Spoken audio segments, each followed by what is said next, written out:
She says it's cold outside and she hands me a raincoat.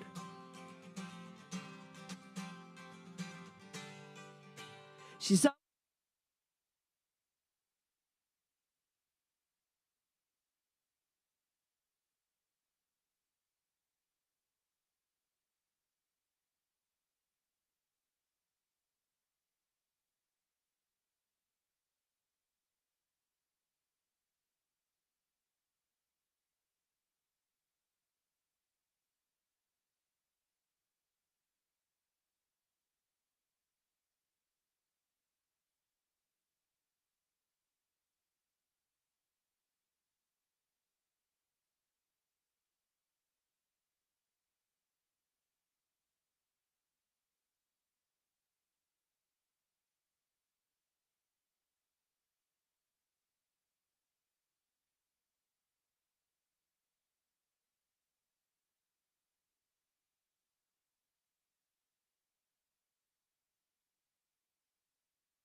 Good morning, y'all.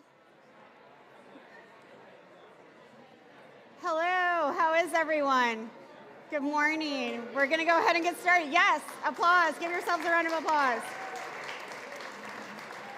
Hello, Austin. I am so happy to be here. Welcome to day one of our annual All Things Food Summit at South by Southwest. This is a very beautiful crowd with great fashion. Give yourselves another round of applause. Such a beautiful day to have you all. For those of you who don't know, I'm Dani Nierenberg. I am president and co-founder of Food Tank along with Bernard Pollock, who's back there. You could give him a round of applause if you want. Food Tank is a research and advocacy organization really devoted to highlighting stories of hope and success in our food and agriculture systems around the globe. And we do this with the aim to inspire, motivate, and ultimately activate positive transformation in how we produce and consume food. I don't think it's any secret that it's been a tumultuous couple of months here in the United States and around the world. We're all full of uncertainty.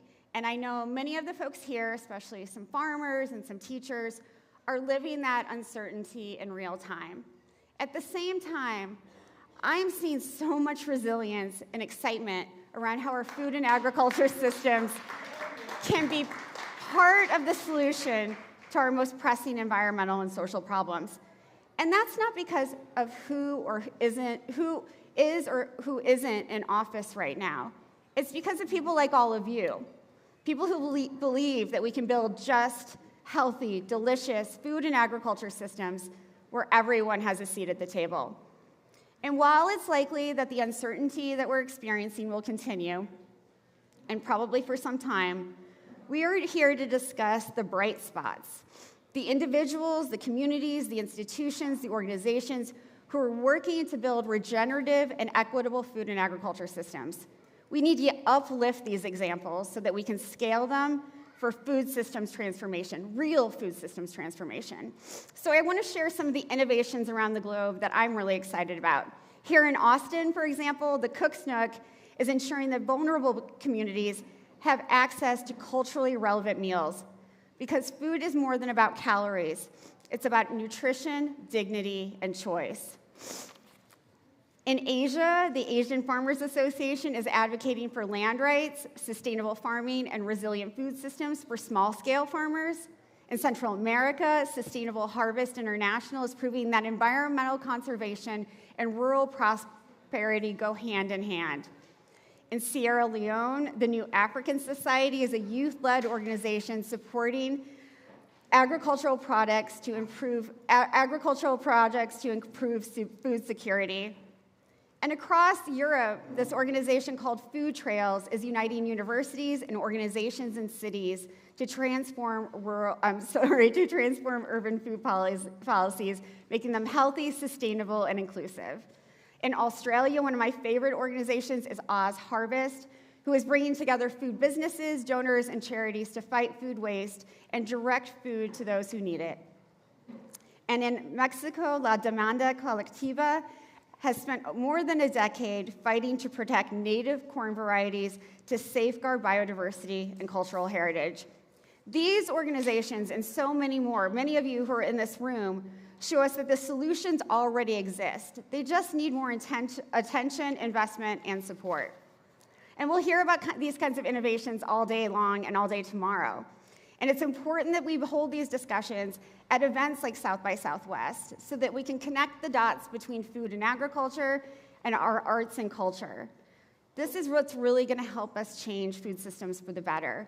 Through film, music, dance, theater, and poetry, we can communicate the power of equitable, nourishing food systems that support people and the planet.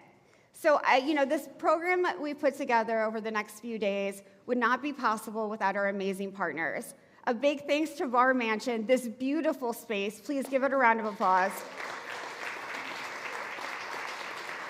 I want to give a special thanks to Melanie McAfee, who's just been an incredible member of Food Tank and has just supported us in so many ways. She's wonderful. Give her a round of applause. Thanks to our co-host Driscolls, especially Marissa Christensen and Frances Dillard. A round of applause, everyone. I want to thank the Sprouts Healthy Communities Foundation and Sprouts Market, especially Lindsay Waugh and Brandon Lombardi, as well as our partners and friends at South by Southwest. Round of applause. And you just saw her, Kelsi Creek. Wasn't she amazing? Just beautiful, beautiful singer.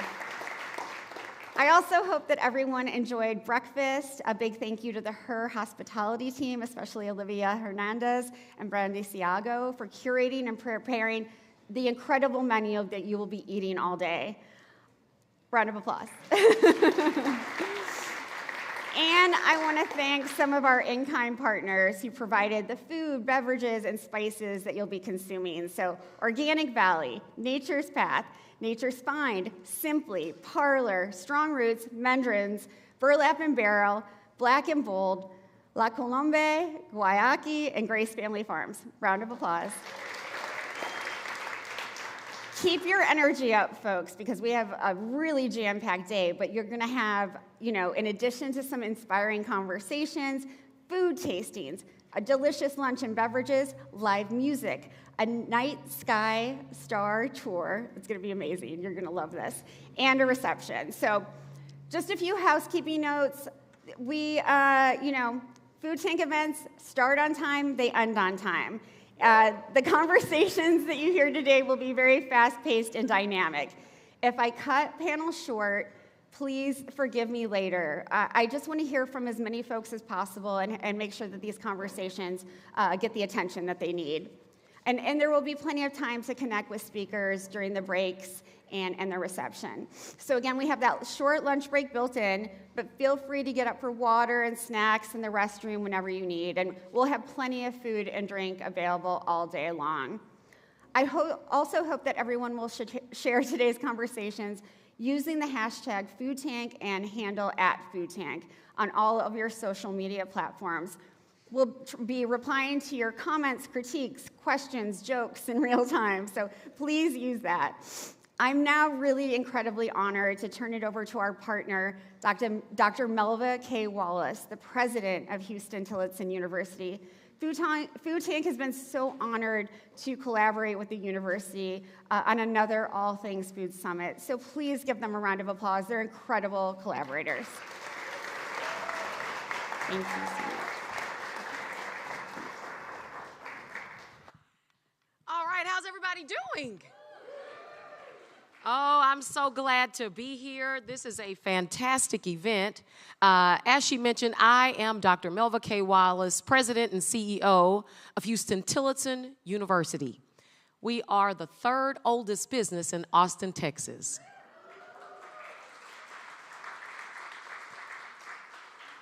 There's Schultz Beer Garden. There's the Austin American Statesman. And then there's Huston-Tillotson University. We are celebrating our sesquicentennial, which is 150 years. Try saying that 10 times fast. Sesquicentennial. I made the entire campus practice saying it. I said, if we're going to be in it, we have to know how to say it. Now, I am glad to be partnering with the Food Tank. It is such an honor to be here, and I thought I would start my remarks by telling you jokes that ChatGPT wrote. If they're funny, then I'm taking the credit. I tried to grow my own food to be more sustainable. Turns out I'm much better at growing disappointment. Okay, I wrote that one, maybe. You laughed. Wasting food is like ghosting your groceries. They waited all week for you, and now they're just sitting there, heartbroken and moldy. ChatGPT wrote that one. Okay, good. Just trying to judge who's smarter. I did that one. The best way to fight food waste: cook what you'll eat what you'll cook, and stop treating your fridge like a museum. Expiration dates aren't deadlines, they're just strong suggestions. But if it smells like a chemistry experiment, it's time to let it go. Last one, folks. This determines if ChatGPT wrote this or if I did, you'll vote. Eating sustainably means knowing where your food comes from, which is why I avoid hot dogs. Way too many secrets. Thank you so much. I'll be here all day. But truly, I want to welcome all of you to Austin, where we are just as weird as what's happening in D.C. Who knows what's happening. But we're truly glad to be partnering with the Food Tank. I want to thank our faculty. I just get up and give remarks. They really make this thing happen. I just get up, give the remarks. Is Dr. Amanda Messino in the building? If she is in here, she's probably on her way. No one told me that there would be food all day. If I didn't have a cabinet meeting, I would be grazing with you the entire day. But I want to really thank our faculty, our staff, and our students who truly believe in what we do at Huston-Tillotson University. We are super excited to be named U.S. News and World Report the top private HBCU in the state of Texas. You clap for that. Niche.com just ranked us for 2025 the third best HBCU in the country. And my favorite ranking is the one that I take the most seriously, and that is we're the top HBCU in the country that puts students into jobs making the highest salaries of every HBCU. Yeah. That's the one that matters to me most, because that's what we are to be doing, is to ensure that our students are not just going to be in jobs, but they're also thinking about sustainability, where things come from, being better citizens. We're a faith-based institution. So 2 institutions came together to create Huston-Tillotson University, 2 churches. Now imagine 2 churches doing anything together. That was a feat within itself, okay? The United Methodist Church and the United Church of Christ came together in 1875 to create Huston-Tillotson University. So we're super proud about our legacy. I encourage you to follow us on social media if you can. If you have an Instagram, if you have a TikTok, I don't know if you deleted it. I don't know what happened if you still got your account. Try to go back to it and follow us. Facebook, and if you still have a MySpace, I don't know, we might be there too. Could be. Try us out. But we also, the last thing that I'll say before I go to cabinet meeting and not have the opportunity to enjoy this food with you today, but is to please come to our campus. You are welcome. We would love to host you. For those, how many people are not from Austin? So glad. I am sent here to welcome you. Come visit us, 900 Chacon. I'd love for you to come on campus. Just tell them the president said we can come on campus. I hope they let you in. I don't know. Just try it, see what happens. And then go and take a picture in front of the mural. We have a beautiful mural on the campus. You can probably Google it.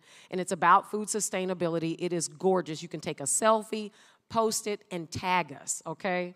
So thank you so much. I will leave you and go back to campus.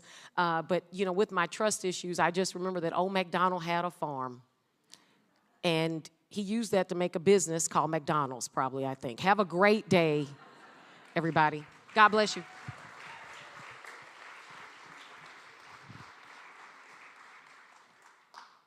I want to thank Dr. Wallace. Thank you for everything. We color coordinated our outfits, which I'm very proud of. And I also want to mention that, my co-founder Bernie told me, he's like, be funny today, be funny. But Dr. Wallace, I'm never going to be able to compete with that. So give her another round of applause, please. Again, we have such a great day planned, and now I'm really excited for our first panel of the day, where we're going to talk about what access to healthy food means for communities. We're joined by Major Emily Diemer, the Research Director for the U.S. Army Baylor University's Master Program of Nutrition. Round of applause. It's nice to see you. Rachel Ferencik, a Senior Director of the Hunger, Nutrition, and Health Action Collaborative at the CDC Foundation. Round of applause. And Selena Ahmed, the Global Director for the Periodic Table of Food Initiative and the Dean of Food EDU based at the American Heart Association. Round of applause. Before we dive into this conversation, I want to thank a few more of our partners, including Ahold Delhaize USA, Applegate, Bell, Bonterra, Certified Origins, Nyman Ranch, and HHMI Tangled Bank Studios. Round of applause for them, please. So nice to see all of you. Thank you for being here. Rachel, I'd like to start with you if I can. You and I have known each other for a while now. We first met a few years ago when the Biden-Harris administration released its national strategy on hunger, nutrition, and health. And I'm wondering if you can talk about the national strategy and where it's at right now. Sure, happy to. Thanks so much, Danny, and everyone for having me here today. So back in 2022, the White House had a summit on hunger, nutrition, and health. And as a part of that, they challenged organizations, philanthropy, nonprofits, business to come up with big and bold challenges to end hunger and improve nutrition and health. As a result of that, there were over 200 commitments made with over $10 billion in public-private dollars committed towards it. It's amazing. Yeah, so it covers really, everything from food access, research, physical activity. And we have been helping to make connections between partners, and we started the Hunger, Nutrition, and Health Action Collaborative as a result of that.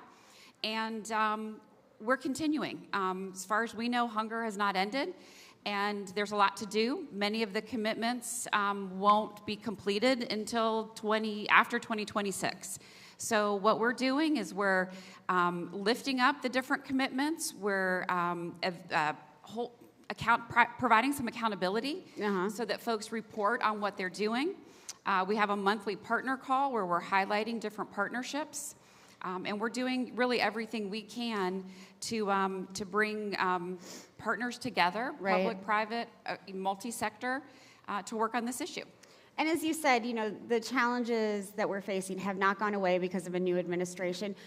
I know you're looking for additional partners and collaborators. Can you talk a little bit about that and how people can become involved? Sure, happy to. Yeah, hunger hasn't gone away. We're just continuing to do this work. And so we have a website, impacthunger.org. And we're trying to create a big tent for anybody to get involved. You don't have to have been a commitment maker. You can learn about what we're doing. You can join our partner calls. You can register there. And of course, we're always looking for funding partners as well to keep this amazing work going. We have a smaller group called a Hunger, Nutrition, and Health and Pregnancy Action Network. So we have a group that's actually focusing on issues specific to women before, during, and after pregnancy and little ones. And we're building kind of a more robust network with that group right now to keep that kind of those communications going and those partnerships going. That's really exciting and so needed, so useful. Thank you. Rachel, I think one of the things that I was most proud of is working with you over those last 2 years. So thank you for all that. Please give Rachel a round of applause. They've done incredible work. Selena, I'm hoping I can talk to you about the numbers and the data, because I know that's really important to you. In order to continue the access to expand access to healthy food and improve nutrition security, we need reliable data. And I'm wondering if you can talk about where some of the gaps are and what's needed to continue the research. There's a lot we don't know, right? Absolutely, and good morning. I have a question for the audience. Do you think, raise your hand if you think that we have a comprehensive understanding of what is in our food and what it does for our health? Excellent. And so that is the big data gap, I think, in food systems. We don't know what is in our food. We probably have an understanding of less than 10% of the components that are in food, let alone what they're doing in our bodies and the role that they're playing in ecosystems. And so just that fundamental question of what is in food, how do the components that are in food vary with how food is grown, vary with how food is processed, how it's stored, how it's prepared, and how we're consuming it, and then what it does in our body is a huge data gap. And without that knowledge, it's really hard to precisely manage food systems so they're nourishing for ourselves, for communities, and for the planet. Yeah, I'm wondering if you can dig a little bit more into how, this idea of how food is grown and how that impacts nutrition. Again, there's a lot we don't know, but there is some we do know. Yeah, absolutely. And so there is all sorts of evidence that the way we grow food based on how we manage soil organic matter impacts and upregulates what crops are getting. And all of those components that crops have are linked to the ecosystem, and they shift based on the ecology, based on biodiversity, based on our management, and ultimately that's impacting what's in our health. Other exogenous compounds enter food from plasticizers, herbicides, pesticides, also enter our food in addition to the way we're processing it. And so to date, there's been lots of robust studies, but each study has been using different tools to actually examine what is in food. And so we haven't had good data in the way that it hasn't been standardized, so we haven't been able to put it together and really see trends globally at scale. Yeah, I want to get into that standardization point in a little while, but thank you for all of that. Major Diemer, I want to shift gears a little bit because one of the things that I find heartbreaking, and especially with things that we've been hearing in the news, is that, and I don't know if a lot of people realize this, but that food insecurity rates for the people who have served our country, veterans, are at an all-time high in so many places.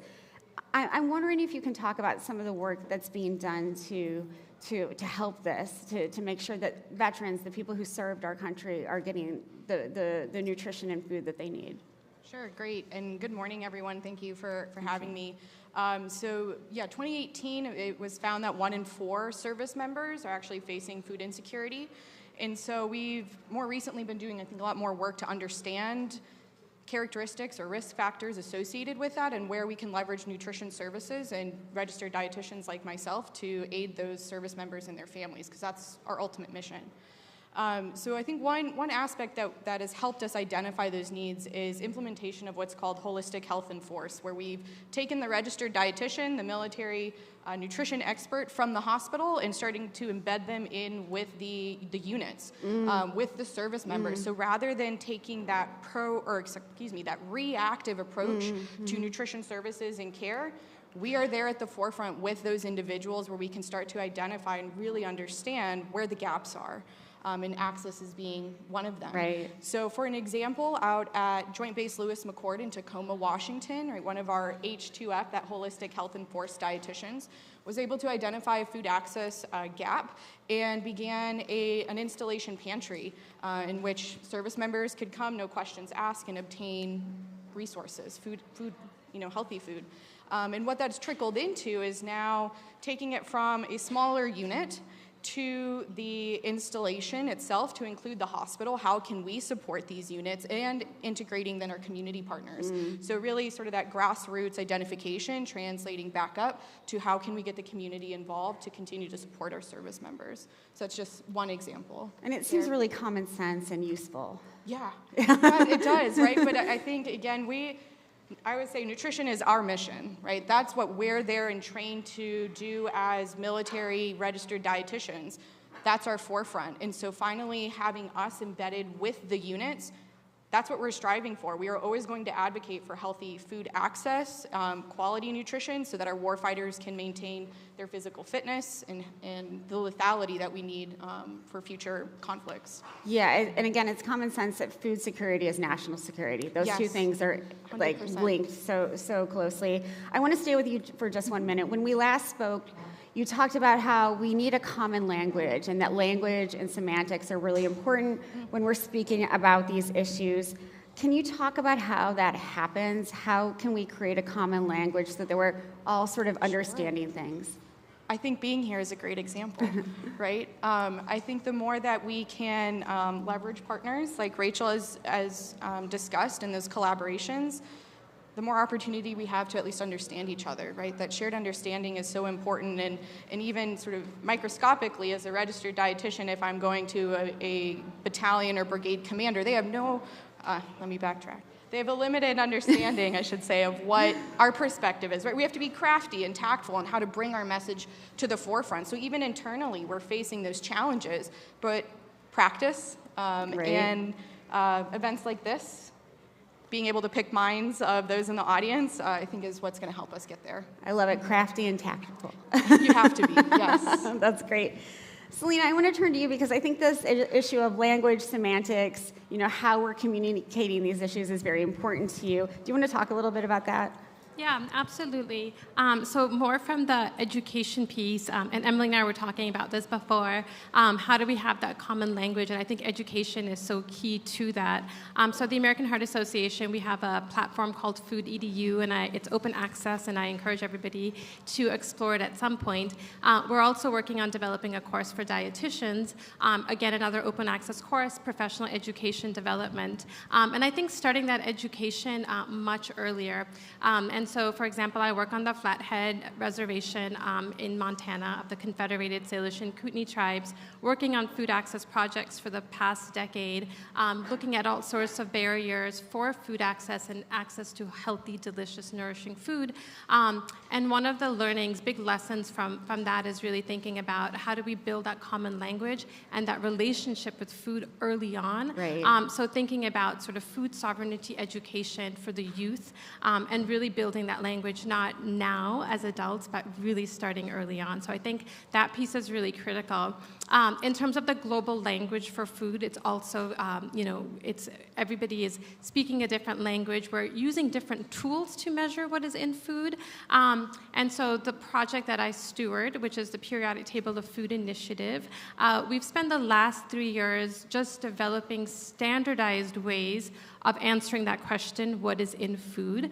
And we're distributing those standardized measurements, ways of looking at food, to labs around the world. I think about it a lot like if we're building a road system and each engineer comes to the table with a different yardstick, a footstick, hands, like using a different measurement, we won't have our bridges connecting, we won't have our roads connecting.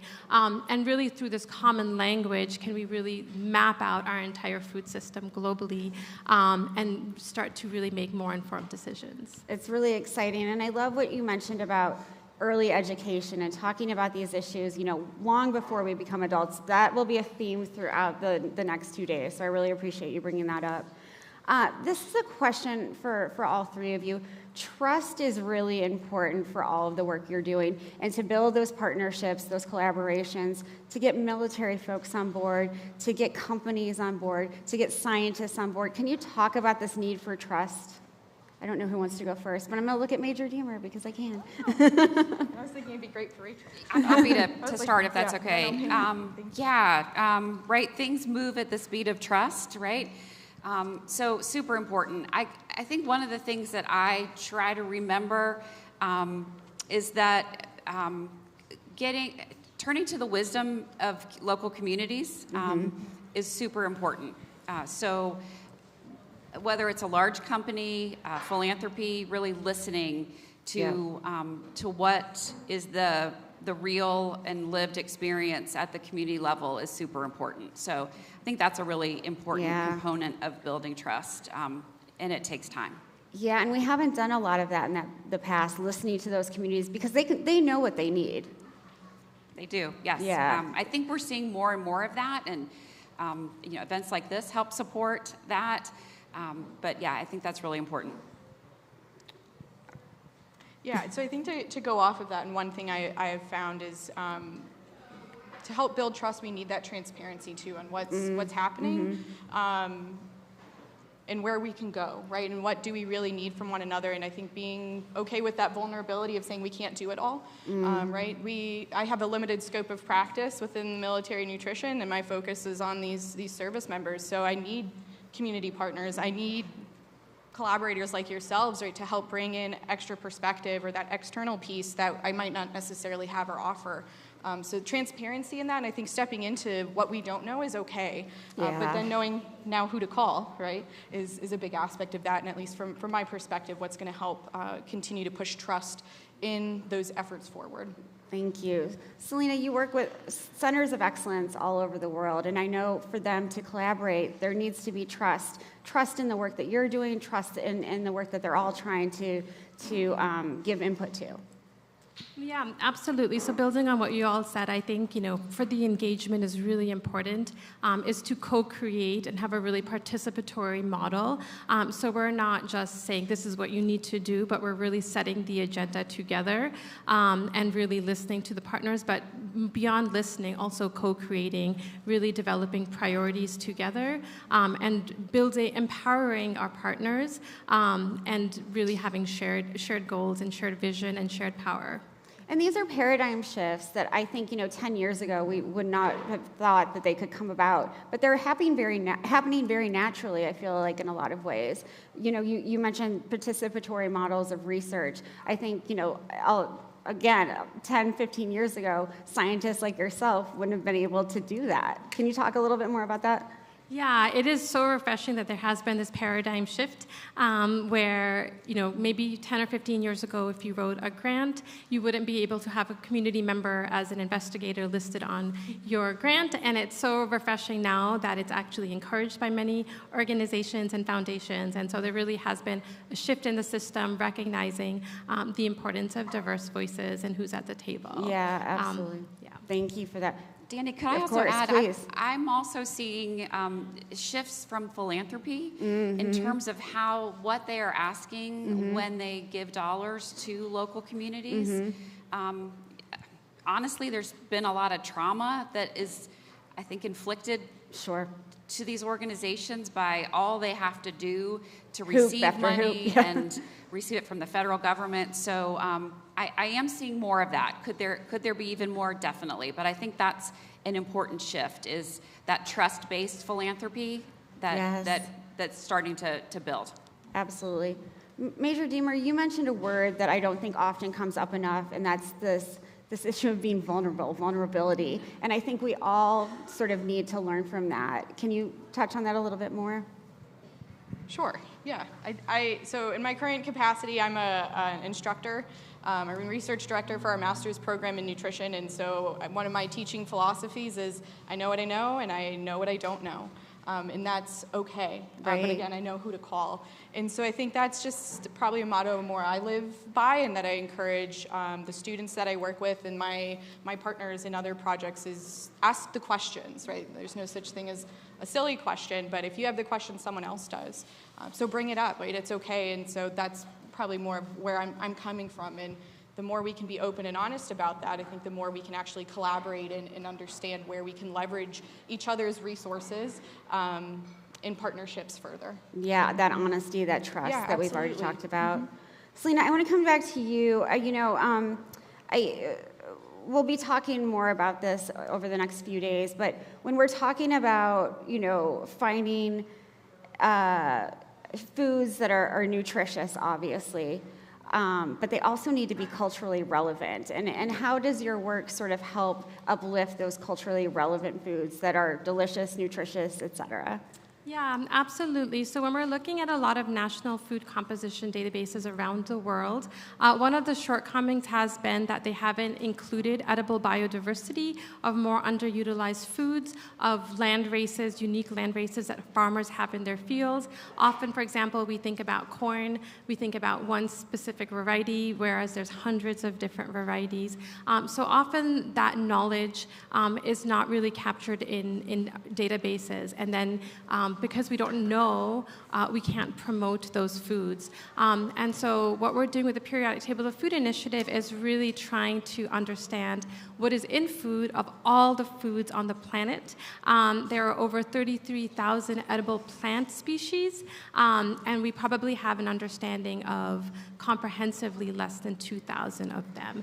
And so it's really trying to celebrate all of those foods around the world that are culturally relevant.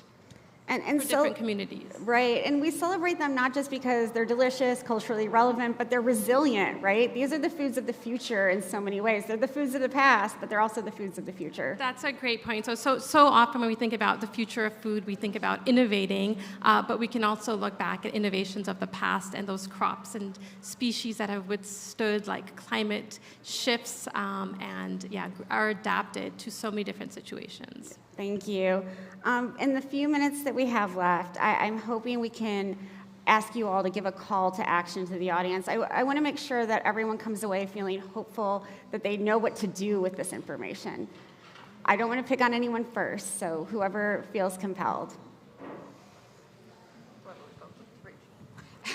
I've talked a lot about partnership. We all have. And I guess I would say, I think, like no other time before, now is a time to stand with partners. There are some really fantastic groups doing really challenging work at the local level.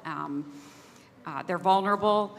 They're standing up for what they believe is right at a time when a lot of organizations are being told what is not okay to talk about, what words aren't okay to say. And so, I think having a partner mindset and not just thinking about partnership as transactional, but, how are you really showing up for your partner, I think is what I am often asking myself. And so I would really ask everyone is, are you showing up for your partners? Because that's so important right now. Thank you. Major Diemer? You can clap. So for me, I think, right, it's just extending the partnerships here, going off what Rachel said, right? Nutrition is my mission, nutrition is our mission. So knowing that the military is there, right, and military nutrition is meaningful as a part of national security. And so really my call to action is just to continue supporting these partnerships so that we can learn from you and therefore apply that information to our warfighters and their family members and maintain a safe and healthy country as it is. Thank you, Major Diemer. Selena, you get the last word. Yeah, my call to action is to take bold action. So much of what we do is thinking and developing knowledge, studying knowledge, having ideas, and I think it's really the moment to implement, to translate, and to really have impact. So taking bold action is my call to action, and having those unconventional, unexpected partnerships in that journey. All those unusual suspects coming together, unusual collaborations. Take bold action. Now is the time to stand with your partners and stand up for your partners. Please give them a round of applause.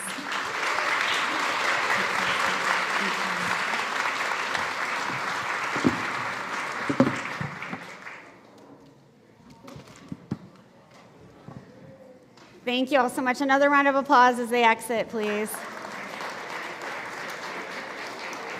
I am really excited for our next conversation about building trust in our food systems through traceability solutions. We have Blake Stock, the Director of Sustainability at Thai Union North America. Please give him a round of applause as he joins me on stage.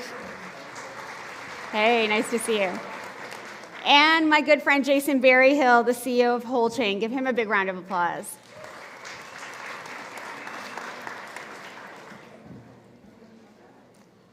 Another round of applause. I need a second. Jason, I'm going to start with you, friend. I'm wondering if you can give us a sense of why traceability in our food and agriculture systems is needed. What are we facing?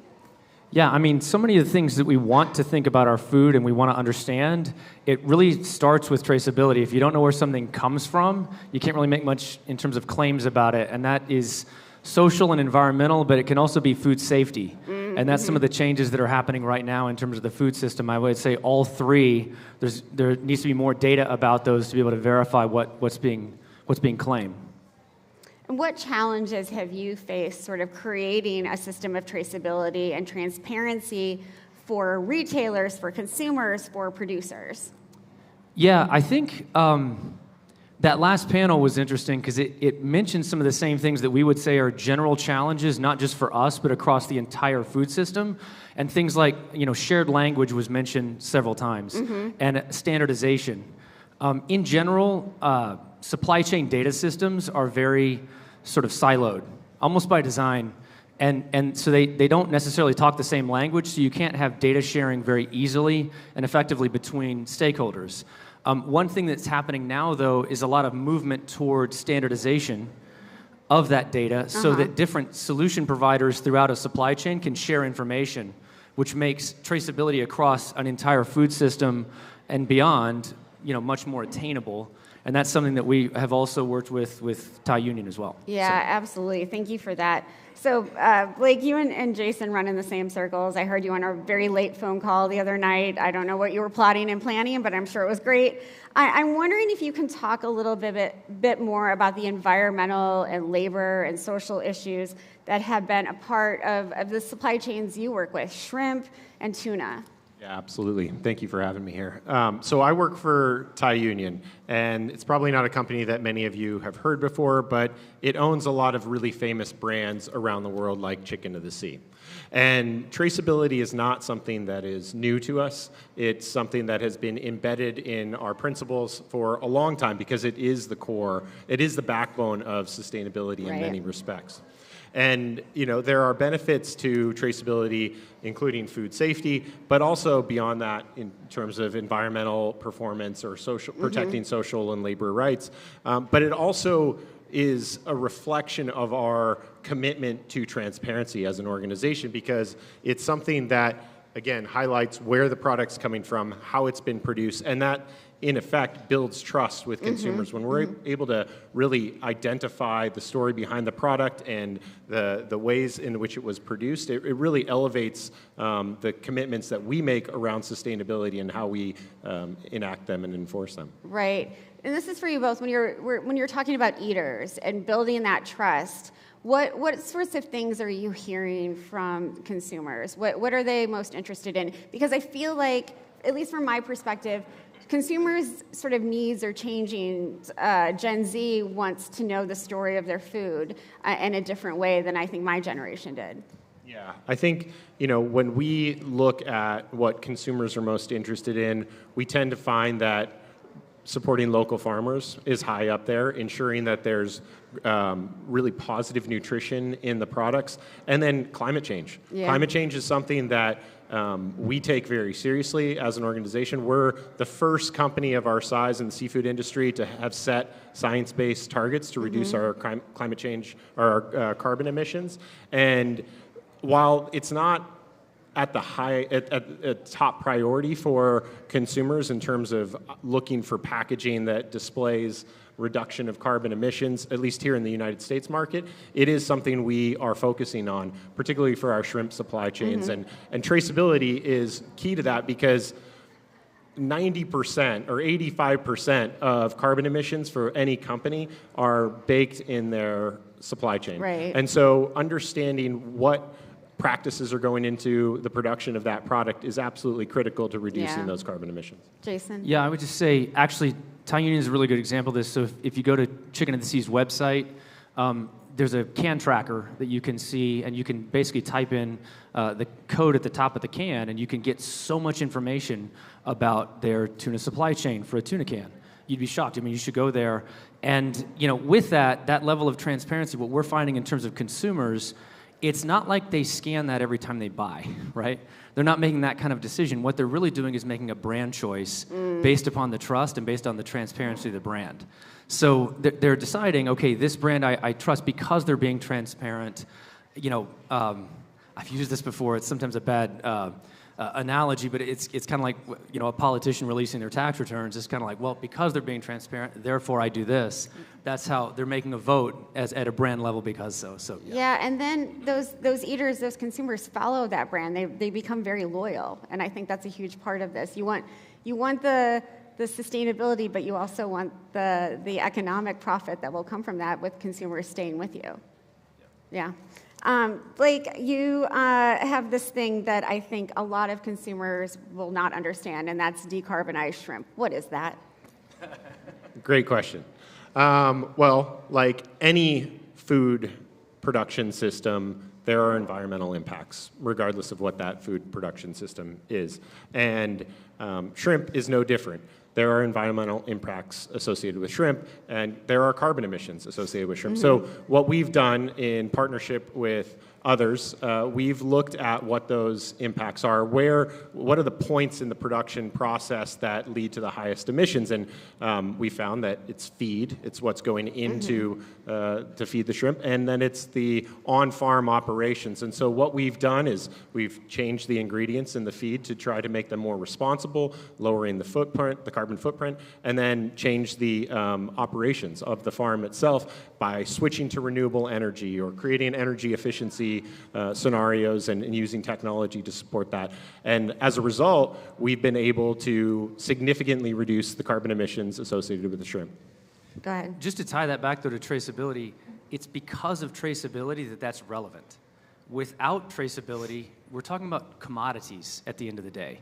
And so if you don't know where it's coming from, if you're making these investments on farm, or if you're tracking what farms are doing in terms of their activities, but you can't say that that's the exact raw material that's coming into your supply chain, you can't really make those investments. But because of traceability, it makes those investments incredibly relevant, and this is a good example of that. So.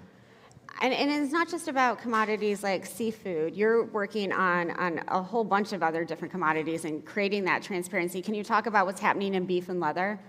Yeah, I mean, that's a really good example, and what one of the bigger drivers there is the EU deforestation regulation, and it's another great example of where traceability can actually make an impact, because if you can imagine, certain areas, there's 80,000 cattle farmers in Mato Grosso state in Brazil, where a lot of the deforestation happens. With a commodity, if you don't have traceability and you can't say that these are the compliant farms, brands have to kind of avoid those areas, which makes the problem much worse, because what it really does is it leaves the issue of deforestation to the lowest bidders. Basically, the people who are left who don't really care in terms of the buyers.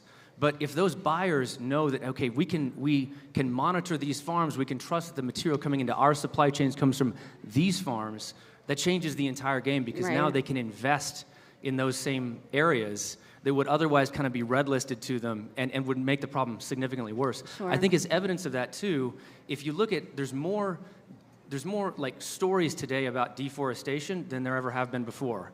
And deforestation as a problem is worse than it ever has been before. Those are connected. And it's because brands start to say, I got to stay away from this problem unless they can say no, but here's how I can identify how I'm contributing to the solution. Right.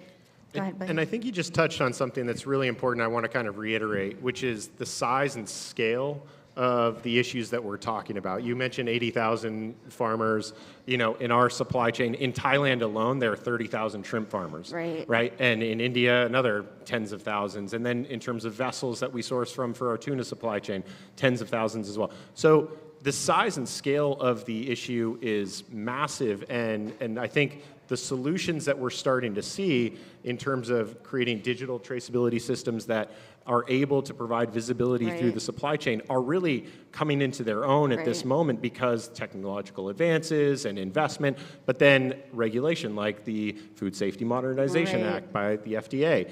And I like to say that nothing scales faster than regulation, and we're seeing that in this case where all of a sudden the entire seafood sector is rapidly trying to evolve to meet this moment and be able to bring product into commerce in the United States, and it's technology solution providers like Jason and WholeChain that are helping enable that. And so I think what we're going to see is, over the course of the next 5 years in particular, a rapid advancement in technology and adoption of these types of technologies. Yeah, and it's been exciting to see this technology and the traceability and transparency aspect of it evolve in real time. Like, it's happening like this all the time. How can we, one of the things that I feel about transparency and traceability is it's really solvable, and it's really solvable right now. Can you both talk a little bit about that, Jason? Well, yeah, I think it comes down to standardization, because we can't just think of a problem in terms of a technology provider. It doesn't work that way. The reason why mobile is ubiquitous in our lives is because we have a number of different providers. You can, if you're on Verizon, you can still call someone who's on AT&T's network. The reason the electrical grid works for us the way it does is because we don't have to wire up our toaster oven in a separate way every time we make breakfast in the morning. There's standardized plugs. Standardization, if you look at just any innovation over the past, say, 500 years, you're going to find kind of a continual leveling back to standardization. We just need the same thing in data systems. The more we see that, the more we'll see traceability become, we won't even think of it the same in, you mentioned 5 years. 10 years, we will not think of traceability as an aspiration, but an assumption. So we're really close. 5 or 10 years, we'll have that standardization? I don't know that I could have predicted when we're going to hold you to this that. Or that. Yeah, exactly. But I think this is an inevitable one way or the other. It's a matter of willpower, and this is inevitable. We can't use our commodities the way we're using them now without being able to track and trace where they're coming from. Yeah, and I just say that while it is absolutely solvable, it's going to take full commitment from organizations, from government, from actors to be able to do that. Because we were having a conversation right before this, and quite honestly, I didn't understand half of what you were saying, right? so it's really complex, I guess, is the point I'm trying to make. Right. And that complexity requires expertise and investment and time and support. Right, and if it's complex for the both of you, it's complex for fishers and farmers and ranchers and all of us as eaters. So how do we break that down? How do we build that trust that's needed, especially in all of us who are, eating every day? I mean, it's complex, but there's shared values that we all pretty much have. Right now, I think the average time for like an FDA recall, it's about 35 days. With the Food Safety Modernization Act, their target is to reduce it to 5 days. I don't think anyone in this room is going to disagree with that, right? Like, you're talking about saving lives, you're talking about reducing food waste. Right now we use Best By dates. Those are just, they're contributors to food waste, right? Because we're not using data to determine that. It's just somebody's kind of wild guess. Right. And so there's a lot of shared values that are understandable when we're not getting to the technical level for, someone who's like a geek like me about the data, right? But like there's a lot of things that we can say and we can all agree on that will drive this forward. Right. And we'll talk about that food waste aspect in a minute with the next panel, Blake. Yeah, I was just going to say, to support what you're saying, for a brand like Chicken of the Sea, we recognize the complexity behind it. We recognize the transparency required to build the trust with consumers. And so we continue to communicate about our efforts through things like the can tracker and try to keep it high level, right? Yeah. Like understanding that these issues and the data packages required to make them a reality are too granular for the conversation, that we really need to talk about what are the environmental practices that help protect marine ecosystems, what are the labor practices that protect human and labor rights, and that's kind of where we focus. Thank you. Because we only have a few seconds left, there are a lot of companies in the audience. What's your call to action? Blake, I'll start with you. What do you want them to do? Call to action. Any company that is serious about the future of its organization should be setting robust climate change targets and then ensuring that they are meeting those commitments. Right. Because a lot of them have been meaningless over the years. So you can clap. I have been very concerned about the commitments that are made and then retracted, and they don't share that with the public. How can we sort of hold them accountable? Public reporting through credible, verifiable information based on traceability. Awesome. Thank you so much. Jason, last word. Yeah, certainly for the businesses, I would say, commitments to traceability, but that's kind of a foregone at this point. I think a lot of people anyways, but I think for the consumers here, I would say care about brands that care. Demonstrate it with your wallet, because that's going to make the difference. Most of the problems that we're talking about as a consumer, we really can't touch. But the large organizations like the Thai unions can. So we need to demonstrate that. We need to kind of, vote with our wallet. And that will help those brands to kind of reinforce those commitments, and that will bring the level up, for sure. Care about brands that care. I love that. Thank you both so much. What a great conversation. Thanks a lot. Thank you.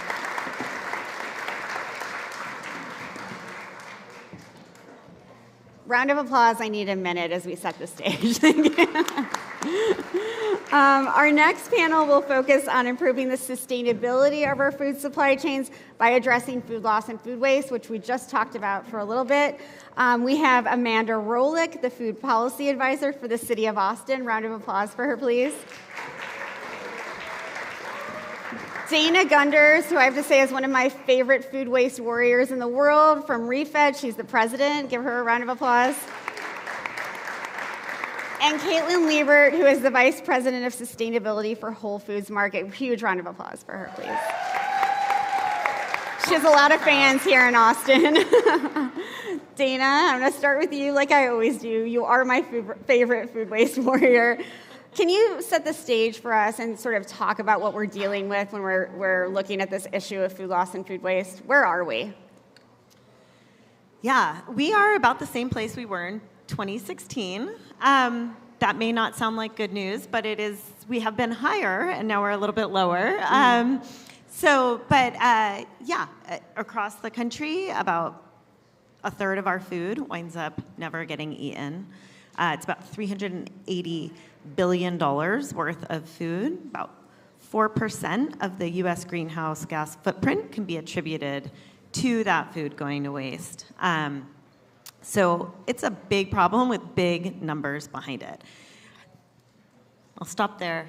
But it's for a general context. Yeah, it's a big problem, but it also has big solutions, and we're seeing a lot of progress. And you've been, part of that progress. Yeah, absolutely. I mean, I think, I've been almost embarrassingly working on this topic for about 15 years. When I first started, it was like nobody was even talking about it, right? It wasn't even part of this conversation. And I think we have seen a lot of progress simply in the awareness, in the intention that businesses and people are going about managing their food. And I think it is a standard part of any sustainable food conversation. In terms of actual numbers, we are seeing a lot of pockets of progress. So one of my favorite examples is something that is a pre-competitive collaborative. There's one on the West Coast that is called the Pacific Coast Food Waste Commitment, and it's now been kind of modeled after in a more national way. But that West Coast project, retailers from that project have been measuring their food waste and reporting it into us for 5 years now. And what we've seen is a 25% reduction in the amount of food that is going unsold by them. Now, that's really important because not only is it the food that they do have, they're increasing their composting, in some cases increasing their donations, but also the amount of surplus has gone down, and that's important. It saves them the most money, and it also sends those signals back up the supply chain that, we don't need as much food to feed our people, and I think that's where you really get the giant environmental and resource gains. It's really exciting, and I want to congratulate you and Refed for being such a huge part of that work. When I started hearing about Dana's work about 15 years ago, I remember going to a boss I had at the time, and I said, we got to write about this issue. It's like so big, and that person, a dude, was like, I don't think so, Danny. Put that aside for a while. So I'm so glad you kept fighting the good fight, so thank you for that. Caitlin, I want to turn to you. Whole Foods has had a whole journey around tackling food waste. Where did you start, and where are you today? Yeah, I mean, I think, first of all, food waste is a salient issue, a material issue for any retailer. And I think it's important to remember that. Mm-hmm. Obviously, we have our own, special brand magic we try and put on top of it, but it'd be foolish to say that this is something that is bespoke to Whole Foods. Sure. So we've been working on this for years. I think, you mentioned something really great, Dana, which is that this isn't just a food waste issue. It's an economic issue. It's a sustainability issue. And so from day one, we've built a program that was intertwined with our entire organization, right? We built this program up intentionally in a way that one was informed by data. We had to invest in that data. We had to partner to get some of that data. And then we built a strategy that connected the different parts of the business. And that's important. Again, we don't want these efforts happening in a silo. So working very closely with operations. So much of this is happening for us at the store level. So it's engaging our team members to educate them and get them passionate about it at all of our 600 plus stores. And then it's also important to remember, beyond the operational component of this, you really do have tentacles in so many material other areas. For us, we know that food in the landfill emits far more carbon emissions than when not in the landfill, right? And so working to carbonize that information and use it towards the other areas of progress, working to put dollars behind the efforts that we have. Again, I think making sure that you have an integrated program into other areas are really important, so that this isn't just like a food waste tackling thing. I mean, this is good sense in terms of shrink. It's good sense in terms of like team member engagement, carbon abatement. There's so many benefits to this.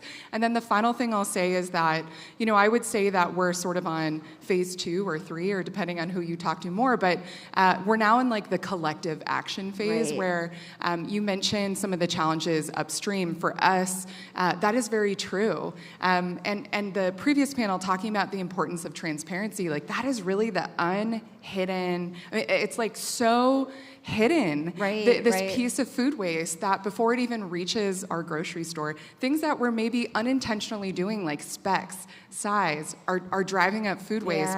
And so peeling back the curtain, asking the tough questions of ourselves, holding ourselves accountable, and then joining groups that are helping us take collective action to get more visibility. Right now we're working on yogurt and beef in partnership with the U.S. Food Waste Pact.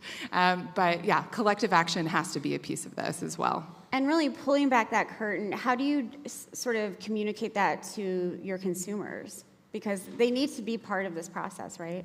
Yeah, I think, storytelling is a really effective piece of any sustainability strategy. I don't need to tell this group. I think there's so many ways that a retailer can communicate this. First, we have like 500,000 SKUs on our shelves, items on our shelves, right? Yeah. And so on-pack claims are something that we're seeing more and more of. We're trying to build, as a retailer, our role is to make sure that there are very rigorous standards around those claims so that there isn't, let me rephrase, there is integrity with those claims when we see them. That's really important. The other piece of it is through sustainability reporting, storytelling. I think there's so many different, it's like, again, this isn't a one-size-fits-all communication. Also, we have 100,000 team members who are humans out in the world. And so communicating to them is also communicating to the public. And so lots of different places, but certainly storytelling majorly plays a role. Right, your team members are such great ambassadors. At my Whole Foods in Baltimore, very great ambassadors. So thank you for that. Amanda, who also has a lot of incredible fans here in Austin because of her great work. Give her a round of applause, please. When we last spoke, you mentioned that there's some great work happening to recover surplus food here in Austin, but the key is to bring businesses up to speed to take advantage of those opportunities. Can you talk about that? How do you bring businesses up to speed? Yeah, well, first of all, this is such an amazing honor to be speaking on this issue in my hometown, and so exciting to see you all here interested and invested in this. We really need, I love what you were saying, Caitlin, about kind of the collective effort, because it really takes everyone finding their place in this problem to work towards the solution. So here in Austin, we just had our first food plan adopted by Austin City Council and Travis County Commissioners Court. So we really see this as a great step in the right direction to kind of rally the troops around a shared vision. One of those 9 goals in the plan is really focused on food recovery. We see this as a central issue to help improve our food system, make it more sustainable, help people, planet, climate, and businesses thrive here in Austin. We've got a lot of great partners, a lot of people wanting to do the right thing. And I'm looking right out here in the audience, one of my great mentors on all things food waste, food recovery, Lisa Barton, ED of Keep Austin Fed. Let's give her you should be up here, Lisa. But organizations like Keep Austin Fed that are mobilizing many, many, many hundreds of volunteers to go to those grocery stores, to go to those food retail locations, pick up food, and then redistribute it to partners like Casa Marianella or Safe House or others that can then use their budget in other ways besides having to purchase food. Right. So really exciting stuff there. So much of the material going to our landfill in Austin is organic material. 37% of what's in our landfill has been identified as organic material.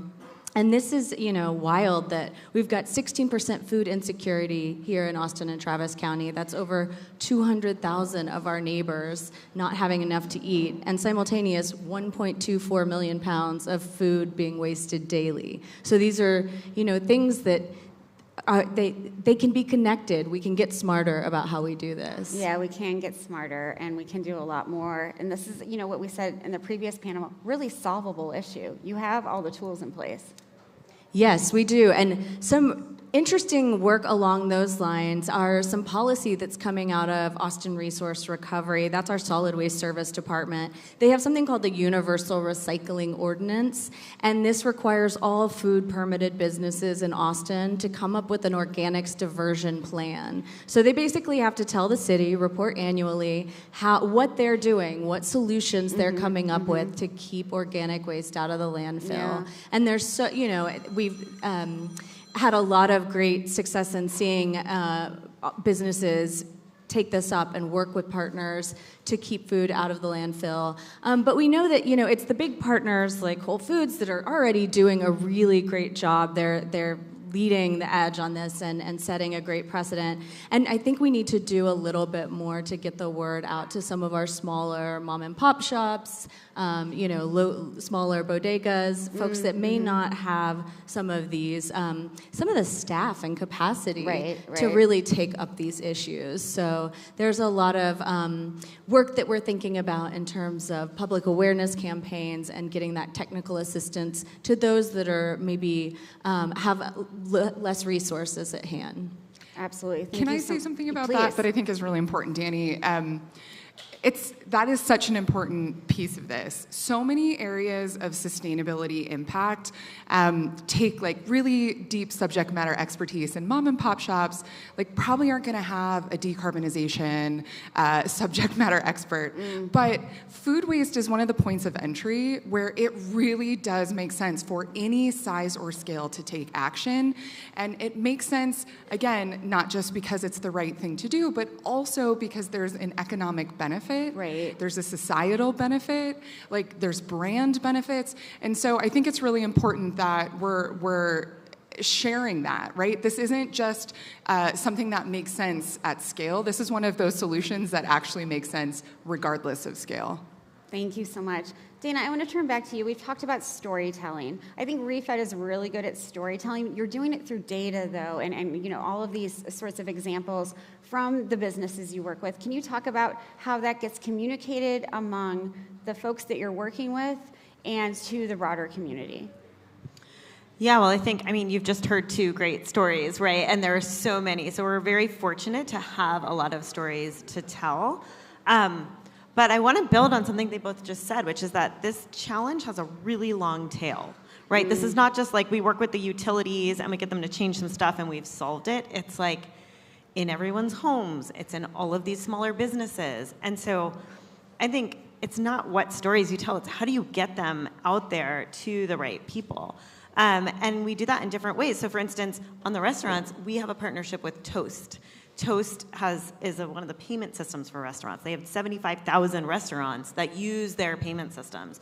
How can we use what they're doing? And it's not just about telling the stories, because sometimes when people hear stories, they think it's a nice story about somebody else. And I think the challenge of this topic is to have people see it in their own lives and their own businesses, because it's a famous story to go out and ask a restaurant about their waste, and they'll tell you they have none.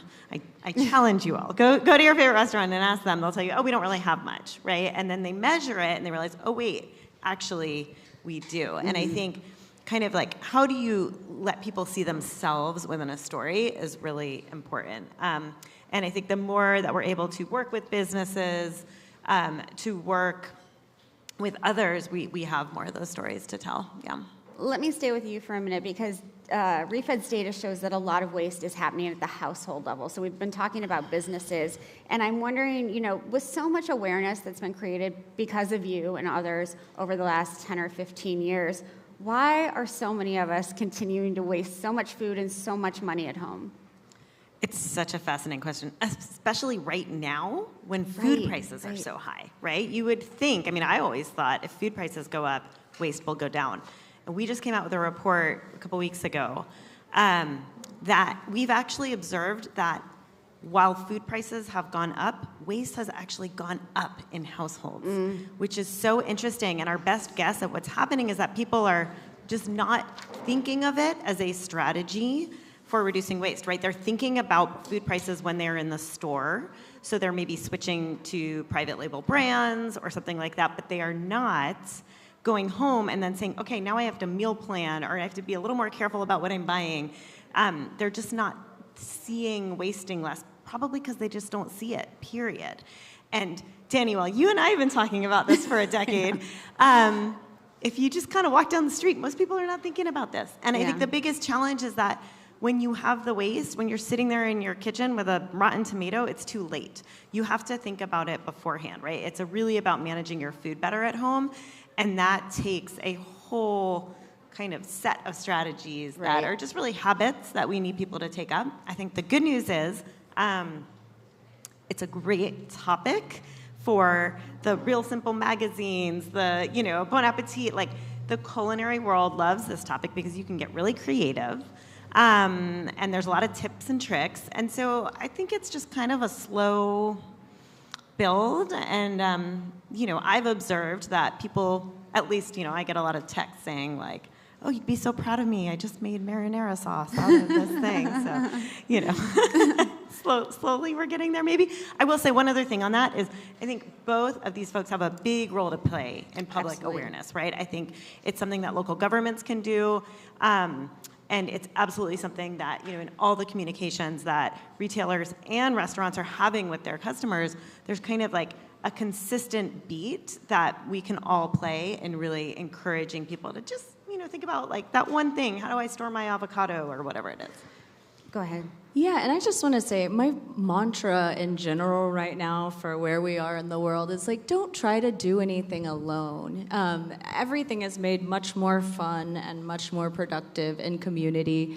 And so this issue of food waste, I hope, if we're interested in it, we're bringing it into our workplace, talking to our family or our roommates about it, talking to, our neighbors about it. There's a really cool program in Austin called the Block Leader Program, where you can, Zero Waste Block Leader, where basically you can be that like cheerleader in your neighborhood to talk about all things. I'm so into this. I did not know this. Sign up. We'll I get live you some here. information. Tell me more. We'd love to have you as a block leader. I want to be a block leader. You are a block leader. Yeah.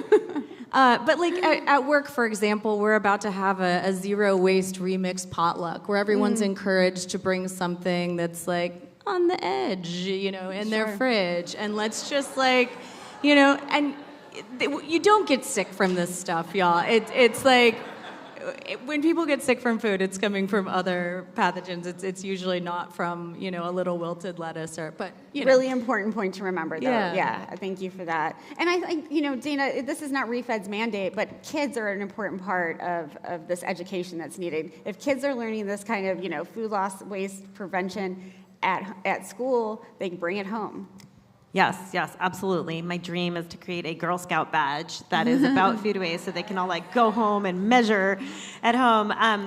But yeah, like so many things, kids, this is, again, a very tangible thing. They can see it, they get it, and they can bring it home and bring it into their families. Yeah. I will promote, the World Wildlife Fund has a curriculum that is freely available. So if any of you are in education, that's a really great resource that you can just download. And they've had a lot of success. I think it's in 600 schools or something. Yeah, that's great. Caitlin, I want to come back to you because, you mentioned that, while Whole Foods is doing food loss and waste prevention pretty well, there are other retailers who've taken this on, and I wonder, for advice as they're starting this process. What's the low-hanging fruit? What's really going to work for them that you've seen? Yeah, I mean, the practical advice is around investing in your data. Like, we have to understand where the waste is happening and why.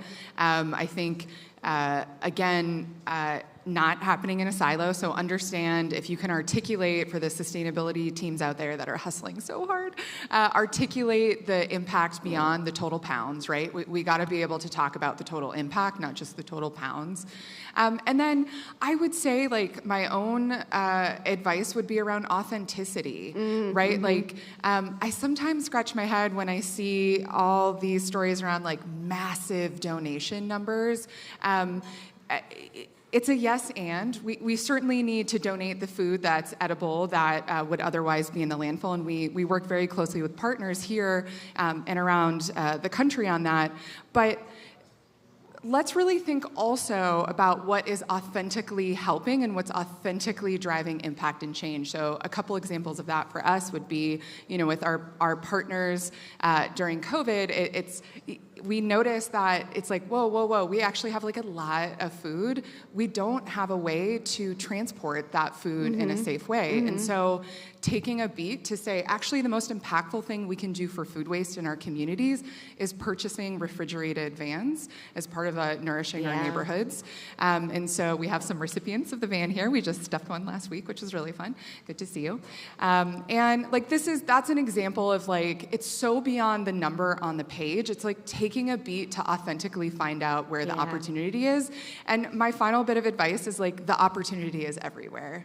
Like, no one brand, you've heard me say this before, is going to solve the climate crisis, where no one brand is going to solve food waste. And so authentically figuring out who the people are that you can partner with to meaningfully dial back food waste, and then communicate what you get to dial up in response of that, right? Yeah. These things are all interconnected. Absolutely. Keeping on this theme of advice, Caitlin's giving advice to other retailers.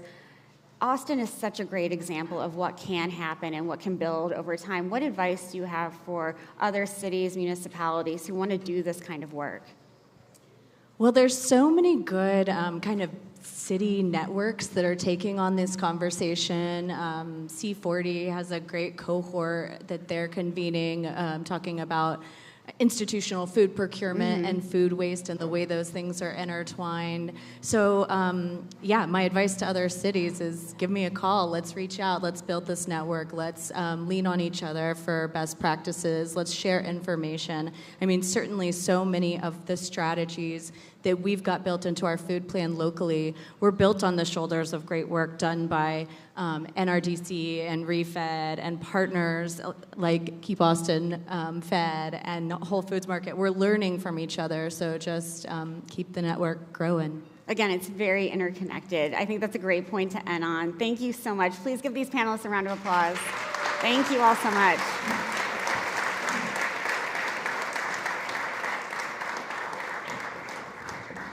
Thank you.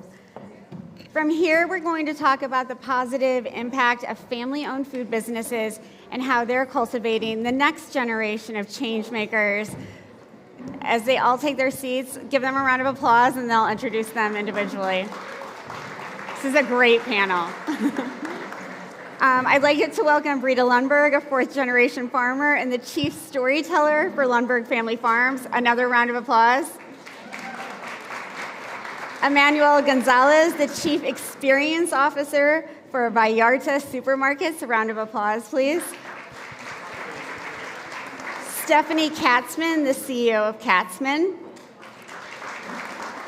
And Garland S. Ryder Jr., the Chief Commercial Officer at Driscoll's of the Americas. Round of applause. This is such a great panel, so I'm excited to talk to all of you. Brita, I'm going to start with you. It's no secret, I think, to anyone that farmers are experiencing in real time the impacts of the climate crisis. I wonder if you can talk about how the farmers at Lundberg are working to deal with the climate crisis. Absolutely. So for those of you who don't know, Lundberg Family Farms, there's a real farm and a real family behind Lundberg Family Farms. And we were founded in 1937 by my great-grandparents, Albert and Frances Lundberg, who left Nebraska in the wake of the Dust Bowl. So another sort of climate environmental disaster, if you will. And so when they moved to California, my great-grandpa decided to do things differently, in his words, to leave the land better than he found it. And that farming philosophy informs everything we do at Lundberg Family Farms. And we are no strangers to the impacts of climate change. Right. We farm in the Sacramento Valley, about 70 miles north of Sacramento. The next town over from us is Paradise, which burned to the ground about 6 years ago. We experience wildfires, droughts all the time, and so we are constantly working to work in partnership with nature. We have an on-site nursery where we develop natural, non-GMO varieties of rice that are compatible with our regenerative organic farming practices rather than reliant on chemicals. And so we also look for varieties that have shorter seasons, shorter growing seasons, so that we can be more resilient in the face of climate change, so that we can grow more rice with the same or fewer resources as the climate changes. So. Yeah, and it is changing. Before I turn to our next question, turn off your cell phones. Just, okay, thanks. Garland, let's, Rita mentioned, water management and how important that is. Driscoll's, this has been something important to the company for a long time. Can you talk about how you're implementing practices to use water more efficiently and effectively? Nice to see you all. I am a little nervous, so bear with me. So Driscoll's is a proprietary breeding program. We have over 20 sites around the world. We are really adapting our varieties to the regions that we're growing in. And not dissimilar to what you mentioned on the seasonality aspect, we're starting to incorporate that into our breeding programs as well. We also work with legislation, so we're actively involved in both state and county legislation. So we're involved in the Groundwater Act that took place in California, and we want to be part of the conversation. Similarly, we work in the water basins that are particularly stressed. We're involved in larger community-based projects, so 3 or 4 other major stakeholders in the region where not only Driscoll's can benefit from better water practices, but also the consumers in the area. And then lastly, Driscoll's actually doesn't farm anything, at least here in the Americas. We have about 800 independent growers who we consider our partner growers. That ranges from a 2-hectare plot in Mexico to 5,000 hectares in California. But our growers bring a lot of innovation to Driscoll's about frontline irrigation practices, sensors, technology, and they combine with our R&D team to really iterate and explore some of these best practices as it relates to water management. And we generally farm in some of the more stressed areas in coastal California. So this is something that's really near and dear not only to the family, but to the company. Yeah. And Garland, you don't sound nervous. I'm going to keep with you for a minute. So you talked about seasonality and you talked about legislation. And unfortunately, seasonality can become a little controversial for food companies. And legislation certainly can. How do you handle that as Driscoll's? We try to talk, well, first and foremost, the berry category is now the largest category in fresh, bar none. It's about $9.5 billion of U.S. consumption in berries. A lot of this category growth has been through counter-seasonal production. So you think about the traditional windows of summer production. We've gone to regions that can really help complement both summer consumption with that winter consumption.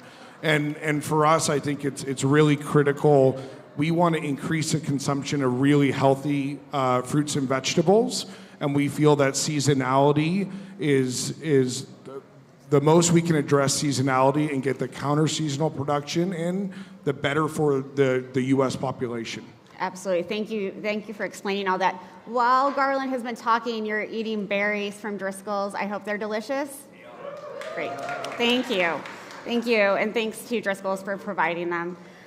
Stephanie, I'm hoping I can turn to you and talk a little bit about how retailers are helping eaters access fresh, healthy food that farmers are growing while ensuring that it doesn't go to waste, what we talked about in that last panel. Yeah, I think this panel is a perfect example of what's needed in the fresh produce and fruit supply chain. You know, we have grower shippers, we have marketers for many growers, we have a retailer, and then where we sit at Katzman is right in the middle of the supply chain.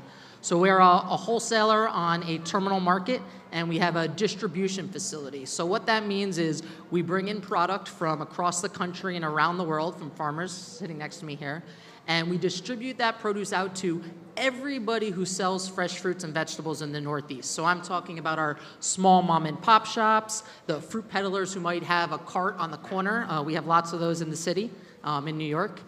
Some of your big grocery stores, and we heard Whole Foods up here on the panel before, we service Whole Foods.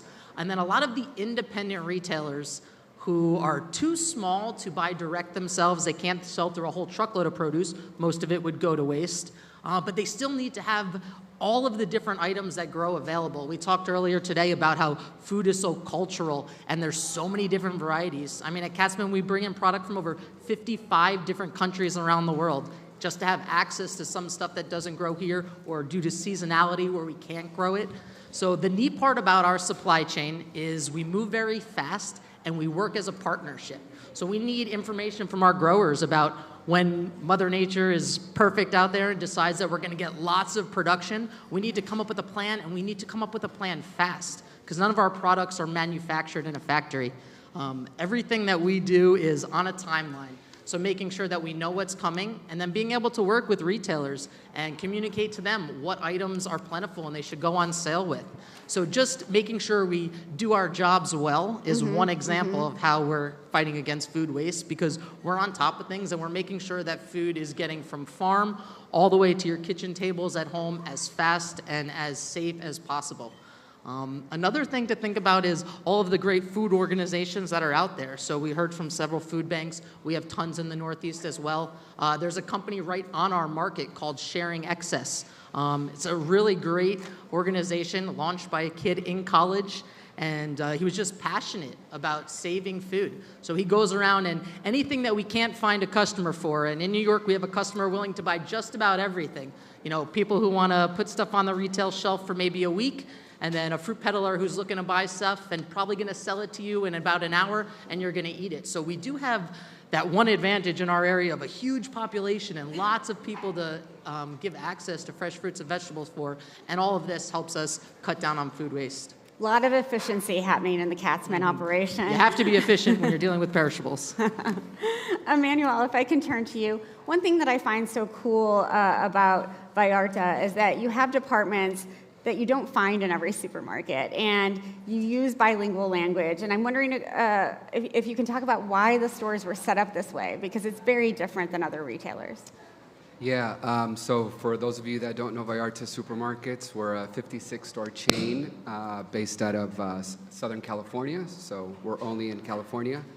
I would say that our shopping experience is very unique, focusing heavy on fresh, so you know, you've got a big expanded produce department, full-service meat counter, bakery, tortilleria, cocina, as well as a newly introduced department, fruteria, which is a fruit shop, basically like a produce butcher, and then as well as a guacamole bar. So yes, there is some Spanglish in our stores, and I think it's to acclimate to the you know, second and third generation now. I'm second generation. My parents that founded the company, you know, don't really speak English much, but me coming in and being born here, I think it's important to really stay within our heritage and respect our roots, but at the same time acclimate to those generations that are coming forth. Absolutely, absolutely. And I know storytelling has to be a huge part of that. We're communicating that to consumers. Absolutely, yeah. Everything that we do it with a purpose, we do it with a reason. We want to make sure that when customers shop with us, that they're learning something, that they're taking something back, you know, with them. And we know at the end of the day that, you know, whether it's a carne asada or a birthday party, it's the heart of, you know, the family. So we're very fortunate to be a part of that experience. Yeah, retailers are really, that's such a good point, that they are at the heart of the family. So are brands like Lundberg. They're really at the heart of families. I've been buying your product for as long as I can remember.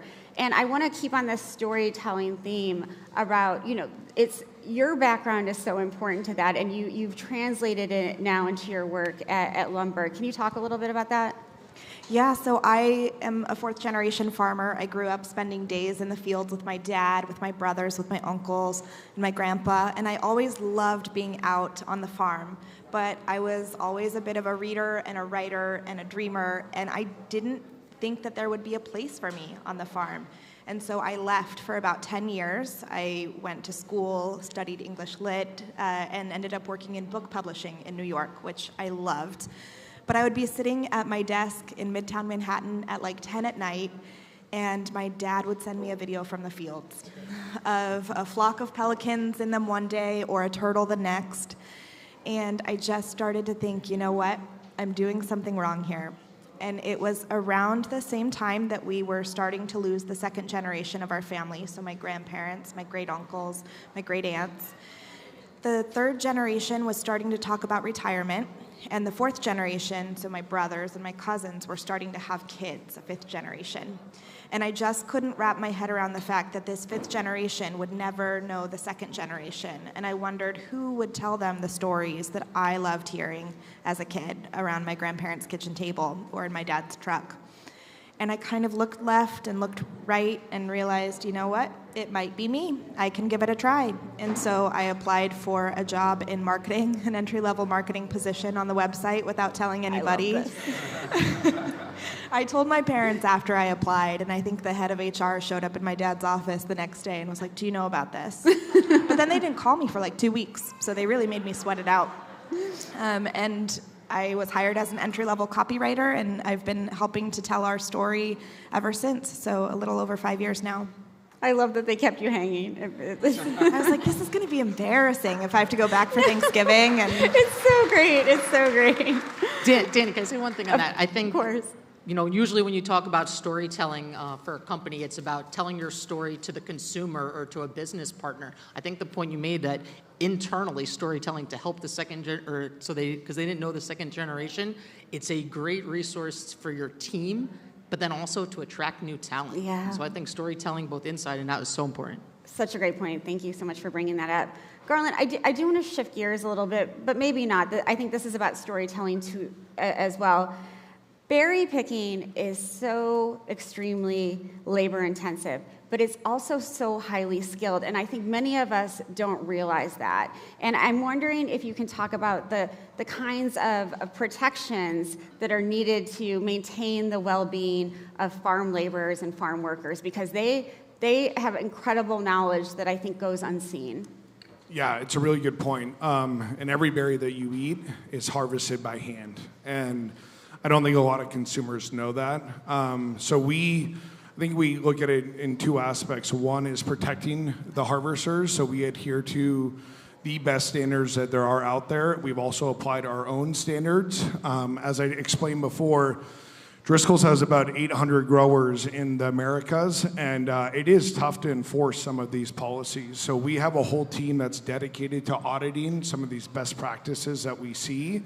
Unfortunately, some growers don't meet those standards, and we have to deal with them the appropriate way, right? And a lot of what we do is bringing in growers that have the same vision and the same mission that Driscoll's has, so there's a high-level alignment of how we want to treat one another, but also the communities and the harvesters that we work in. The other thing is what we call as thriving communities. It's really important for us that not only the workers, but the communities that we operate in are thriving. And so throughout Mexico and California, since 2023, we've donated nearly $33 million to these communities that we operate in.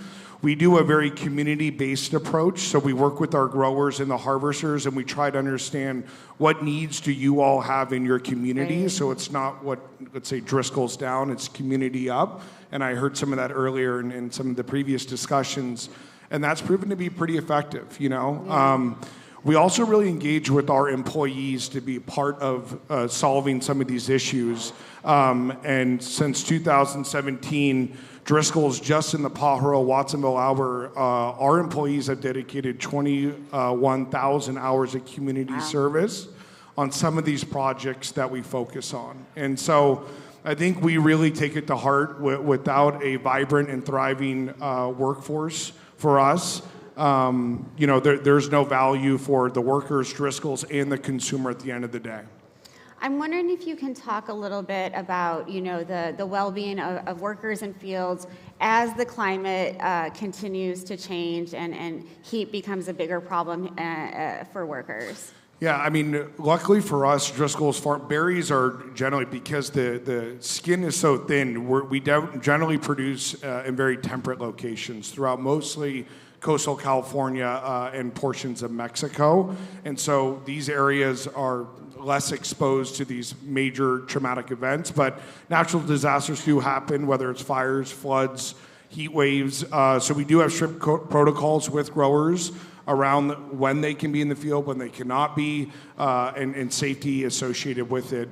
But we really try to work with them. We're not the police. We want this to be a problem that we're solving together. Right. And so luckily for us, I will say we are less exposed to some of these really traumatic weather events, but it's definitely on our radar. Yeah, and things keep changing, so I know that it's top of mind for you all. Stephanie and Garland, I know that workforce development is top of mind for both of you, and I think Emmanuel as well. Can you talk about how you all approach that? Workforce development, helping your employees sort of move up, thrive a little bit differently. So I think your workforce is your most important asset, right? You can't accomplish anything without them. So constantly training them is very important. But when we look at talent, we always look at attracting the right kind of talent. And I was thinking about it before, Emmanuel, when you were answering about your stores and how they're so unique. That's how you differentiate yourself to the consumer. So what we try and do with our labor force is we try and differentiate ourselves as well. There's many companies who do similar transactional work that we do, but how can we do things different? Mm-hmm. So we have our heart values, honesty, empowerment, adapting to changing needs, respect, and teamwork that we try and live by. We are working on programs to help people at all different levels of our company work on a skill that's going to help take them where they want to go. And that's very important. It's not where you want them to go, it's where they want to go, because people are passionate about certain things, and if you can harvest that passion and just point it in the right direction, that's usually when you'll get your best results. And we talked earlier about the community knows what's best for them, and then as a company you have the means to help them, so we look at it really the same way with our labor force. Right. Emmanuel, do you want to comment on this? Yeah, for us, education's really important, so since 2018, Vallarta has awarded 450 scholarships, and these are to team members and or their dependents. We also have a Vallarta University that has like 4 different facets in it, whether it's a store manager taking, college courses. Right now we have a group of them doing it, and it's gonna maybe take them about a year and a half because they're so busy, but we're constantly looking at ways of improving their education and fostering their growth and so forth. Because you never know, maybe our produce clerk will end up becoming our vice president one day. Sure. So we definitely believe in education, and that's our way of really giving back to the community, to them, and fostering their growth. Thank you for that, Garland. Yeah, not dissimilar to Katzman, we are a mission and values company, so we really try to screen potential candidates coming to the company by the values and the mission. So humility, trustworthiness, and passion are our values, and then to continually delight berry consumers through alignment with our customers and berry growers is our mission.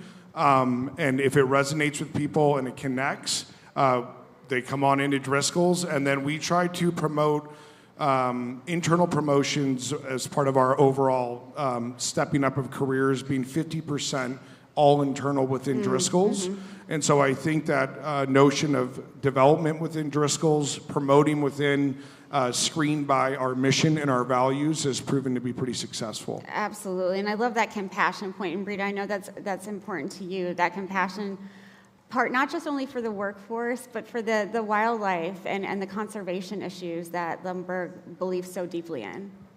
Absolutely. Like I said, my great-grandpa Albert's philosophy was to leave the land better than he found it. And I do think he meant that literally. My great-uncles told me stories of going out to the fields with their dad, and he would say, you know, everybody says I'm going to go broke and this ground is no good, but you see that weed there? That is a good weed. That'll add a lot of fertility to the soil. But I think he also meant it more broadly than just the land. There's always this sense that we're not just caring for the land, but also the creatures who call it home. And so it was standard practice for years, decades even, to burn the rice straw left in the fields after harvest. But my great-grandpa Albert said, we're not going to do that. That came from the soil. It needs to go back to the soil. And what we found over the years was that as we stopped burning and instead started, well, we never burned, but as the years went on and we started flooding the fields, we were able to provide habitat for migratory birds as they traveled the Pacific Flyway. And the birds started coming back by the thousands as we shared that practice of flooding the fields with our neighbors, even our conventional rice farming neighbors. And then we found as we grew cover crops, our cover crops provided natural breeding habitat for ducks who had lost a lot of their natural breeding habitat. And so each spring, before we start our tractors to prep the fields for planting, we partner with our friends at California Waterfowl Association to search the fields for nests, rescue the eggs by hand, transfer them to a local hatchery to be incubated, hatched, raised to about 5 weeks of age, and then released back into the fields. And we've been doing that since the 90s, and in that time we've rescued more than 30,000 ducks. Wow. So it's a duck ton. That's great. Thank you. I was just going to ask, I mean, you guys do so much unique and cool stuff. How do you effectively communicate that to your consumers? Because they have to make a choice. Great question, and I think it comes right back to what you were saying about compassion and about storytelling. You know, we've been farming organically since the 60s. Growing cover crops since the 40s. We knew that, you know, there are all these things that we could tell consumers about what we do, how we use water instead of chemical herbicides to manage weeds, which can help reduce global warming potential by 49%, how we grow cover crops to restore nutrients to the soil. But the reality is that most consumers don't realize that rice is a plant. And I know it sounds silly, but when you think about it, rice is sold in the dry goods section of the grocery store next to pasta and plant-based rice. And if plant-based rice is a thing, what is rice, right? It's a plant. It grows in the ground. The way we grow it matters. But if we start talking about soil health metrics, or chemical herbicides, it's going to go right over consumers' heads. And so we decided to focus on our duck rescue efforts, and we launched a Ducking Good Rice campaign a couple of years ago to really highlight the fact that our regenerative organic farming practices are a way of caring not just for the land, but also the creatures who call it home. And that if we care this much about ducks, imagine how much we care about our rice. And it's not just ducking adorable. It's also the embodiment of my great-grandpa Albert's philosophy to leave the land better than we found it. And if people want to dig deeper into our farming practices, let's go. I love talking about soil. But if they just, you know, are happy with a few duck puns and get the sense that we care about the land, we're good with that too. Yeah, thank you for that. For all of you, and I know this from our prep call, the work that you do means a lot to you, and you're part of family businesses that have continued for generations. And I'm wondering how you sort of communicate that to one another and within your families, within your own communities that aren't part of work. How do you sort of talk about what you do every day? Emmanuel, I'm going to put you on the spot. Are you talking about like how we communicate to the public or amongst each other? Well, amongst one another as sort of colleagues, but also to your community that is not in this business. Yeah, I mean, it's really just working together, and humility plays a huge role. That's one of our core values. So it's really coming to work always humble with an open mind.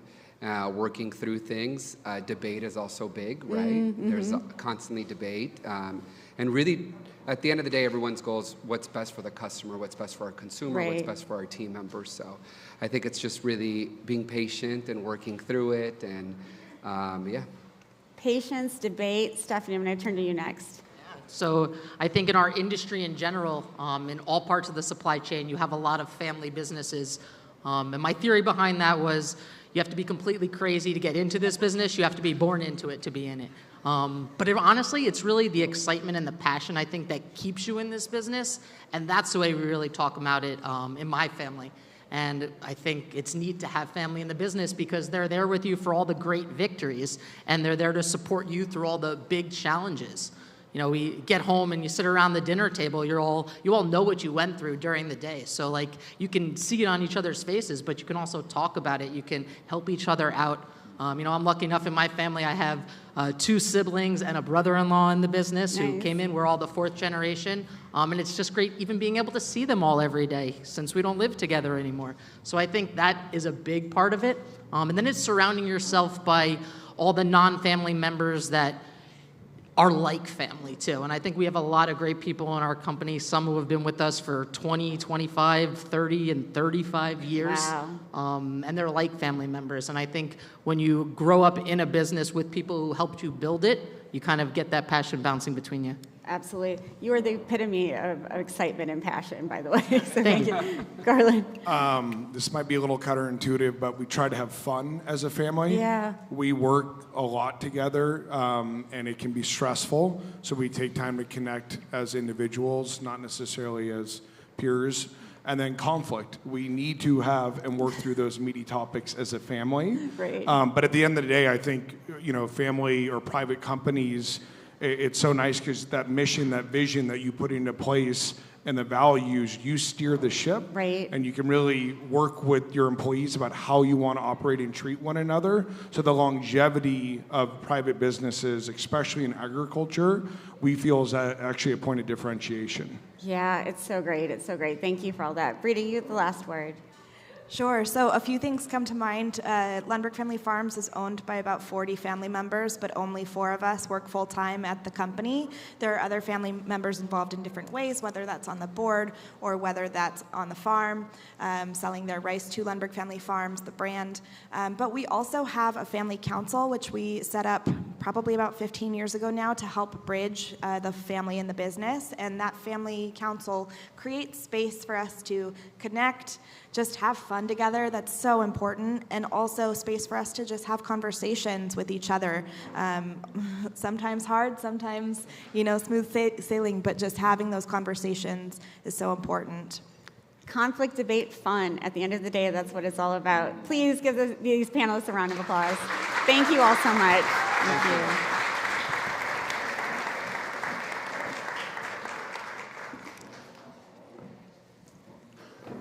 Thank you all again. Thank you so much. Thank you. Before we go into our next conversation, I'm really excited to play a short film for you called Wild Hope, Mission Impossible from HHMI Tangled Bank Studios. In your program, there is also a QR code to share the film, which is available online for free to your networks. So enjoy the film.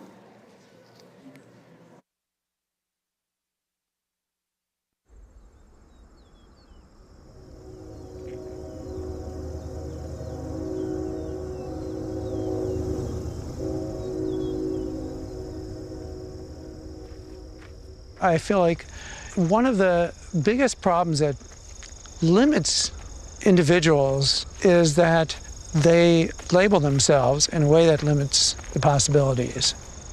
Counting themselves out because I'm not the right person for the job from the get-go. And I never do that. Pat Brown was an incredibly well-established, preeminent scientist at Stanford University Biochemistry Department and one of the best in the world. The concept of him leaving all that was pretty shocking. Which is the juiciest looking morsel here? Do not use this spoon. He decided he wanted to work on something that was really of importance to the world. And the squirrels and the birds and he thought about what's the most impactful question that he can pursue.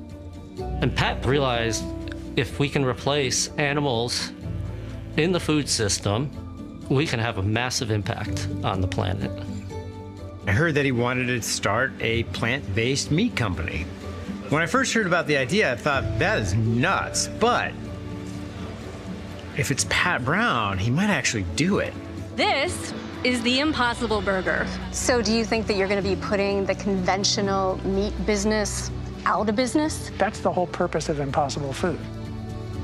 And now his first step beyond Impossible Foods is to take over an animal farming ranch. What? We are experts at turning forests into ranches. We do not really know how to turn ranches into forests. Of course, I'm not an expert on any of this, but it doesn't deter me because I feel like, okay, I'm not an expert. Well, first of all, nobody else is an expert anyway. And secondly, that's the most fun kind of project, is one where you know it's doable, okay? But you don't know how to do it. And that's what this is all about here, yeah.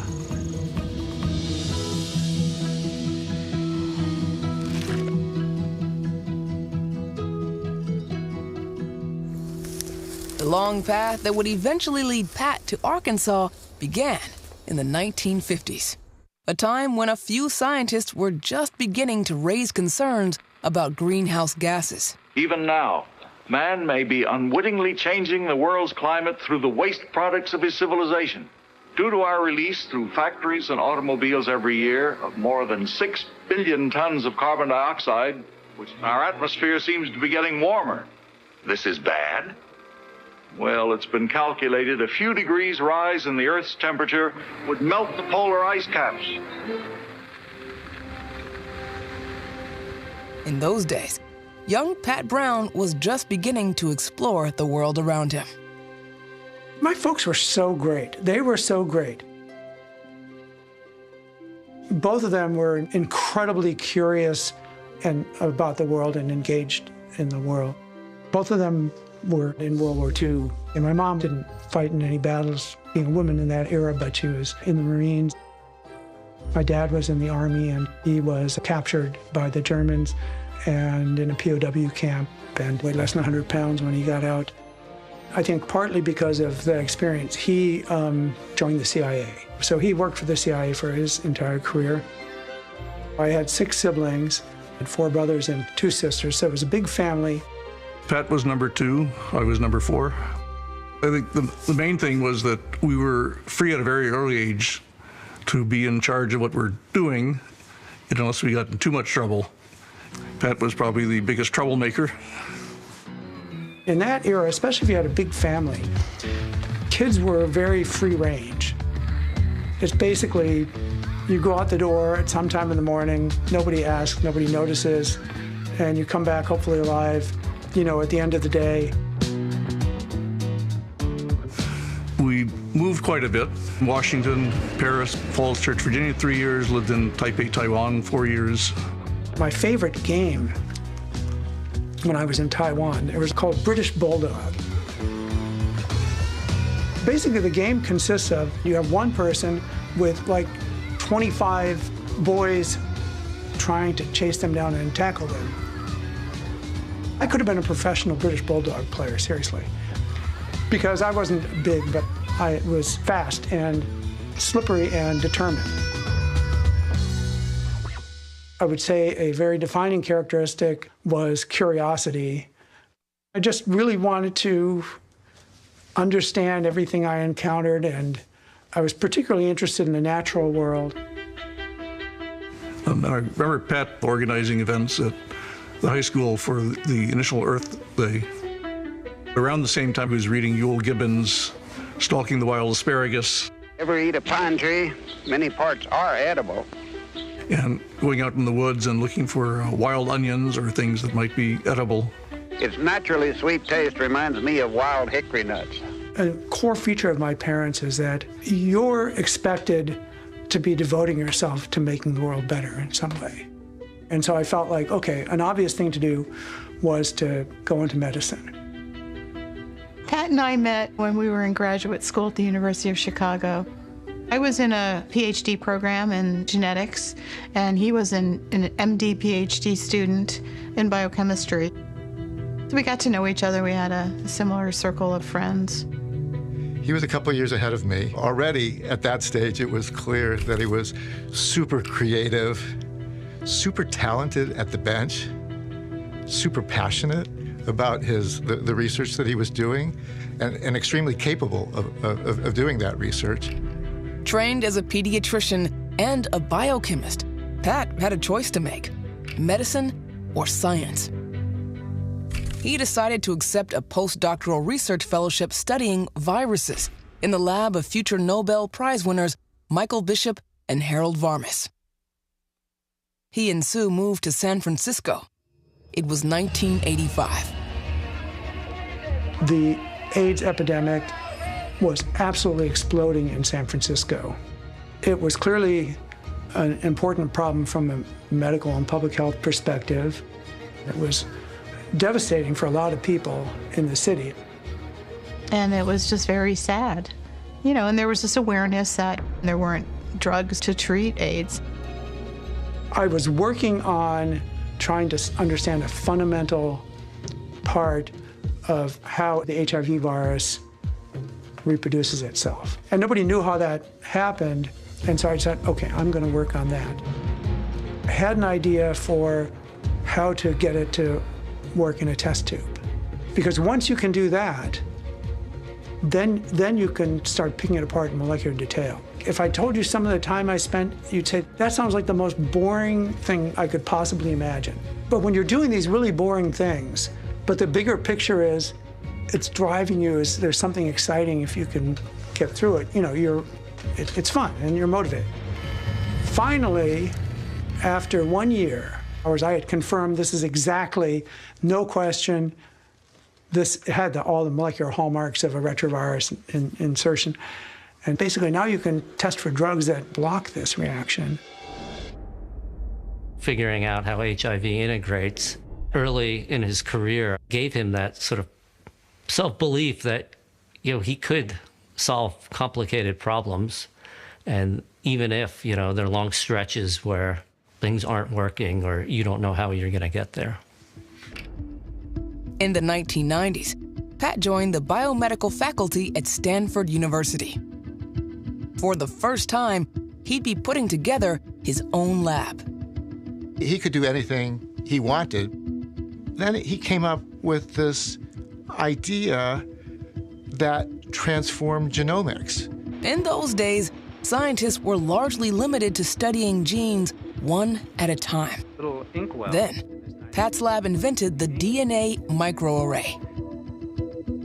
We realized that the microarrays could be used to look at the whole genome, all the genes in the genome. Pat's idea was to attach the DNA from thousands of genes to tiny spots on a microscope slide, and then use fluorescent dyes to reveal which genes were active by lighting up the spots with different colors. And this gives us a way to, whenever we look at a cell or a tissue sample, to recognize which genes are being used and how they're being used in a particular cell or tissue or process. The DNA microarray became a powerful tool in understanding the genetic origins and behaviors of certain cancers, including leukemia, lymphoma, and breast cancer. You know, the breakthrough was really just looking at the world and seeing a problem, saying, look, we can do this. Let's just go into the lab for a year or two or whatever it takes and figure out how to do it right. Some years later, Pat became outraged at the way established scientific journals restricted access to important research. So, along with Harold Varmus and Mike Eisen, he created a free, open-access website. It's called the Public Library of Science, or PLOS. His ability to start something up like the PLOS series of journals, I think really speaks to a subversive nature that is incredibly productive. By 2009, Pat Brown was at the top of his profession. I'd been at Stanford for almost 25 years. I absolutely loved my job. And I never imagined really doing anything else. And then I had my sabbatical. What I wanted to do on the sabbatical was to figure out what was the most important thing I could do to make the best possible world. He decided he wanted to work on something that was really, really of importance to the Earth, to the world, and he decided that global warming was it. Researching the causes of climate change, Pat started by studying the role of fossil fuels. But soon, an unexpected culprit caught his eye. I was looking at a bunch of sources, and there was published evidence out there that animal agriculture was a big problem for climate. And there was very little awareness of this as a problem in the world. Calculating animal agriculture's part in greenhouse gas emissions means adding up each step of the process.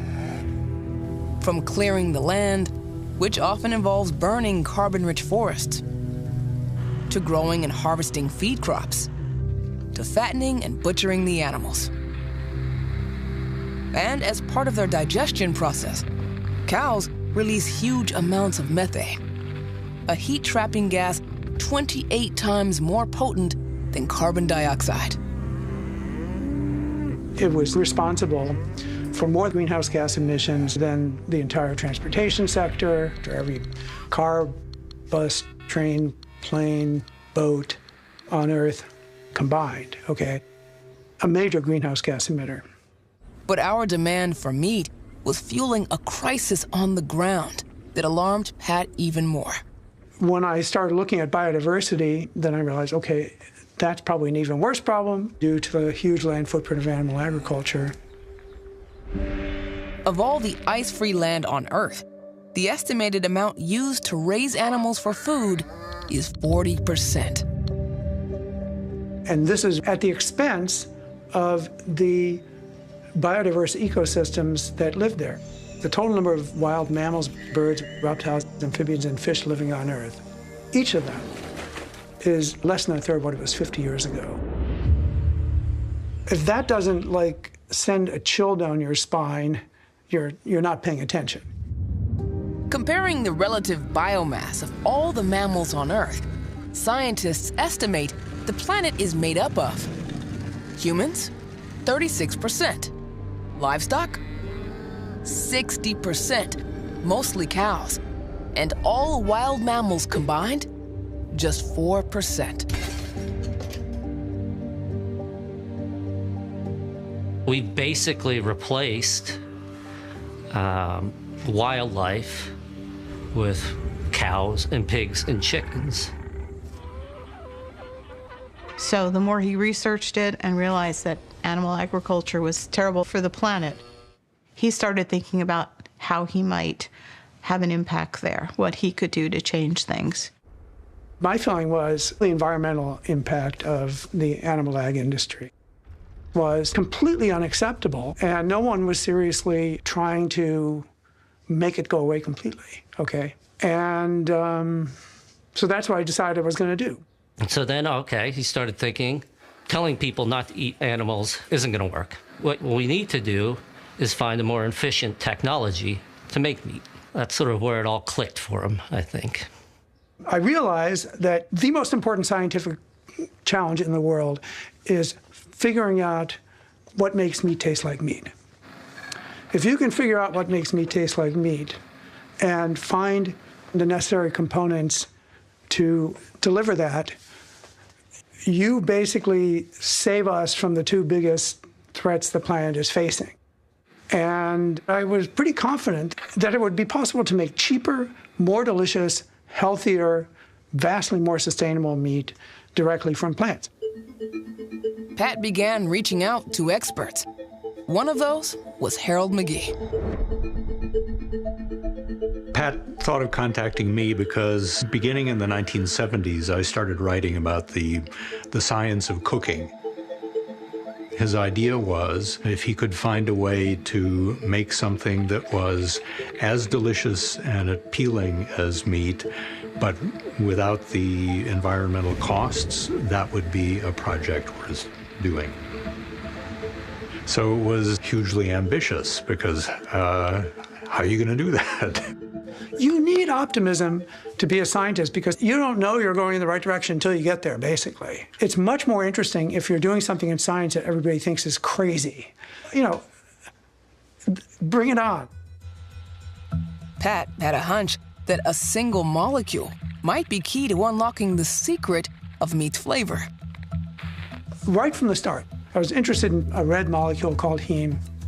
Heme is one of the most essential molecules for all forms of life. Literally, I think you could say it's essential for all life on Earth. It's what carries oxygen in your blood, from your lungs to all the tissues. It's what makes your blood red, and it's what makes muscle red or pink and so forth. Actually, I have a model of heme here. This is what a heme molecule looks like. These are oxygen atoms. These are blue is nitrogen, white is hydrogen, black is carbon. But it's kind of a beautiful molecule, I think, just in its own right. It's part of myoglobin. It's part of hemoglobin. So when you think of blood and meat, you think heme is really important. Heme is also one of the best catalysts. And a catalyst is a molecule that helps cause chemical reactions to happen. People care about the color, but I suspected it was going to be the critical catalyst for flavor because, first of all, it has a bloody taste. And so it's like screaming at you that one of the best catalysts in nature is one of the most abundant molecules in meat. And so I thought, I bet heme is the key catalyst for meat flavor. At first, Pat was hoping to hand his idea off to someone more qualified to take it on. The idea was to find someone who might carry out his work or who he could work with to carry out his ideas. And then it got really complicated there with talks with lawyers and contracts, and he didn't want that. He just wanted it to happen. And so, as he often feels, if he wants something to happen, he has to do it himself. So he started looking into founding a company. Pat never returned from his sabbatical, and his departure from Stanford shocked the scientific community. When Pat left his lab, he's an incredibly well-established, preeminent scientist at Stanford University Biochemistry Department, one of the best in the world, one of the highest levels of scientific achievement one can attain. The concept of him leaving all that, I think for almost everyone was pretty shocking. Of all the people, if you had told me 10 years earlier that Pat was going to end up starting a company, like that I would have laughed at. Intent on raising enough cash to put together the kind of research team that could develop his ideas and take on the meat industry, Pat started pitching his vision to venture capitalists in nearby Silicon Valley. I mean, it is almost unheard of that in your late 50s, right, you would walk over to Sand Hill Road and you would give a presentation that you just whip out of your MacBook, right, and you get funding, and at 57 years old, you start a company. That just does not happen, right? Blasting ahead. That was one of Pat's mottos. Blast ahead. Blast ahead. Blast ahead. And it doesn't mean blow things up and so forth. It just means whatever is in your way, you go around it, you go through it, you go over it, you just keep blasting ahead. You get knocked down, you blast ahead, I don't know. I just love that expression. To me, it just conveys a lot of the joy and determination of being a scientist. Yeah. As a complete outsider, Pat was able to approach the food industry from a different angle. This was another revolution that Pat was kind of plotting out, which was the food technology revolution. And nothing grabbed Silicon Valley investors' attention like the words technology revolution. Pat learned that really fast. Obviously, under Pat Brown, Impossible Foods raised more than $2 billion. Critical thing to investors is this is a at the time, $1.5 trillion global market that's being served by a prehistoric technology that hasn't improved in millennia and is demonstrably one of the least efficient technologies on Earth. He's applying his skills where he can on a problem he thinks is incredibly significant. Making proteins by growing cows. I mean, it's kind of an insane old technology that basically doesn't even work very well. An average cow will need to consume 25 pounds of feed to produce 1 pound of edible beef. Studies show 75% of the agricultural land on Earth is committed to raising livestock and using new food technology to get all our calories and protein from plants would free up land the size of North America and Brazil combined. With funding pouring in, Pat decided to put heme to the test on America's most iconic meat product. Why a burger? Something very close to half of all beef produced in the U.S. is sold as ground beef. It was important just for business purposes, but also for kind of sending a shot across the bow of the animal-based food industry in a way. Juicy broiled hamburgers with just the right touch of charcoal flavor from the fire have become an American institution. I recall Pat explaining to me that, people like their hamburgers.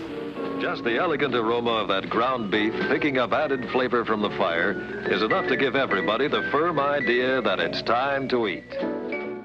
And so if you really want to affect that part of the food economy, you have to provide a product that's just as good, just as delicious, cooks the same way, smells the same way, but doesn't have the climate impact that growing protein from a cow does.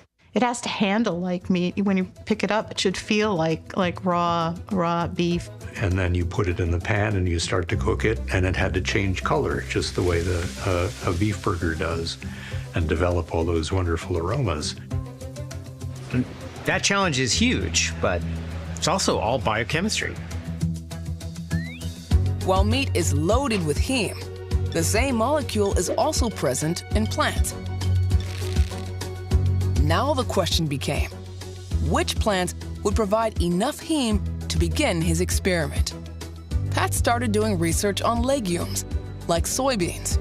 I do remember one time where I came into his office. I remember his shoes up on the desk, sort of like leaning back in his chair, reading some papers. I was like, "Oh, what are you reading?" He's like, "Oh, I'm reading about soy root nodules."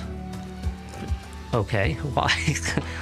What I remembered was that they have a very high concentration of a protein called leg hemoglobin. And I think I remembered it because I always thought the name was really funny. There was this old school cartoon character called Foghorn Leghorn.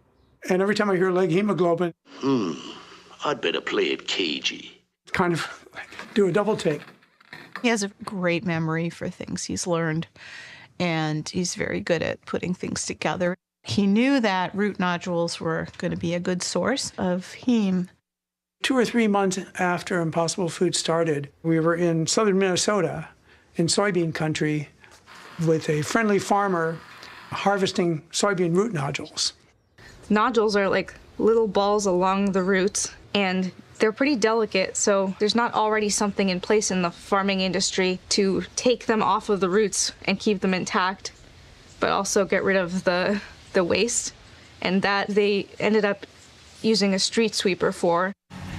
They basically rigged it so that you could put plants and roots down a chute, and then it would go through these rolling bristles and sort of brush off the nodules, but not bring the root with it. So you had a lot of dirt and a lot of nodules, and slowly collected enough to take home and purify. Taste tests in the lab confirmed Pat's hunch. Adding heme to plant-based materials gave them a meat-like taste.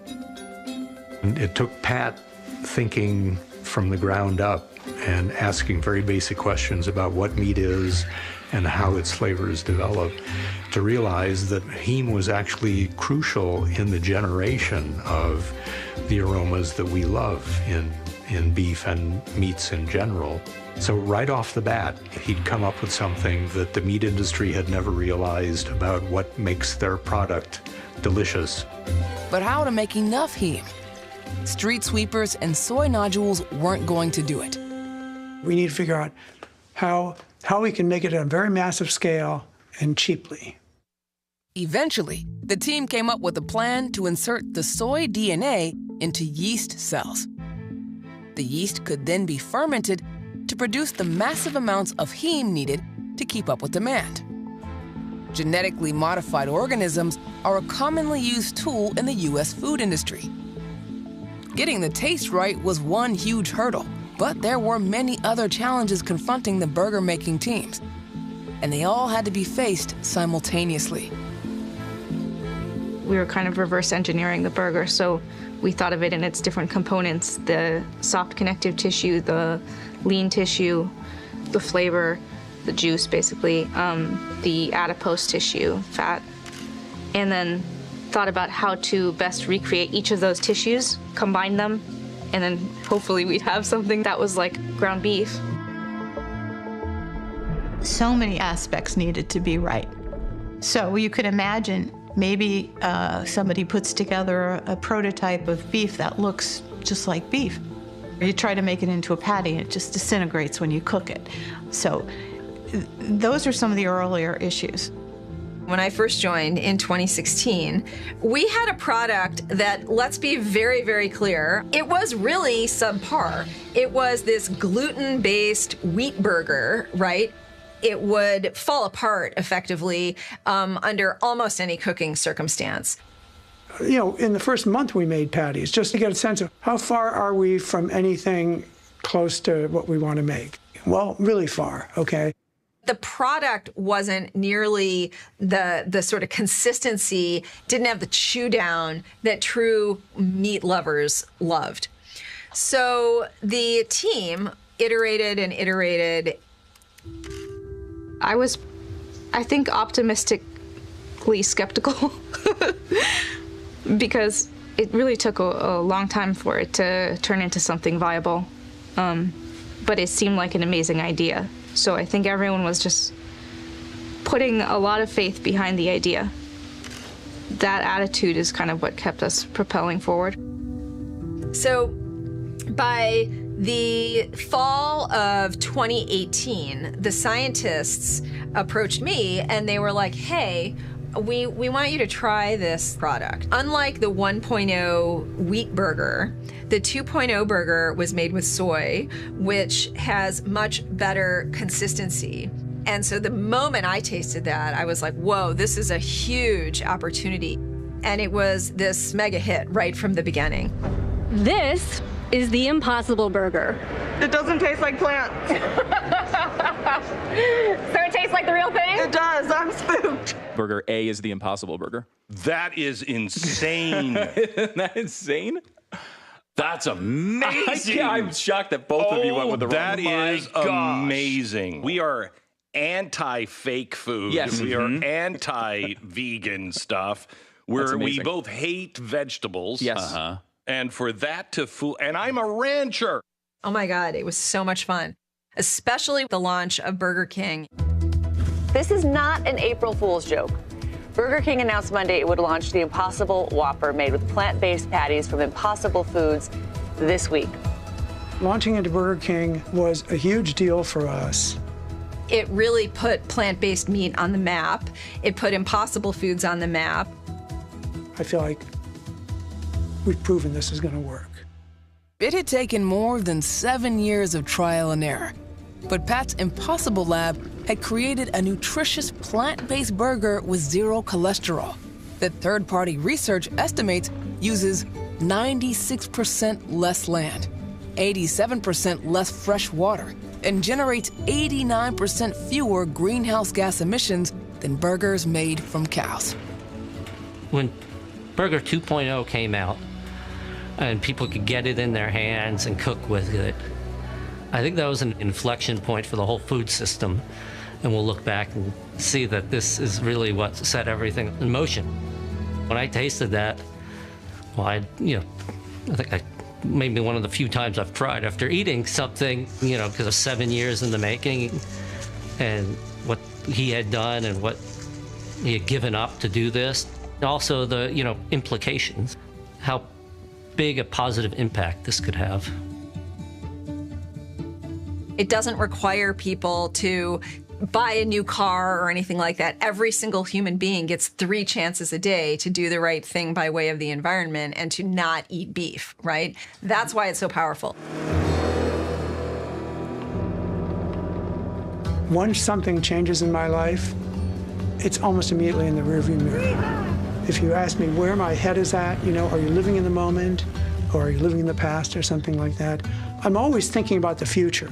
So I just love it, you know, that his first step beyond his Impossible Foods kind of corporate role, his first step beyond that is to take over an animal farming ranch.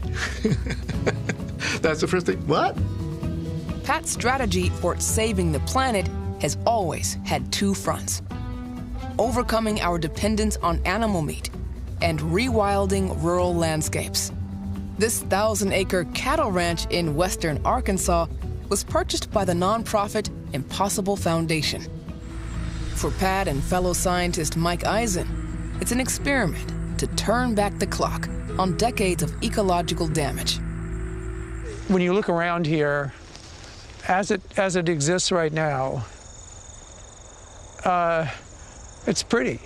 And it feels like, in a way, wow, we're out in nature, you know. In reality, this isn't nature at all, okay? This is a very unnatural landscape because in order to create it, the land had to be cleared. It was almost entirely forested, this area of Arkansas. You're so used to thinking of, you know, a cattle farm as sort of part of nature, and it's the destruction of nature. I got a phone call from Pat and Mike and expressing their interest on planting trees, and you know, getting a call from someone from California to do some work in Arkansas, that kind of got my interest going. I love this, the fact that it's such a long list of trees. It is a very long list, yes. Diversity. I know, that's excellent diversity. Exciting. It is. I have met a lot of professors from California universities, so getting a totally different thought process and look at the land and how it's used, for me, has been very interesting. So this is higher density, and these are 2 slightly lower density. This is all going to end up being hardwood. You know, I'm not aware of a project exactly like this in the Southeast, so we're glad to be a part of it. This is an experiment for us to show people how they can use their land in a new way. And our product here is carbon, and our product is biodiversity. You know, people talk about fancy technology for carbon capture, like incredibly expensive machines that require a ton of energy to run, that suck carbon out of the atmosphere and squirrel it away. This is by far the best, most proven technology on Earth for capturing carbon, pulling carbon out of the atmosphere. The underlying technology, you could say, photosynthesis, has been perfected over more than 3 billion years. It's been optimized, okay? Before the tree planting begins, Pat and Mike are documenting as much of the existing ecology as they can. 15 camera traps and 22 microphones are capturing the sounds and images of the animals living along the edges of the pasture land. I'm seeing a bobcat. We see quite a few of around here, walking through the dry creek. A great blue heron. These recordings will provide baseline data to measure how things change as the forest returns. We know that the loss of that habitat is the biggest driver of population declines in terrestrial animal species. We're hoping that as the ecosystem recovers, the numbers and diversity of wild animals here will increase, and we'll find out.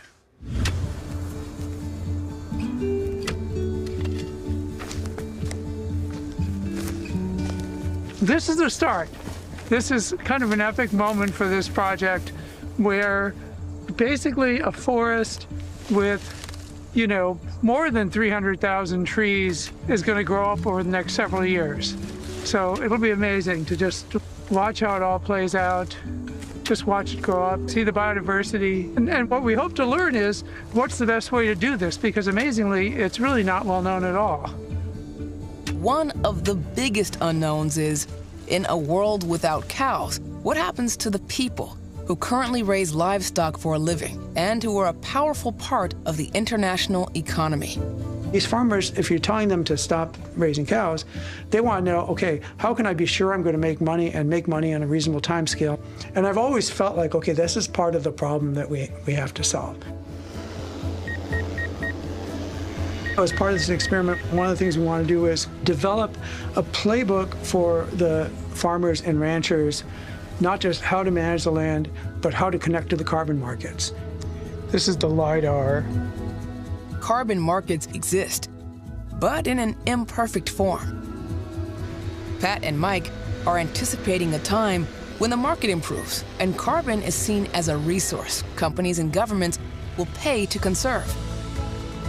Using LIDAR-equipped drones, they're calculating how much carbon the ranch is currently holding. It's something we're going to be tracking as a way of measuring how much carbon is being captured on the land. I think that it could turn out that part of what makes the industry go away isn't just the competition from plant-based meat, but it's the competition from a better way to make a living. If the carbon market was to continue evolving and maybe the prices increased, it could have a huge impact on the amount of acres that are planted in trees throughout the country.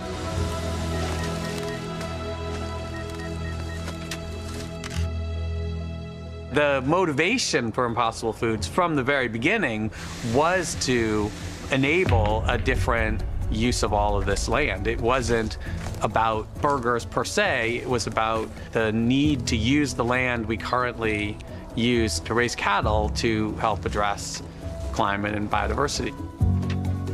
100 years ago, the challenge was feeding people. Now the challenge is saving the planet from the brink of destruction.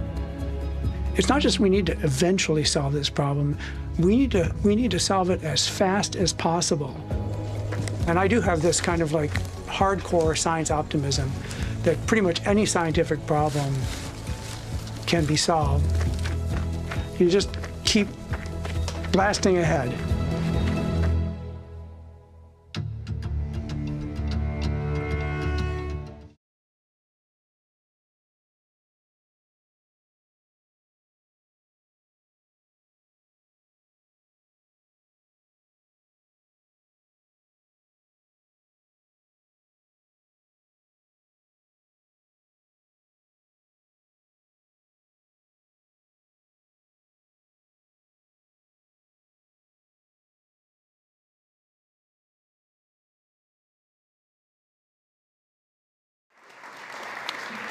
I'm Pat Brown, the founder of Impossible Foods and a professor at Stanford University, among many other things. Give him a round of applause.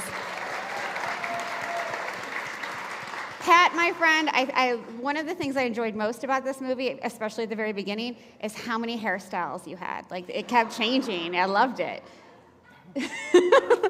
There's no response to that, I'm sorry. Well, my stylist is my daughter, and basically I get a haircut whenever she decides it's too long and too unruly, so it fluctuates a lot. I loved it, I loved it. Jared, my friend, can I turn to you? This film is great. There's so much richness in it. What was the inspiration for you behind it? There were a lot of inspirations. It's part of a series we have called Wild Hope, which is designed to go out and find whatever else is going on in the world. We wanted to find people who were making a difference in conservation and in ways that is inspiring people wherever they are, that there are things you can do to take action. Yeah. So the series, we're 3 seasons into our Wild Hope series, but when we saw this story, it was it epitomized so much of what we were trying to do. It was a person who was not going to wait around for someone else to solve the problem. It was a person who was recognizing an important problem and that he had the solutions to solve it. And it was just an incredible journey, being able to follow the story all the way through to see how Pat landed up where he ended up with this. Yeah. So it just had all the elements. We're a nonprofit production company whose mission is to tell stories about science, to help educate, help inspire people to recognize what science can do. And this story had that in spades as well, because it shows the underlying science that was required to make these changes. And so it had all the elements, it had a great character, and we sort of knew that it would appeal to audiences on a bunch of different levels. Yeah, and I love that, you do take the viewer on a journey. This is an actual journey of what inspired Pat. How do you reconcile that with what's going on in the world right now, telling these stories of hope in sometimes an unhopeful world? I would say it's even more important now. Yes, and sometimes quite often a very unhopeful world, but despite that, there are people, we've, by the end of next year, we'll have, I think, 45 Wild Hope episodes. Oh, nice. Every single one of them is about hope, is about people who aren't saying I have no hope, but who are getting up in the morning and making a difference. And sometimes it's very local, sometimes it's very much about what can I do in my community, and other times it's about how can I do things big like this and actually change the world. So I think more than ever, we need that hope. We need to be able to get up in the morning and say, hey, there are people who are making a difference, there is still change we can make. So that's the goal of the series, and I think it's as important now as it ever was. Film is so important for that inspiration, and thank you for doing these films. It's really important. Please give Jared a round of applause for being such a great inspiration. Pat, for me, there's a very personal moment in the film where we hear about the guidance your parents gave you to pursue what's meaningful. My parents gave me that same kind of advice, and it chokes me up a little, right? Because that really shaped who you are and shaped your career. Yeah, I mean, it was always expected in my family that, what we would be choosing to do was basically to try to make the world better. Right. And it was never even it wasn't particularly discussed. It was just sort of understood. And, what could be more rewarding and fun than to make that, the goal of your life. Can you talk about the fun aspect? I think we forget that scientists can be really fun because it's such a deeply, you have to have deep knowledge of your subject matter, but you are clearly a person who has a lot of fun doing it. Oh yeah, I mean, one of the things that I believe about science, and I just believe about basically life in general, is that the magic ingredient for creativity is fun. And, at Impossible Foods, well, also in my lab at Stanford, it's really important to have kind of a loose sort of fun environment and to make sure that, what we're doing is stuff that we love, that we're having fun doing. Yeah. And that we have colleagues that are fun to work with and so forth. But yeah, I think that's you basically almost can't be creative if you're not having fun. Right. And that creativity, for both of you, that creativity comes from curiosity. So Jared, you have a deep curiosity about the world around you. I've had many conversations with you, and that translates into these films, but your whole staff has that deep level of curiosity as well. Yeah, I think you need that to, want to tell these stories. I was someone who, growing up, I was interested in science, but I didn't pursue that as a career. I fell in love with it when we started telling stories about it, because I think that's when all the pieces come together, and the challenge of figuring out how do you make something interesting to a general audience who maybe think they're interested in science, maybe don't, but how do you sort of apply that? How do you find the path through? And I know Pat and I had a conversation at an earlier screening about how much of the story was about Pat versus how much of it was about the work that Pat did. And for me, when you get it right, you find that perfect balance where, I know for me, every time I watch this film, I've seen it a lot now, but every time I watch it, I'm so intrigued by Pat the person, Pat the scientist and the work that Pat does. And when you can blend those together, then it's a lot more compelling than an educational piece that is just going to teach you something. You can teach a lot if you tell a good story. And so that's where the fun part of my business is the creativity of how do you put that together in a way that will, will engage an audience and keep them there and watching and learning. Absolutely. Pat, when you first started being an academic, a scientist, did you think about the storytelling and communication side of this work and getting it to an audience like this? Not really. Yeah. No, I mean, I'm not naturally an extrovert and not a public communications person, but so for me it was all about doing the work that I was capable of doing and trying to have an impact there,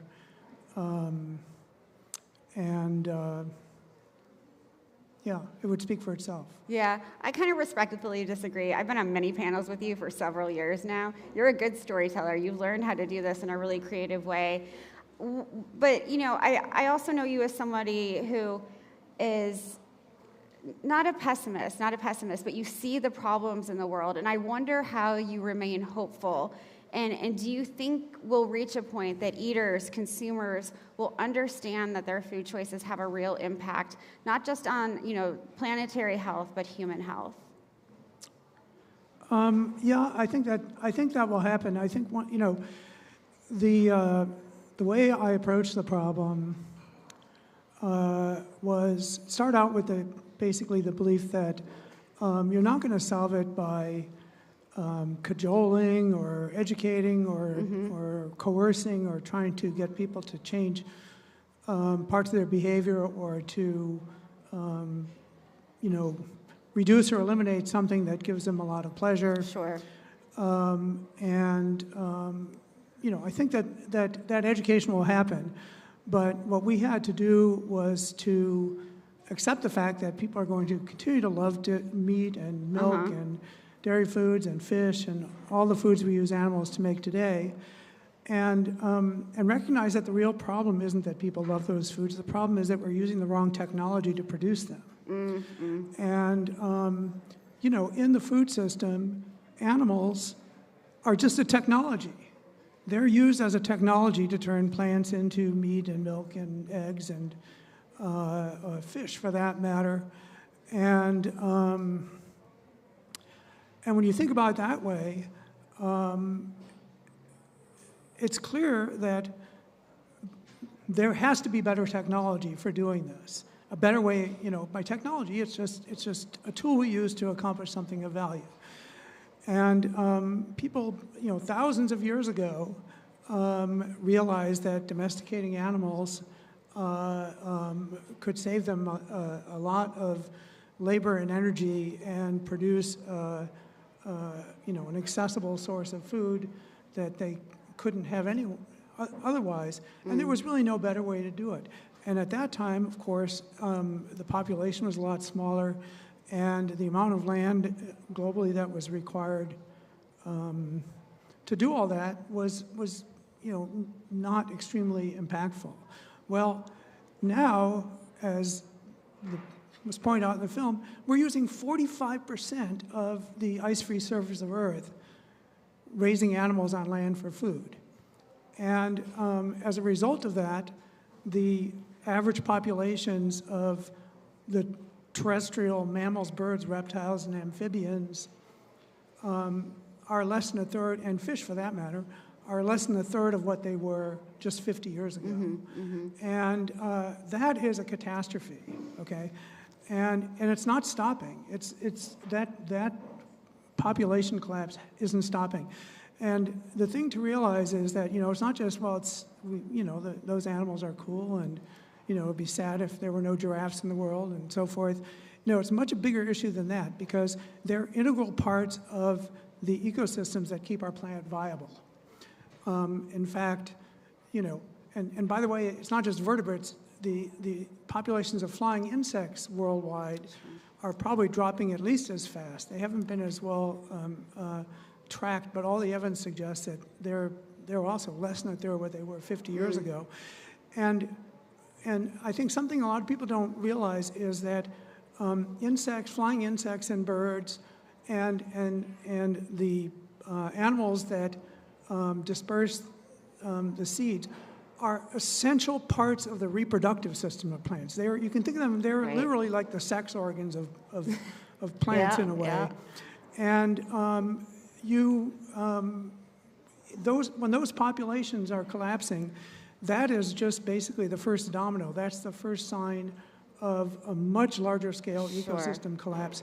And again, the thing to emphasize over and over again, overwhelmingly, it's due to our use of animals as food technology, which is incredibly inefficient, completely unnecessary from a food security standpoint, from a nutrition standpoint.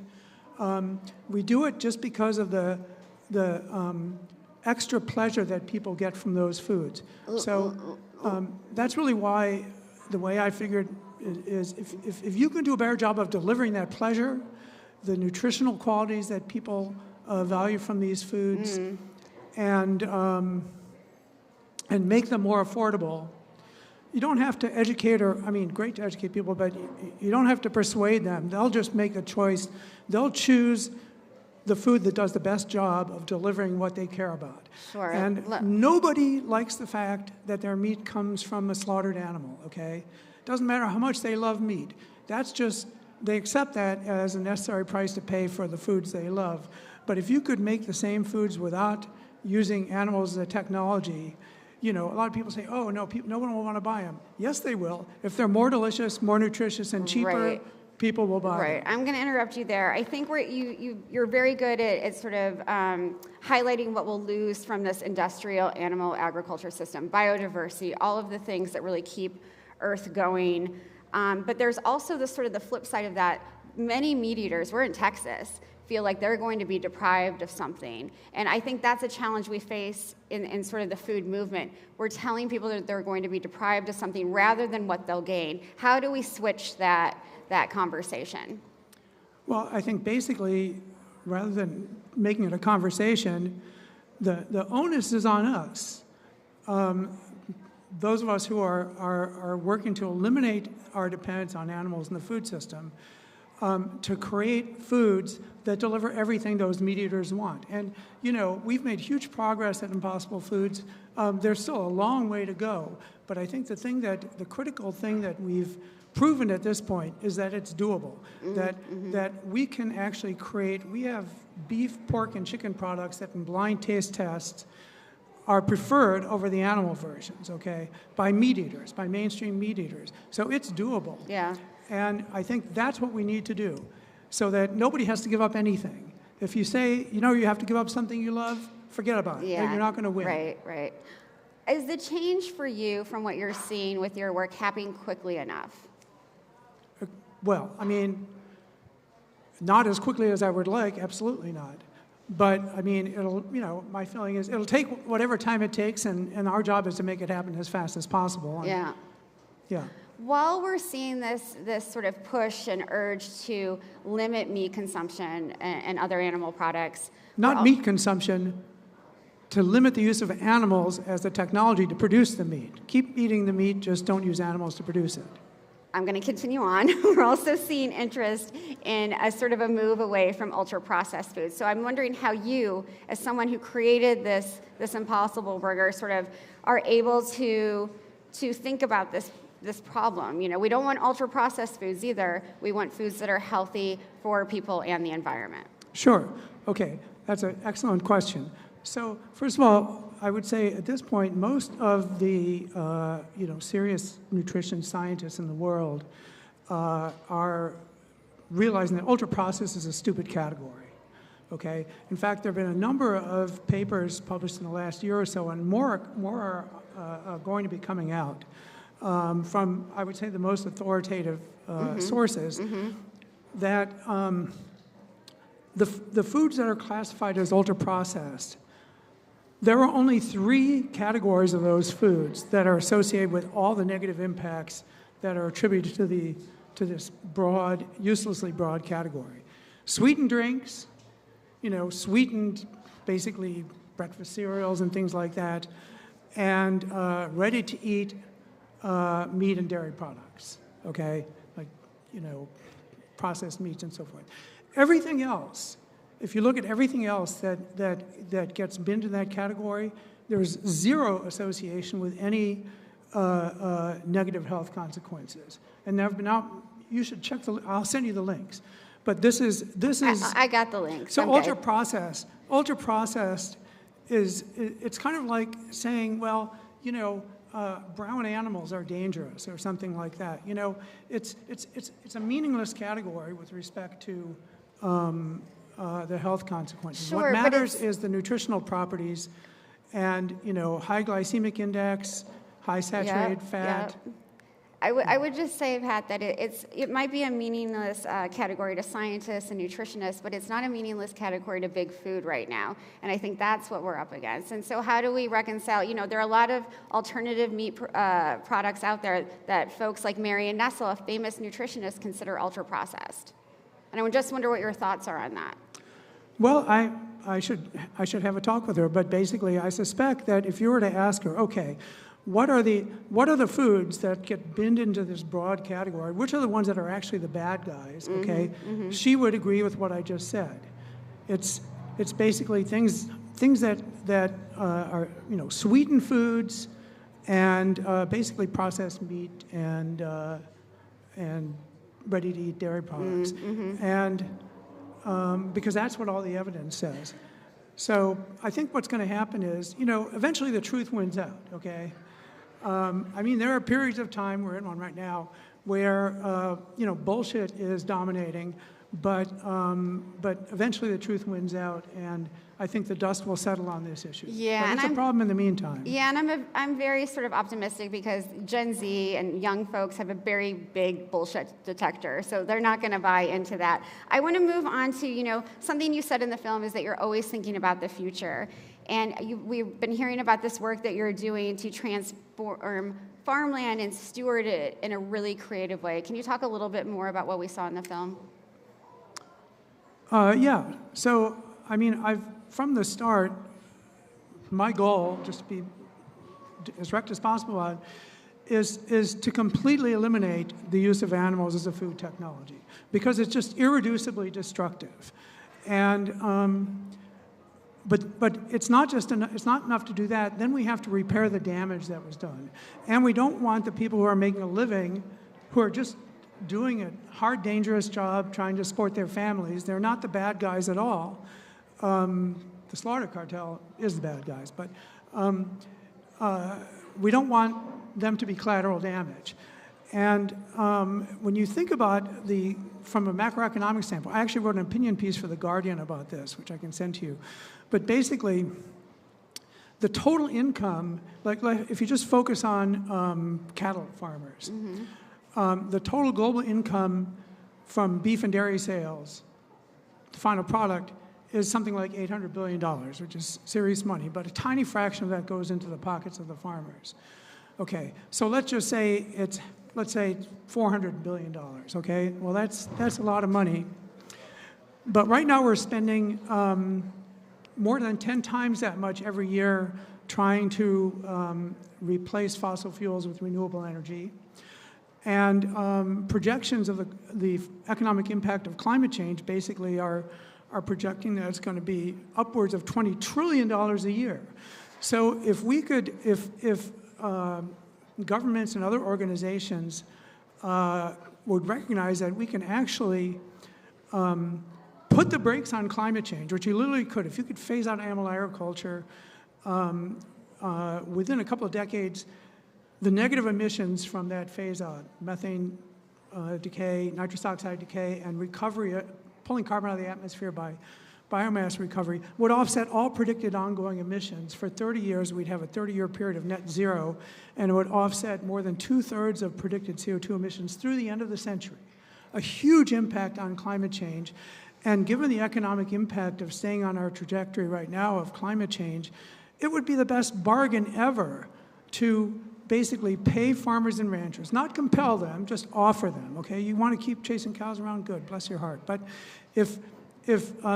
but you can make more money by basically providing a public service, just like teachers provide a public service, firefighters provide a public service, restoring and preserving native ecosystems on the land that 10 years ago you were raising cattle on. Sure. I think that, that may seem like a fantasy scenario, but from an macroeconomic standpoint, it's like a complete no-brainer.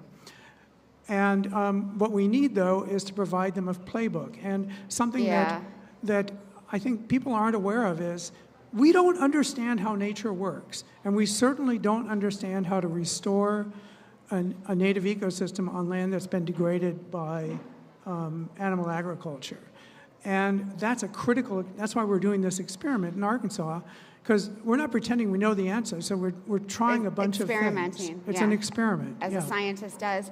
And I agree that for farmers who want to get out of the vicious cycle of factory farming, and many of them do, many I know, they need a just transition. And this is one component of what a just transition could look like out of animal agriculture. Yes, well, I think that it's more than that.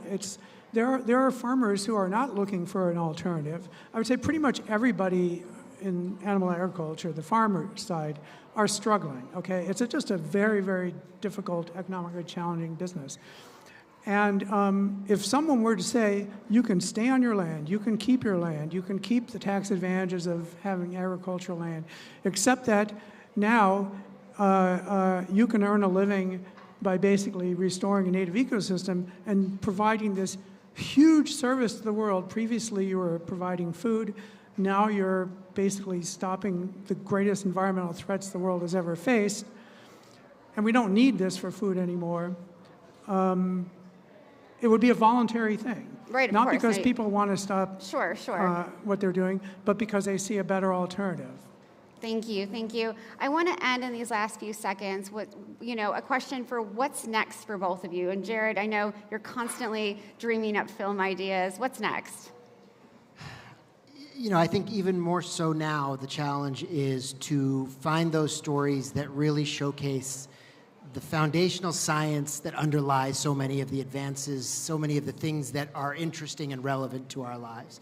So, we're looking at health, we're looking at more wild hope. It's fertile ground. The stories are out there. Literally. People like Pat are out there. And so it's our job to find those stories and to find ways to make them relevant and make them realize. Again, with what I love so much about Pat's story is that he always seems to be one step ahead of where the problem is. He recognizes the problem, and he's already thinking, as he's inventing the burger, the meatless burger, he's already thinking about the carbon market. Right. And so, finding people who are thinking that far ahead and who are actually taking steps to get there, those are the stories that we want to tell. Absolutely, and thank you for doing it. Pat, in about 30 seconds, what's next for you? I'll say what I'm working on right at the moment. I've reactivated my lab at Stanford. I am right now, one of the projects I'm working on is developing I think what will be a major source of protein in the human diet in the future, which is the protein isolate from leaves. Because in order to make foods that consumers love, that can compete against animal-derived products, you need a protein source that's ideally flavorless, colorless, extremely water-soluble, things that don't apply to the existing plant proteins on the market. And it turns out that most of the protein on Earth is in leaves. Most of the protein in the diets of most animals on Earth comes from leaves, like elephants. That's where they get all their protein. And it's just never been developed as a protein source, but the protein from leaves is incredible from a nutritional standpoint. It's extremely water-soluble. You can make a clear liquid solution of this protein that has 4 times the protein concentration of milk. That's basically a clear liquid. And so it's never been developed because basically leaves decay when you store them, whereas seeds don't. But that's not a problem anymore. So I'm trying to develop a scalable system. It has huge benefits for food security because you don't have to depend on just a few crops because every plant has leaves, basically. And the protein from grass is pretty much the same as the protein from oak leaves. And So anyway, it's another project. And then I'm continuing the Carbon Ranch project, and I'm looking to expand that to some other locations. Next, possibly California and Madagascar. Oh, very cool. I'll be interested to hear more about those. Such exciting work. Thank you both. Great. Congratulations on the film. It was great. Thank you both so much. Give them a round of applause. Yes.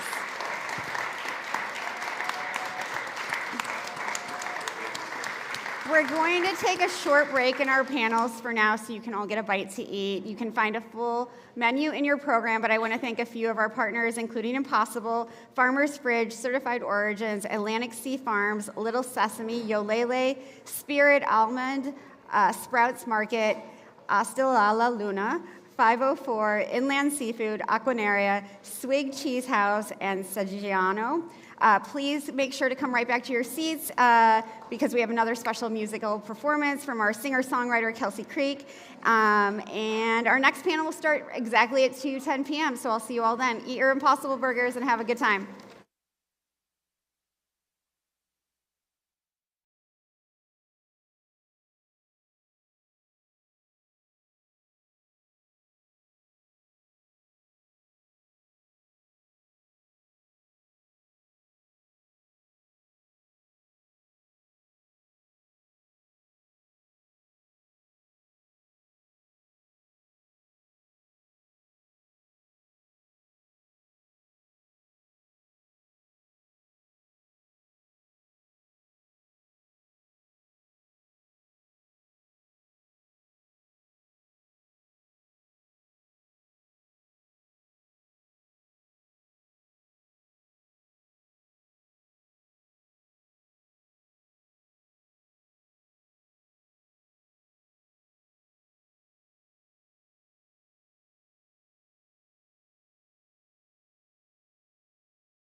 I love her. I hope she joins us at every summit. Thank you, Kelsi. How was lunch? Good? I hope you enjoyed it. Another big shout out to her hospitality for making everything delicious for these 2 days. So give them a round of applause, please. I am now very excited for this discussion that will focus on closing the nutrition gap and making sure that we're not just filling people up, but actually making sure they are nourished. For this panel, joining me, we have Yvon Girard, the North American CEO for BARR Brands. Give him a round of applause. Bigger, bigger. I know it's after lunch. Come on. And Cécile Belliot, the CEO for BARR Brands. Okay, here we go. We are so excited to have you here. Thank you so much. I am hoping, Cécile, that you can start by talking about Bell's origin. You have a really great origin story. Yeah, absolutely. So Bell is a French company. We've started 160 years. So we are 160 years old, so you can imagine the very long history. So this is a 5th generation. We are a family-owned company, 100% private. And I'm sure that you know part of our brands because you may have been raised with them. Babybel, The Laughing Co., Go-Go Squeeze. We are used to say that we sell portions of goodness coming from dairy, fruits, and veggie. And we want to have very simple ingredients in our portions, in our snacks. Some brands have already 100 years, like The Laughing Co. And I think what is very important to understand with the company is that because it's a family-owned company, because this is a 5th generation, the only question that my shareholders always ask me is, how do you make sure that with the decision that you take today, the company will be here for the next 20, 30, 40 years? They consider themselves as, I'm just here to pass the baton, and I'm here to work for the next generation. And when you start to look at things with that kind of glasses, there are topics you cannot escape. You cannot escape from climate change. Sure. You cannot escape from the fact that there is a huge link between food and health of the planet, but health of the people. And that as part of this value chain, as part of this chain, we have a huge accountability on how people feed themselves and feed their kids. We cannot escape from the fact that there is, on one side, 1 billion people who suffer from obesity and 1 billion people who suffer from hunger. Right. So the food system as it is today is just broken. So everything we do today is to try to showcase that there is a path. There is a path where you can deliver on both performance and sustainability. And as we've seen that today, food is a fantastic lever to solve massive issues today. Issue of the climate, issue of the water. We know we're all gonna, lack water in the world. Right. It's already a fact. It's not even a question. So I'm used to say that we are the first generation of leaders who knows everything. We have all the data. So it's not a question of data anymore. It's a question on how. How do we drive the change? So that's the kind of conversation I have with my shareholders, and I think that's what makes us different. Before I follow up, I just want to mention that there's some great Babybel products being passed around. Do you want to talk about what's being passed around, or do you want me to do it? Sure, I can. We prepared actually. I'm Ivan. Thanks for having us. And first of all, I want to start with that. A big shout out to your organization for inviting us. The food was amazing today. It's digestion time. We are talking about food together. So please join me for a big round of applause to your organization. Thank you so much. Thank you. Thanks, everyone. And then it's about purpose. It's about not only our brands. We're here to bear witness of what we do, but you have a kind of bento box within. You have a Babybel product. You have a Go-Go electrolyte product. You may have a Laughing Cow product. And these are the 3 portionable snacks that we sell in the US. We'll sell them massively. 2 billion of portion snack of goodness around those 3 brands that we serve to the American consumer. Wow. So this is what you eat.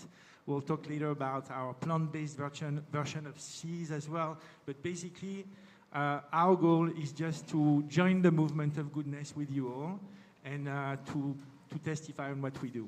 Thank you. I think this is a question for you both, but Cecile, you mentioned that Bell is very forward-thinking and that you have this accountability, this responsibility. So many companies are just sort of realizing that they have to have that accountability and responsibility. Do you think that other brands look to you both? You're here in North America, Yvonne.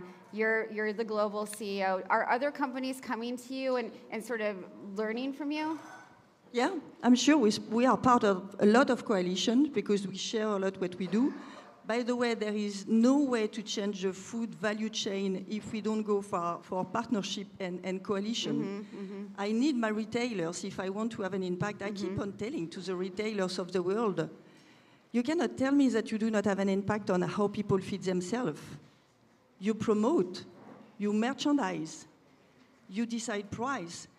So the way you put the product on shelf has a massive impact on how people feed themselves. Right. And there is more and more awareness on the fact that, yes, we have a massive issue. Obesity is not only in this country. Obesity is everywhere right now in the world. You will go in emerging country, you will go in Nigeria, you will go in Indonesia, where you have, growing GDP, people getting access to packaged food. And instead of, providing them better food and getting them out of malnutrition, we provide them empty calorie. We nourish them through fat and sugar. This is the way we have started to feed the world. So this issue is at global level. And yes, there is more and more, consciousness about that. And that's where we can make an impact. And my motto is to prove that if we continue to oppose performance and sustainability, we are in the corner. If we continue to oppose healthy and fun and playful, there is no way for people to adopt the right diets. Right. Because, I'm used to say, a lot of people say, we need to educate people.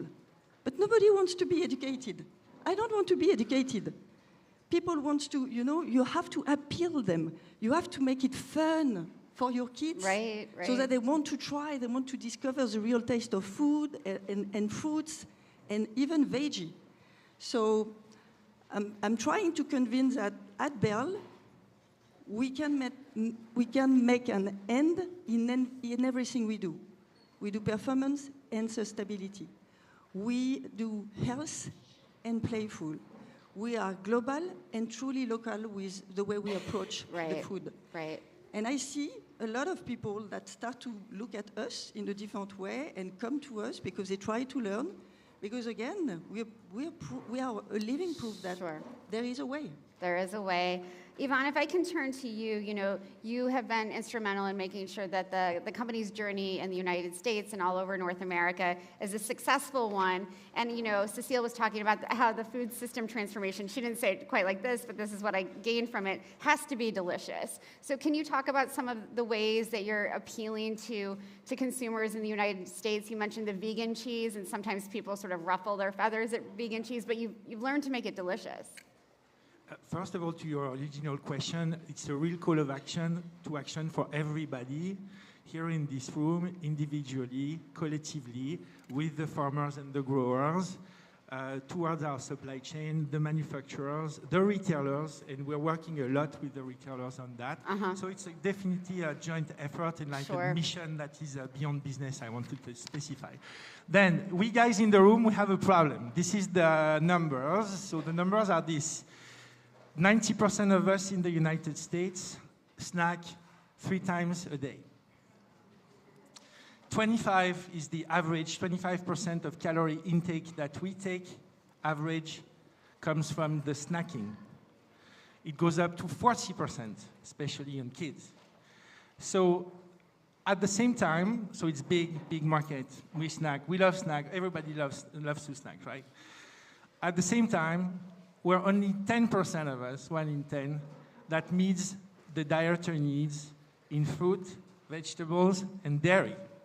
So that's where we have a problem collectively, individually. We're managing what we call our nutrition gap at all levels, for yourself, for your family, for your community, in your business, in your workplace, everywhere.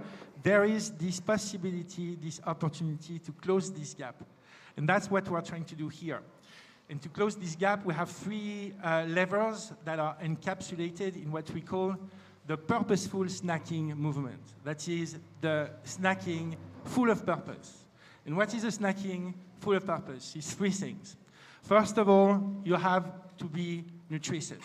You have to be into the nourishment. The first keyword is nourishment. It could be about cautiously and consciously processed food. It could be about meeting dietary needs. It's very individual by individual. You may need no added sugar product. You may need high protein product. Another one may need without gluten, and so on and so on. And it's all about driving our portfolio on this nourishment topic that is a key topic. In the nourishment topic, and there were great conversations this morning about that, you have the portionable snacks. Portionable snacks means anti-waste snacks. When you snack something that is portionable, and that's what we encourage and that we do super well, you control what you eat. You help your consumers control what you eat. You help them actually know what's in the product. In what you eat right now, you have a non-added sugar option. You have fruit-only options. You have protein options. So this is the nourishment piece. The second pillar, Cécile was telling about that, is joy. I was having a chat with Patrick from Impossible Food. You know what he told me? Hey, Baby Bell, that reminds me when I was playing with my red wax and doing some stuff and animals when I was young. So the playfulness in food is key. Food is about joy. It's about being social. Even snacking moments are more and more social. So that's what we do in the second pillar that is really about joy. Joy is about flavor. Joy is about texture. Let's talk about the alternative dairy options that we have. I love cheese. My goal, my job as a CEO is to propose alternative to the ones that prefer plant-based cheese. And this one is another way as well to reach that. The third pillar, and maybe I'm going to stop and Cécile is going to start talking about that a little bit because I'm talking too much, is about building the future, fixing the system, and coalescing together to drive the change and be an agent of change. And for that, you need to be leading by example. You need to be humble. You need to be acknowledging that every year you have to do better than the year before. And on that, I just want to quote some stuff. But in the US, with 4 different factories and 2,000 people, there is 0 waste to landfill at BARR in our company. There is 0 water waste as well. And we're recognized for that as many folks and many companies in the US by retailers. And we're leading this with the retailers and all the stakeholders in the room. Thank you so much, Yvonne. Yeah, we can clap. I love it. I want to stick with you and you can chime in, of course. When we're talking about this purposeful snacking movement and everything's portion size, how do you deal with the issue of packaging and the potential waste that could happen there? First of all, as a vision for us is 0 plastic, 0 aluminum. And I can tell you we will get there. We will get there. So how do we deal with that? We believe in paper. We believe that we will be able tomorrow to provide only paper-based packaging. We have already tried, for instance, Babybel in this country will be soon, so the wax will stay the wax because it's part of the product. It's why you love Babybel. It's because you play with the wax. And on top of it, we will switch to paper packaging. We, in Europe, we already have a prototype of machine capable to put the equivalent of the Laughing Co as a portion, not anymore in aluminum, but in a paper pack. Within 5 years, it's going to be put on the market. And why I believe in paper, it's recyclable, it's come from nature. If you drop it by mistake in the nature, it will disappear. And we do the same for Go-Go Squeeze.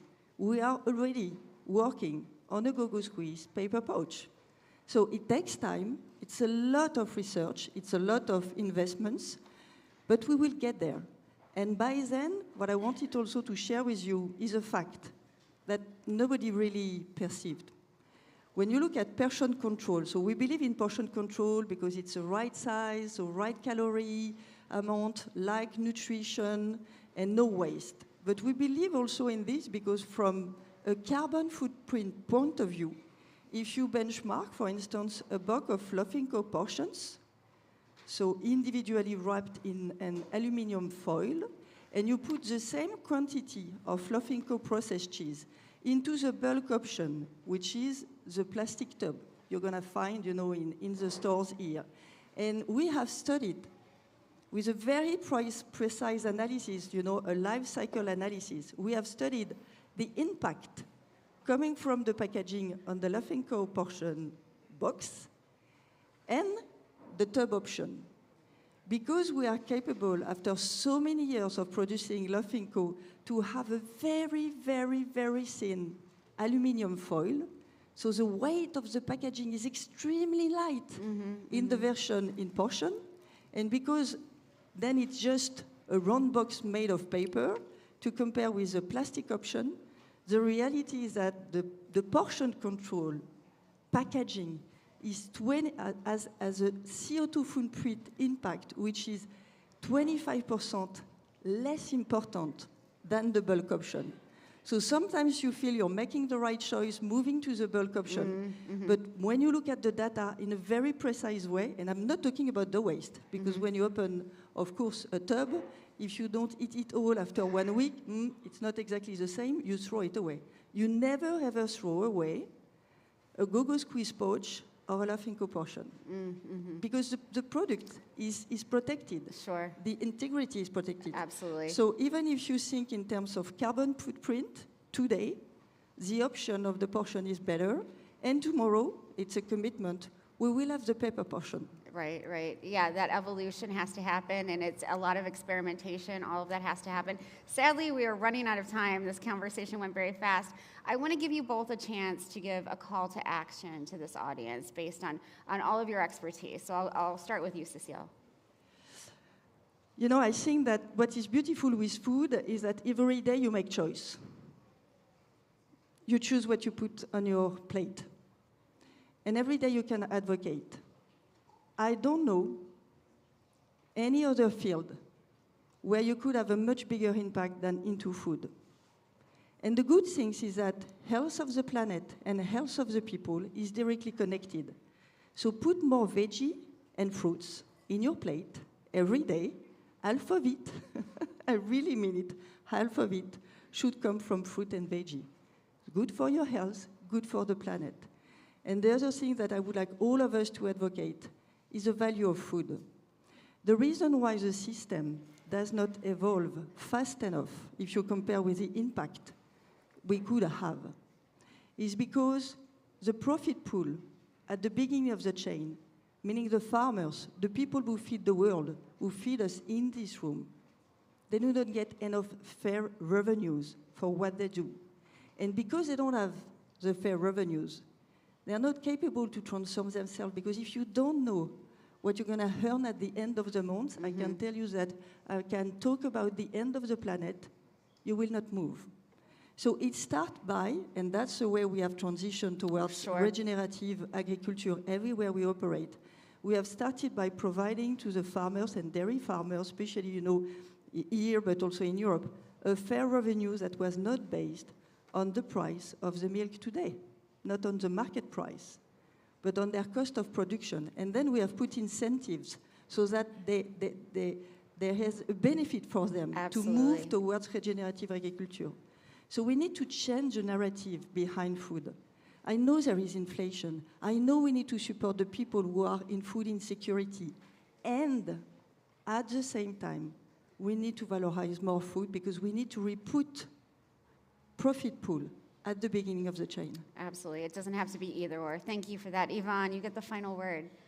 Thank you. I'll be super short. It's a challenge for us all. It's about managing the snacking nutritional gap together, starting with ourselves, starting with our families, with our children, in educating them, starting with our jobs and in what we do. There are opportunities every day to be part of this movement. It's a cry of rally for everyone retailers, state officials, governmentals, consumers, non-profit, because this is a fight that goes beyond business. We're talking about food we're eating every day. So let's manage our gap together and let's coalesce together. Thank you.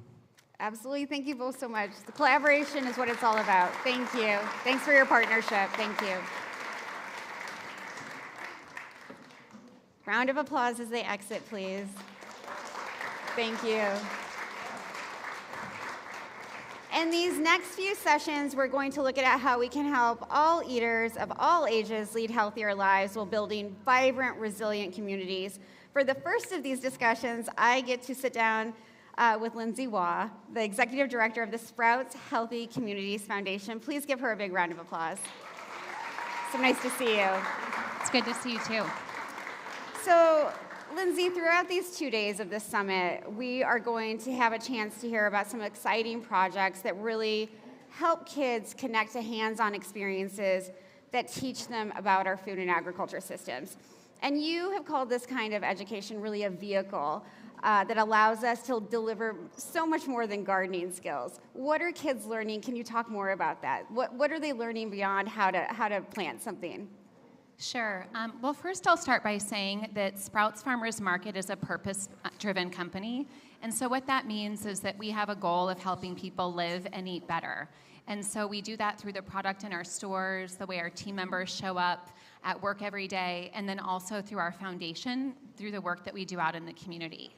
And so when we got involved in the school garden movement about 10 years ago, what I'll say was there was a lot of conversation about gardens being nice, or gardens being fun, or way to go, you're getting kids outdoors, that's neat. And as the Green Bronx Machine or others that are familiar with this work know, that you're not just making that exposure point, in that one moment to maybe growing a carrot or, learning how to use a knife. You're really giving kids access, knowledge, confidence, and desire that shapes the way they show up as resilient little people and how they carry that into adulthood. So initially we were involved in the school garden movement because we're committed to helping kids learn how to live and eat better. But what we saw as we were on campuses more frequently and our programs took root is that school gardens weren't just influencing nutrition outcomes, they're shaping how kids connect with nature. They're shaping how kids connect with community. They're helping them build confidence and resiliency. STEM becomes alive, academics become more fun, and so what we realized is by making this investment, we're really arming these children with what they need to move through and be successful on the school campus and outdoors as well. Absolutely. It's growing interest in nature, as you mentioned. It's growing that interest in community, technology, the people around them, and just growing this sort of, I think, curiosity about life. I want to talk a little bit more about how we make sure that this is, throughout the lifetime, that this interest in well-being and community spans the lifetime of not just kids, but all of us. Sure, that's a great question. When we look at healthy habits, we know that they're formed at a young age. And so I joke about this, but one of my favorite things to see is second graders with knives in their hands.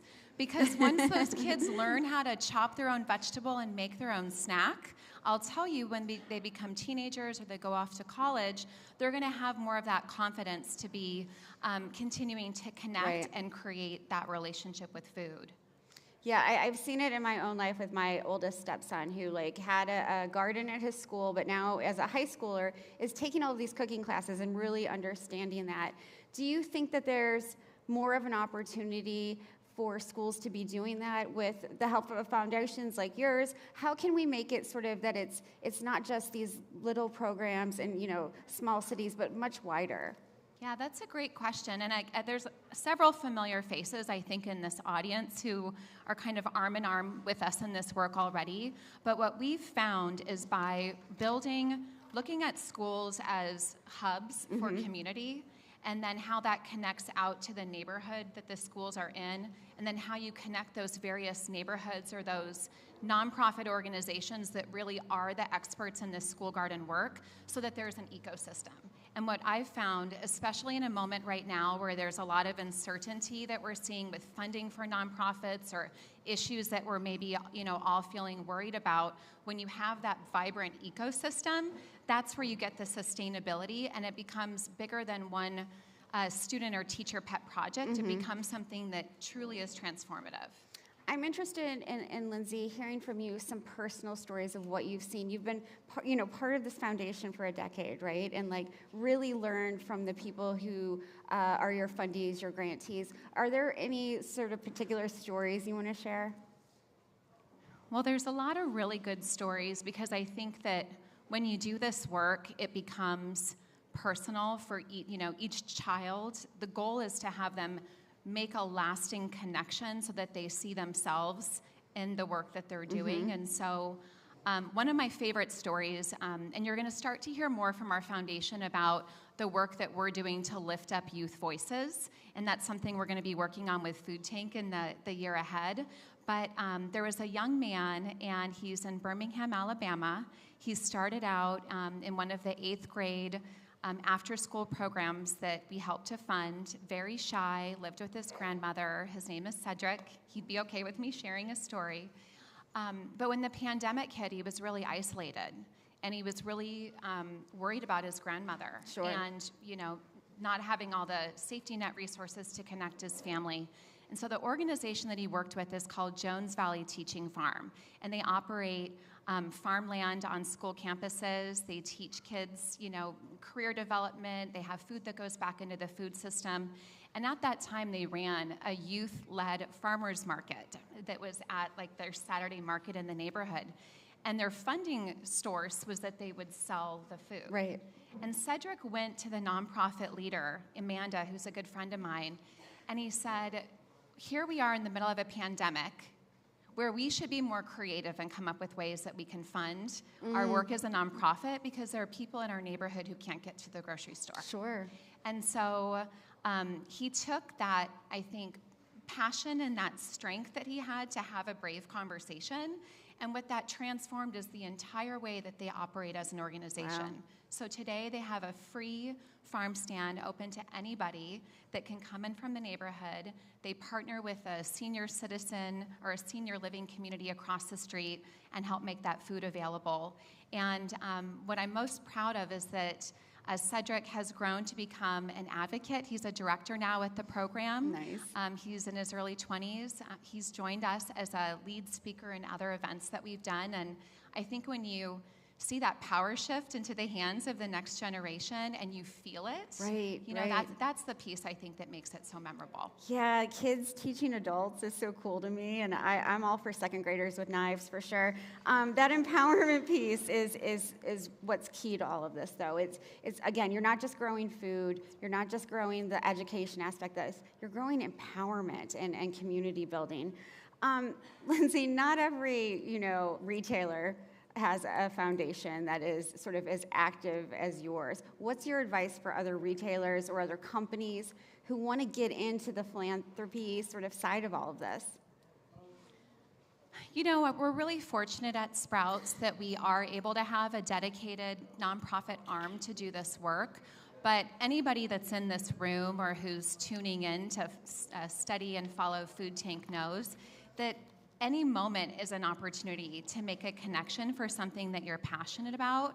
And so, finding those networks, creating them, finding people online that you can tune into and help support, I think makes a difference. It can be really isolating, I think, when you're, doing nonprofit work. And so just finding a buddy and taking something on, I think, is the way to get started. Absolutely. So we talked earlier this morning about some of the federal cuts that have been made and local food systems and making sure that schools have an opportunity to benefit from what farmers are growing locally.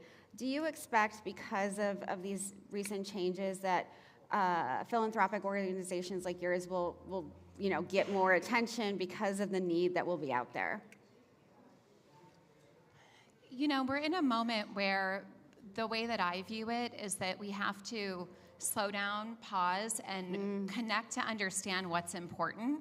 And if something's important fundamentally and you believe that it's something that's worth, moving forward, then it shouldn't matter, what's happening in the broader system. And so the way that we're looking at it as an organization is paying attention to the needs of the organizations that we're supporting, listening to them, hearing, if they have funding shifts that are happening, how can we or others step in to help them continue to offer their program through challenging times. And we made it through the pandemic.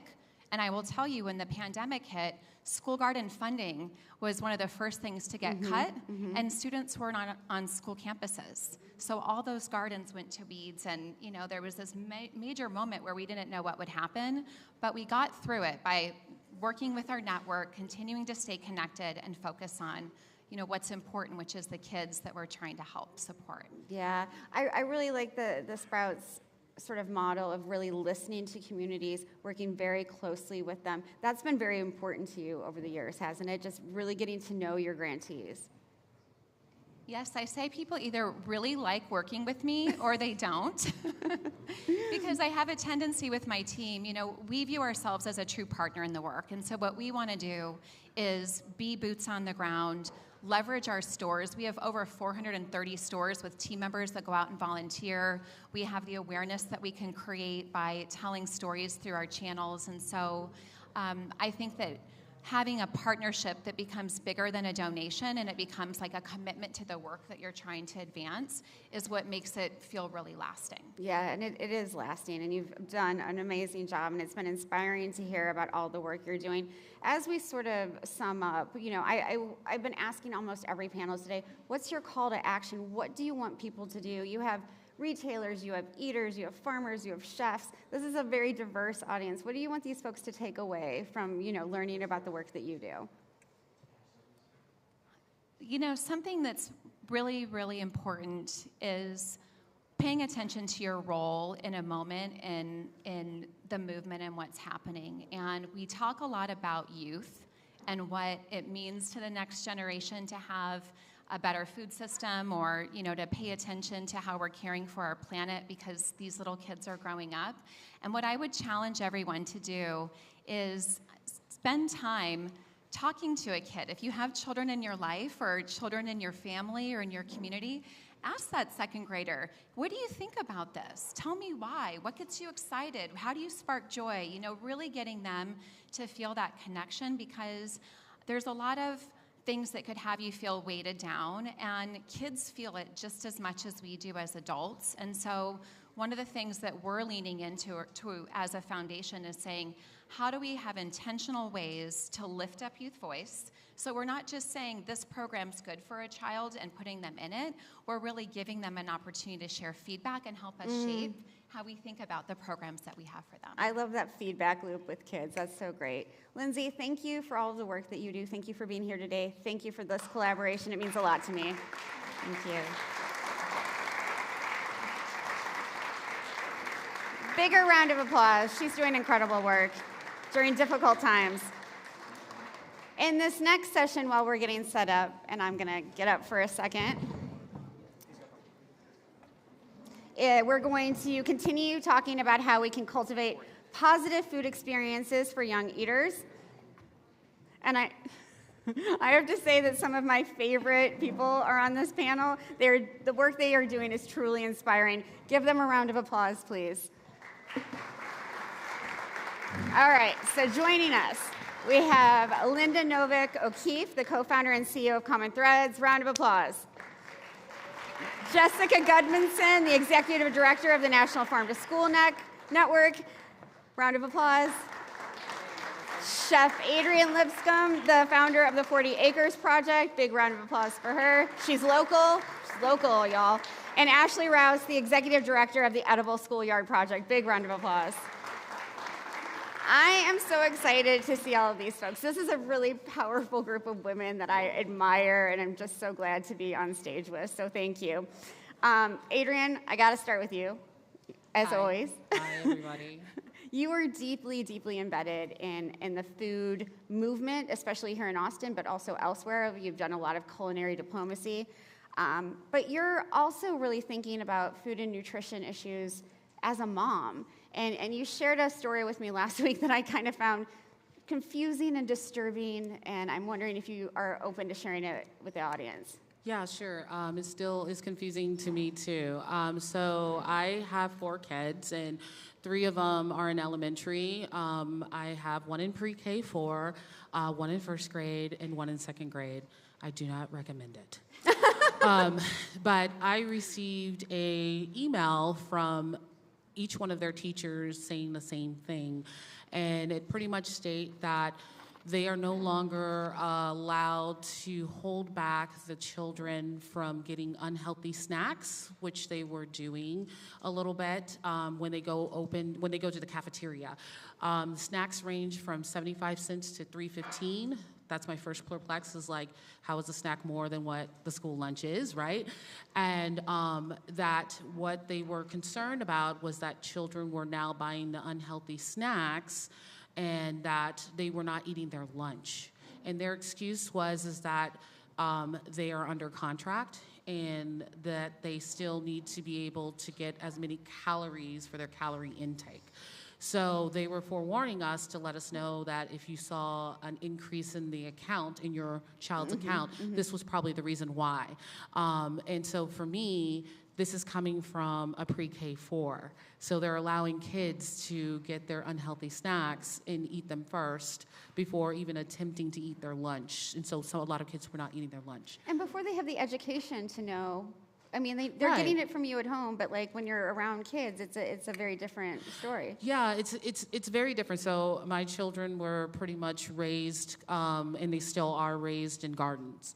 And so, you know, though that this really didn't affect us because they do take their lunch to school, it still was a conversation I needed to have with a 4-year-old, right? Like, don't buy the Pop-Tarts.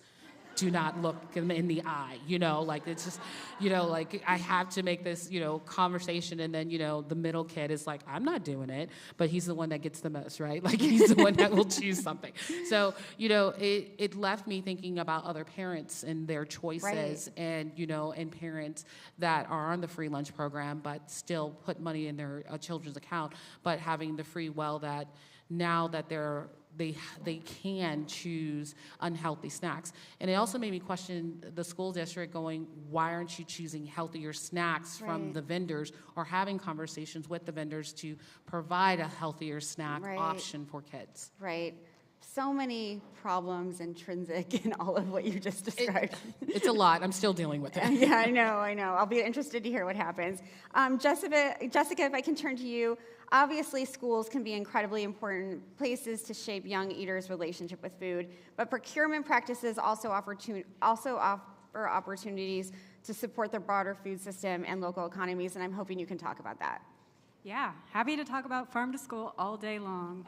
Farm to school is 3 things. It's sourcing locally grown, nutritious, whole, minimally processed foods to serve in cafeterias to kids, at the same time that we're providing nutrition education, helping kids understand where their food comes from, and then also providing an experience, experiential learning, allowing kids to get their hands in the soil, understand what it means to plant a seed, watch it grow, and nurture it that entire time. It includes things like learning how to cook with food and doing farm tours and all sorts of fun and exciting things. But the reason that we talk about needing to do all these 3 things, which are all important in and of themselves, is when you do all 3 is when you actually have significant impact in children's lives. So doing all 3 of these things together is going to result in better outcomes for kids. They're going to have a positive, strong relationship with food that's going to last them a lifetime.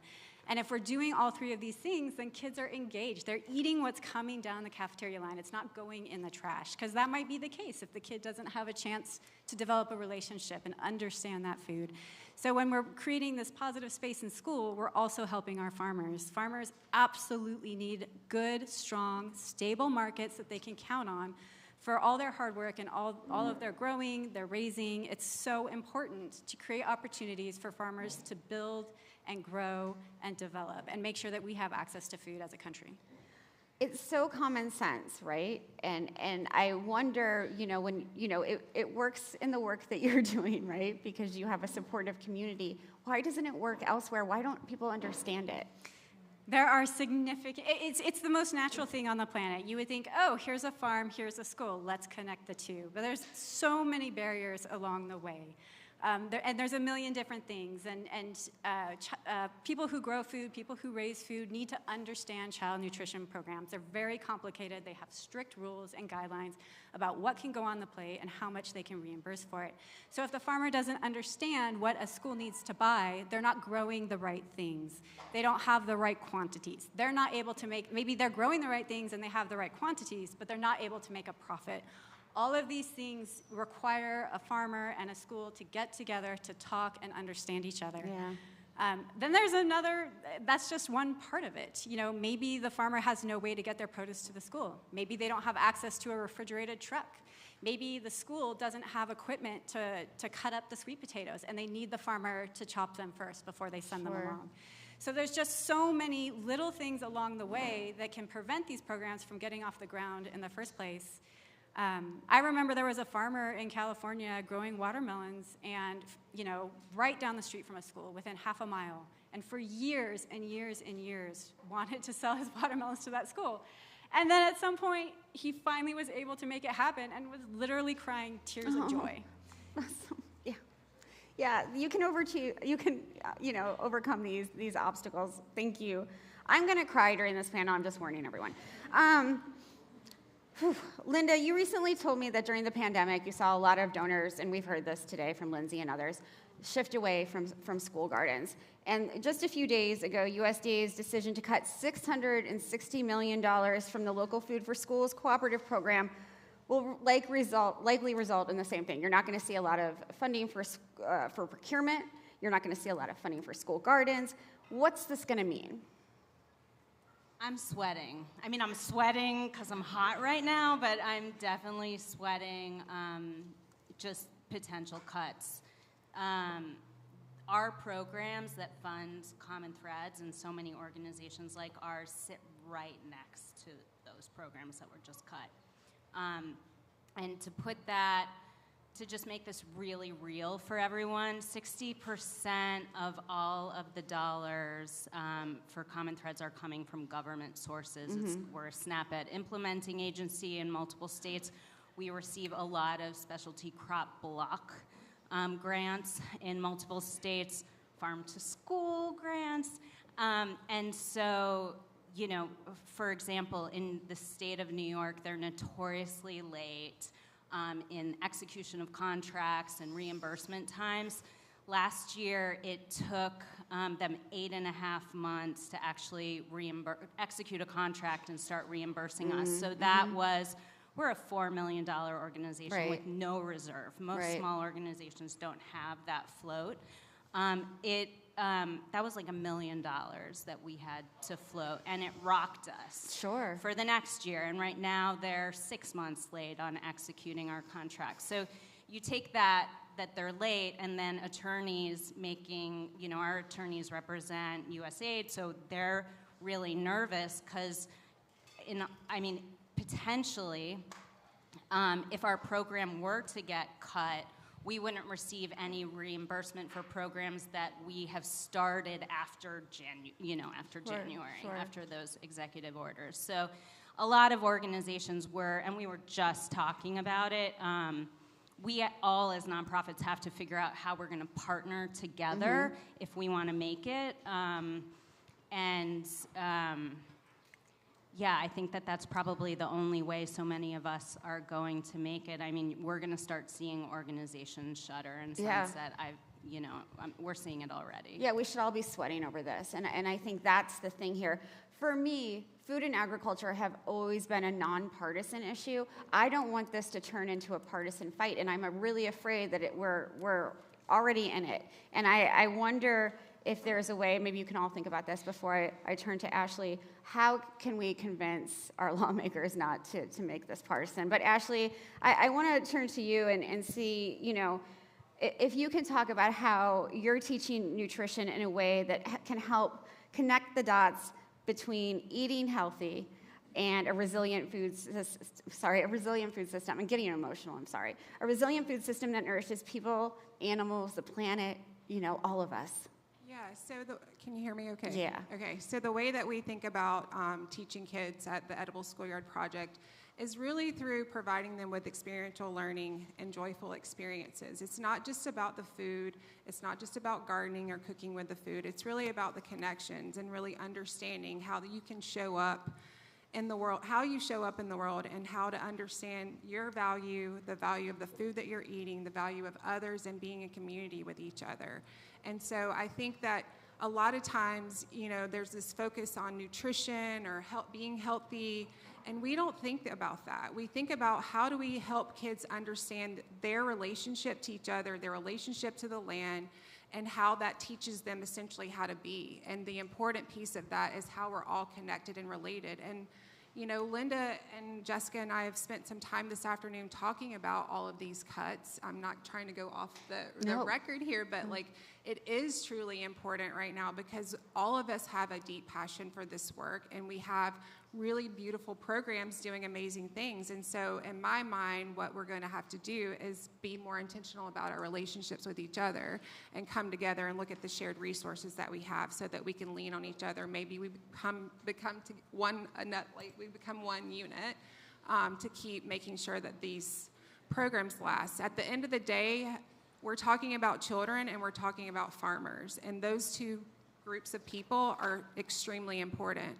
One for the future and one for who feeds us. So it's so interesting to me because you all take such joy in this work, and you are teaching relationships, you're teaching love, you're teaching community, and now that's at stake. And again, I'm going to go back to the common sense part of this. I don't get it.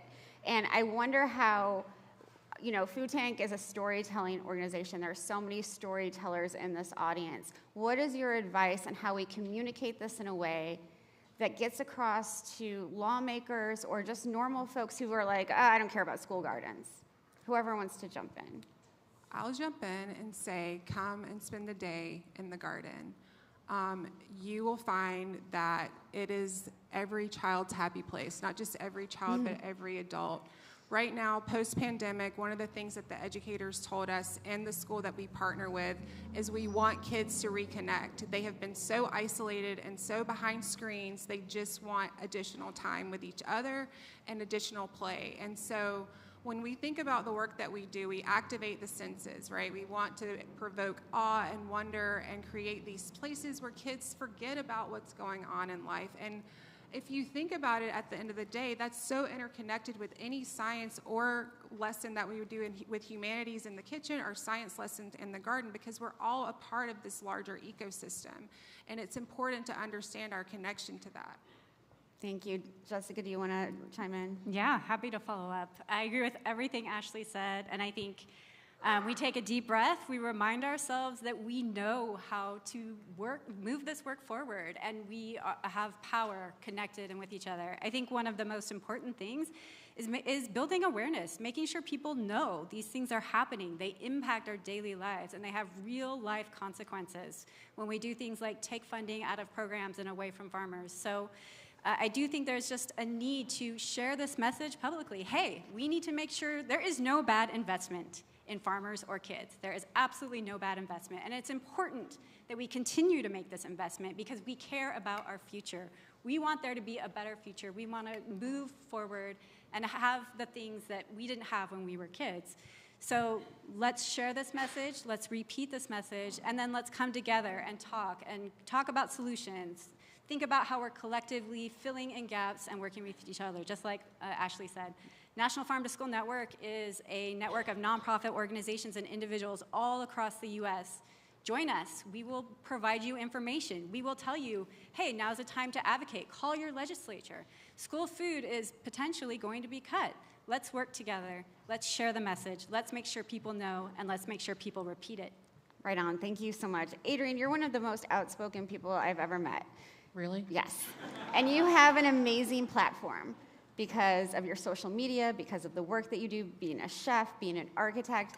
How do you communicate this in Austin? What do you want people to know? I mean, I try to go beyond just Austin. Mhm. I think I try to make it really relatable to understand. I mean, we were once kids too, and we rather be playing outside than doing homework, right? Like, we rather be outside and doing recess. We rather be acting like we were making food outside and pulling leaves and growing things and messing with bugs and things of this nature. I think a lot of us as adults have lost our curiosity and also the idea of innovation and being able to move something forward. But we also need to remember that there's a legacy beyond us, right? So beyond us as adults, but the next generation of children. And, you know, for me, I already know, you know, soon in some time that my life will be over, but what will I leave? Like, what will that imprint be to the community that I can help move the system forward, especially when it comes within food? And what am I good at, and what can I push forward?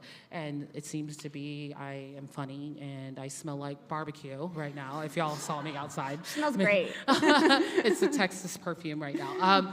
But seriously, for me, it is about the children. It is about what we leave them. Right now, we're doing a huge disservice. A lot of our systems, even our organizations and NGOs, have worked in silos. And it is a time for us to come together and really push this forward. And if I can be a voice, a catalyst, a glue, anything to help do that, I will. I know you will. The 4 women on this panel are going to have the greatest legacy for so long. Please don't cry. Long after they are gone. Thank you. Brought me back. But like the legacy of the work that you do is so important. You are teaching so many people, and I just want to leave you all with that and the audience with that. Linda, how do we communicate this to others so that they feel it and understand the absurdity of it and the reality of what happens when you can allow these things to flourish and grow? Well, first, you know, cooking, meal sharing, there is evidence that it improves emotional well-being and mental health outcomes. There is an evidence base for the work that we do. And just a little proof in the pudding, like we had one of our students in Miami, I know there's some Miami folks here in the room, but actually went through our program from kindergarten, did our in-school program, all the way to 8th grade, our after-school cooking program. And I went to class one day, and I see this older kid in the kitchen, and we, at that time, didn't have a formal high school program. I'm like, who is this guy? And apparently, he just wanted to volunteer and give back in his former elementary school, so was like volunteering in our classes. And I started crying.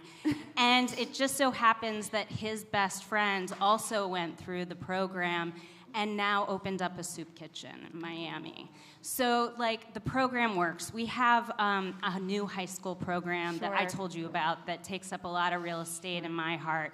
And so we teach medical school students, so we mirrored that curriculum and are teaching a STEM-based program to juniors and seniors. Yeah. And so over 10 weeks, these kids are learning a plant-strong recipes. They're learning the connection between diet and overall health outcomes. Turmeric is an anti-inflammatory, how fiber really improves gut health.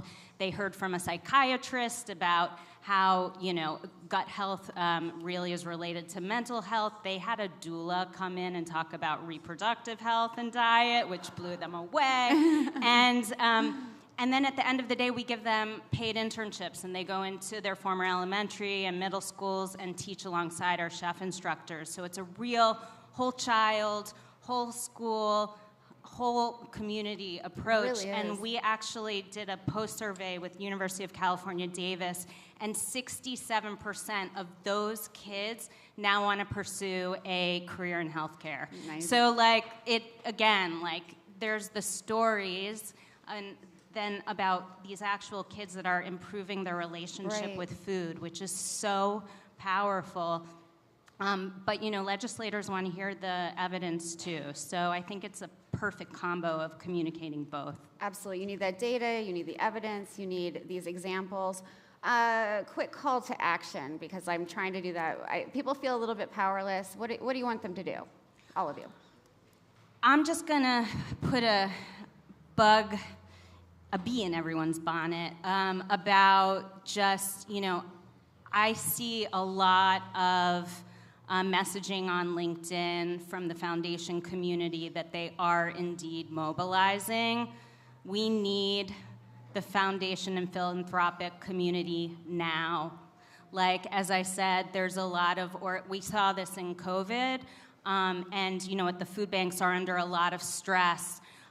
Everybody needs funding right now, but it's often programs like ours that are like funders quickly pivot towards. So like this work, prevention, everyone's talking about food as medicine, which thank God, I mean, I would have never thought that would have happened 20 years ago, let alone 10.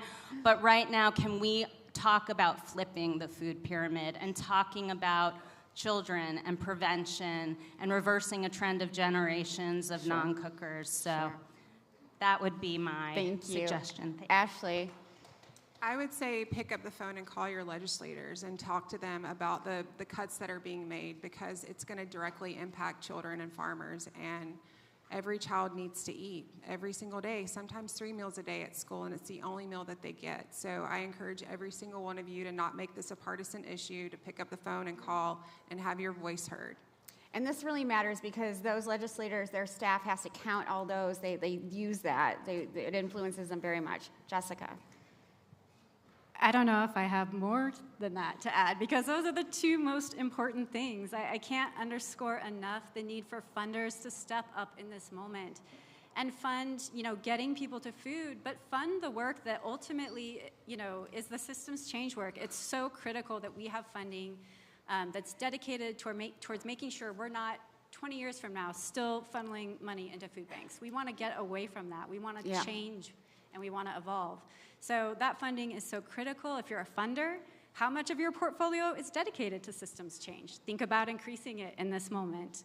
Organizations like NFSN desperately need funds to be able to be on Capitol Hill and to be advocating for these things on behalf of all the people all across America who are engaged in this work and benefiting from it.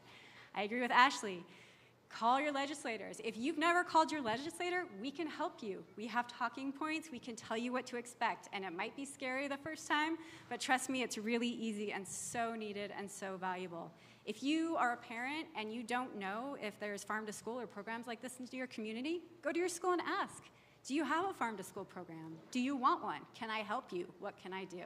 So there's just a million ways to think about creating relationships, understanding the system that you are working within, and leveraging it, because we all can support each other. Thank you so much. Adrienne, my friend, you get the last word. Yeah, this is kind of fun. I'm going to echo everything. I never thought I was going to be the one to say call your legislator, but I am. And but also I need to tell you they work for you, and they're human. So they go home, they close their doors, they leave the office, and they're in the street, and this also impacts them. So call them, email them, see them on the street. If they're at your restaurant or if they're in a space that you recognize them, have a conversation with them. They're human, and they need to know. Also, in action, know your farmers. Know your farmers. Go to the farmers markets. Speak to them. See what their needs are as well. They could be like they are trying to get into school districts. You could be connecting them to your school if you have children in school. Plant a seed. Plant a seed. Plant a garden. Get your kids in the neighborhood to be curious about it. Grow unique heirloom vegetables. Pick up a variety. There's more than one tomato, y'all. There's more than 2 tomatoes, y'all. So there's plenty of opportunity to learn about food and to invoke your own curiosity about food too, because guess what? Everybody has to eat. What a great way to end it. Give them a round of applause. Thank you all so much. Thank you. Thank you.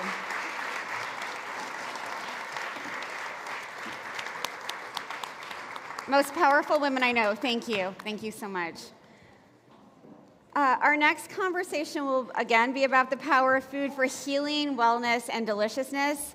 It is my pleasure and honor to introduce Dr. Mark Hyman, a physician, a New York Times bestselling author, and the co-founder and chief medical officer at Function Health. Big round of applause. Bigger. Nice to see you. While Mark and I get to chat, we're going to be passing out a Sprouts Blue and blue watermelon project, charred tomato, and roasted vegetable crostini fruit bowl. So enjoy that. It's been a minute. It's so nice to see you. Good to see you too. I'm so glad you're here. I'm wondering, and I've been dying to ask you this for months, what do you think about the growing food as medicine movement and all of the sort of energy behind it? Are you like, finally, or are you really happy? Yeah, well, that's a funny question because I remember years ago, probably, gosh, it was maybe 25 years ago, I was the medical director at a place called Canyon Ranch, which was a health resort, and I wanted to change the menu to imbue food as medicine principles into the menu. And we had a meeting with all the chefs, all the doctors, and all the owners, all the nutritionists, and I got up and I said this, and one of the chefs got up and says, "This is not a fucking hospital." So I think we've come a long way from that. And I am very excited. I think, you know, we have been working in Washington after I wrote my book Food Fix, then on my nonprofit, the Food Fix campaign, which does both education and advocacy, and have created a lot of initiatives. We got a prevention and wellness caucus in Congress. We're working closely with Reverend Buchanan, who's the head of all Medicare and the health subcommittee. And we have a lot of food as medicine initiatives like medically tailored meals, which are now being put forward in bills. We now have it in the military. So I see great progress, great awareness, great interest, and it's sort of kind of flipped a little bit, the script a little bit, because before this was a Democratic issue, now it's a Republican issue, and I don't really care because I don't think health is red or blue or purple. It's just a human problem. So that's where I come from.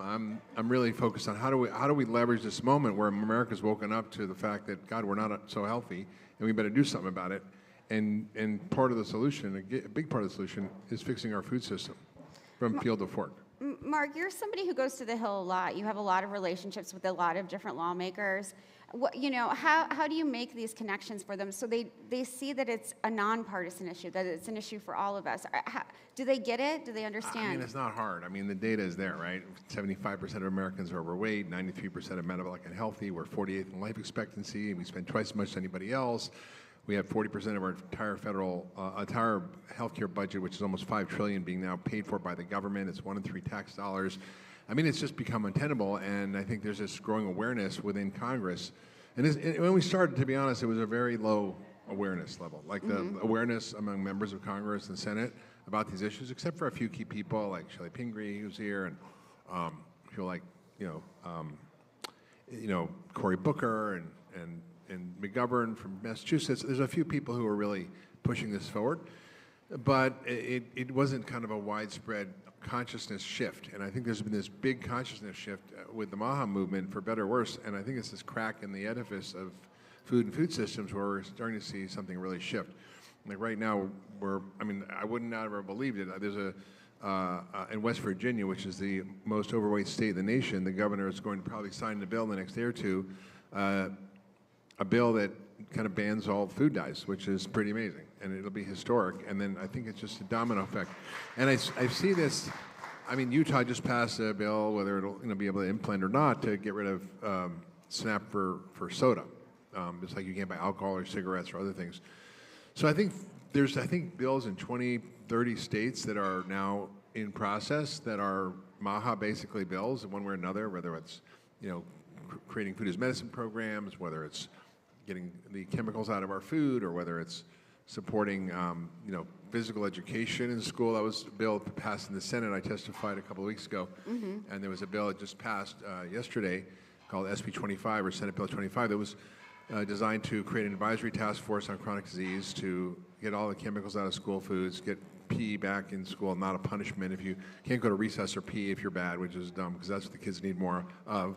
And that is going to mandate that doctors in Texas learn about nutrition, which I don't know how they're going to implement that, but I mean, that was amazing. So, yeah. I'm wondering from your perspective how much influence, going through the pandemic had on this growing MAHA, Make America Healthy Again movement.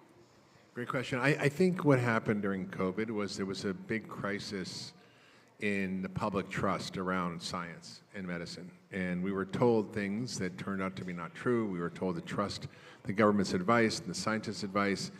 And even those same scientists like Anthony Fauci kind of admitted, gee, the whole mask thing and the 6-foot thing was all, we were just making that up, And the vaccines were another issue, where it was probably the most studied randomized controlled trial vaccine we've ever had. But they said it's safe and it's effective, period.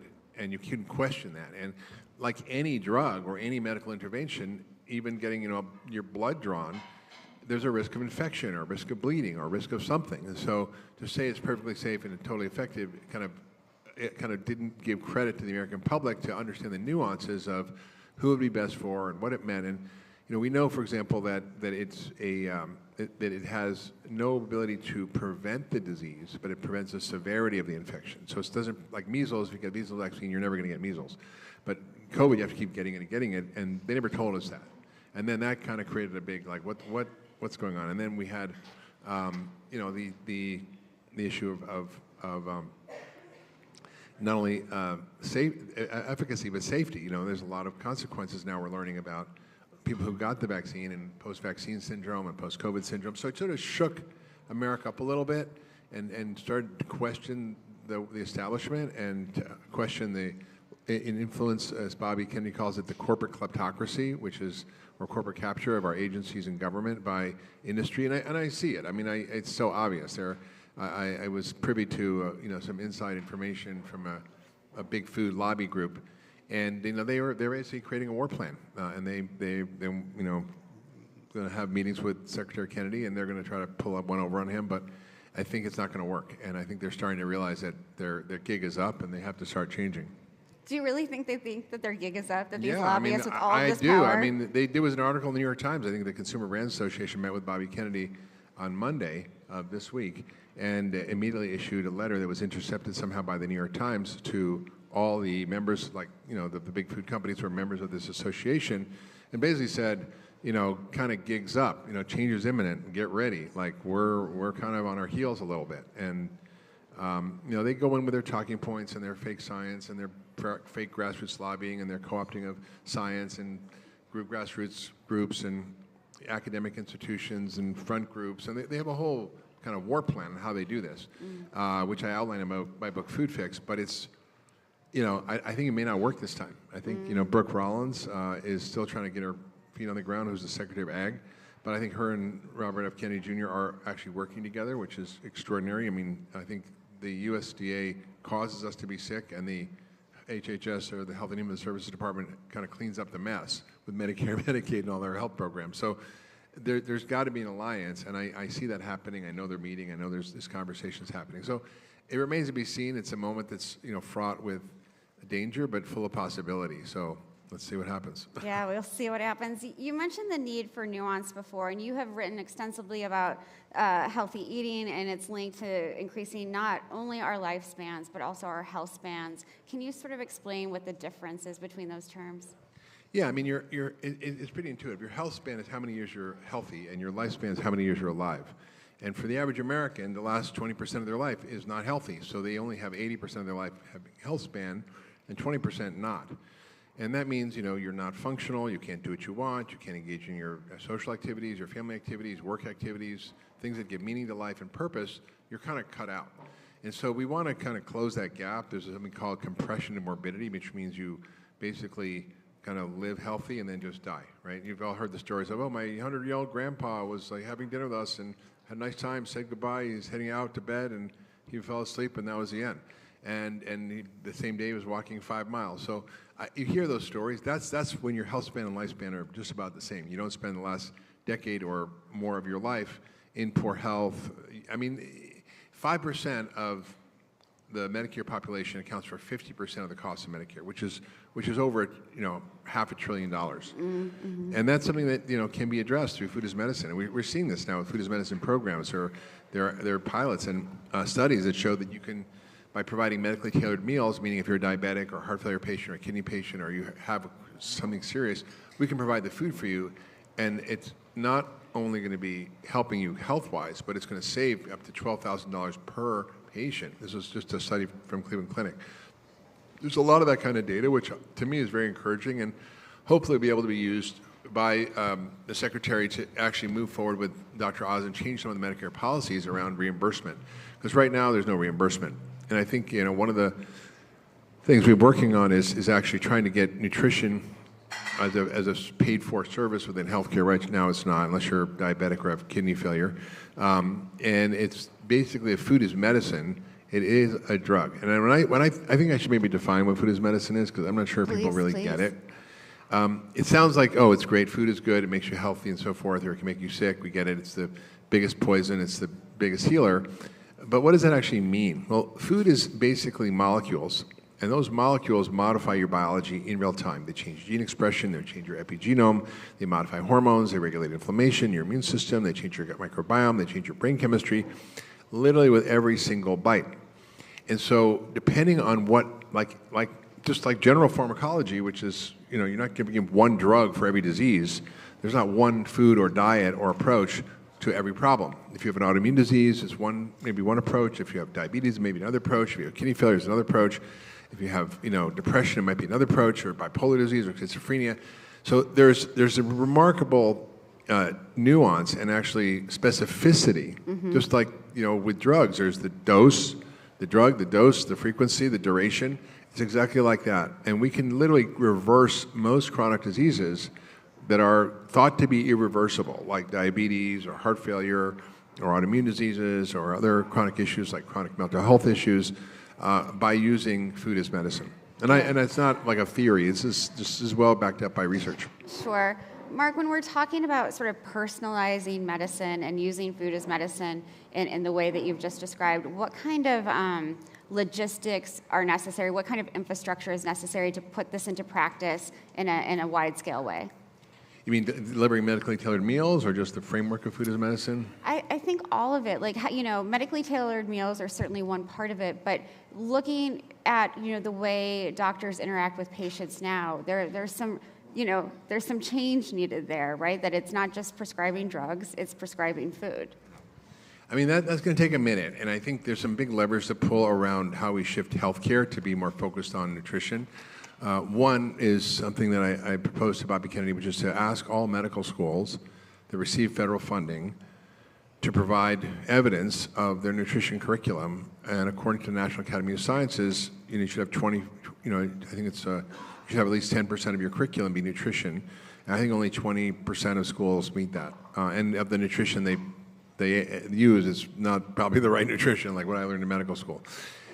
And so that then could lead to a rule where if you're a federally funded academic center for either research or other avenues, that your funding is dependent upon you having a certain percent of your curriculum being nutrition focused, and then you could also reimburse for nutrition services within healthcare. That's one of the things we're working on with policy, and there's some great allies: Senator Cassidy, Senator Booker, Senator Marshall. These are. I mean, Booker's not a doctor, but Cassidy and Marshall are both doctors, and they understand these issues, and they're really leaning into the right efforts on this. So, I think there's a lot of interest in this. I think that could be a huge thing, because right now, my daughter's graduating in a month from medical school, and she had like zero nutrition, zero education about insulin resistance, about microbiome, about environmental toxins, or more the things that really cause people to be sick. And so if you put on the exam a certain number of questions, then the curriculum has to change. So ultimately it comes down to licensing exams, and there's also $17 billion that the graduate medical schools get. Like if you're in residency, there's $17 billion that go out from the federal government. We're working on making that not a no strings attached, here's the money, do what you want. But if you're getting this money, here's your accountabilities for providing the basic nutrition education to your residents, particularly in specialties where it matters. If you're really, any specialty matters, but like if you're a surgeon, it may matter less, but in the immediate term, although I think it matters a lot how healthy you are when you go into surgery and what happens after surgery. So it should be a mandatory part of medical school, and I think that's coming. Yeah, and that movement has been growing, and your daughter learned a lot from you. She didn't need that education, but so many medical students are. She never listened. One time, I wrote a book called The 10-Day Detox Diet, and it was all about how to improve your metabolism and lose weight. And I walk into her bedroom, and she's like a teenager. She's reading the South Beach Diet. I'm like, what are you doing? So. Good parenting, Mark. But what I'm trying to describe is, like, I personally know of a lot of medical students and medical students who are part of nonprofits who are craving this information, you know, for lack of a better word, hunger for it. And they're teaching themselves, they're learning from nonprofits. You know, what advice would you give your daughter, you know, and others like her before they enter medical school to learn more about these things? I mean, I think, you know, the Institute for Functional Medicine is a nonprofit educational institute, and I'm on the board. I've been the chairman, and I've been involved for over 20 years. And it's got a wonderful nutrition curriculum that could be just the most basic foundational curriculum for people who are in medical school, who are thinking of going to medical school. You have to get some basic foundational understanding of nutrition in the human body, and they're not providing it. So they need to kind of be self-taught, and I think, you know, there are resources out there. There's other curriculums out there. I think the American College of Lifestyle Medicine might have one. So there's a lot of things that they can draw from, but you know, it's really essential that if you're going into it, you should. Now, my daughter, no matter what I said, she would not read the books I suggested. She would not listen to me. I said, I'm not paying for tuition. Of course, then she got a full tuition scholarship, so I didn't have that lever.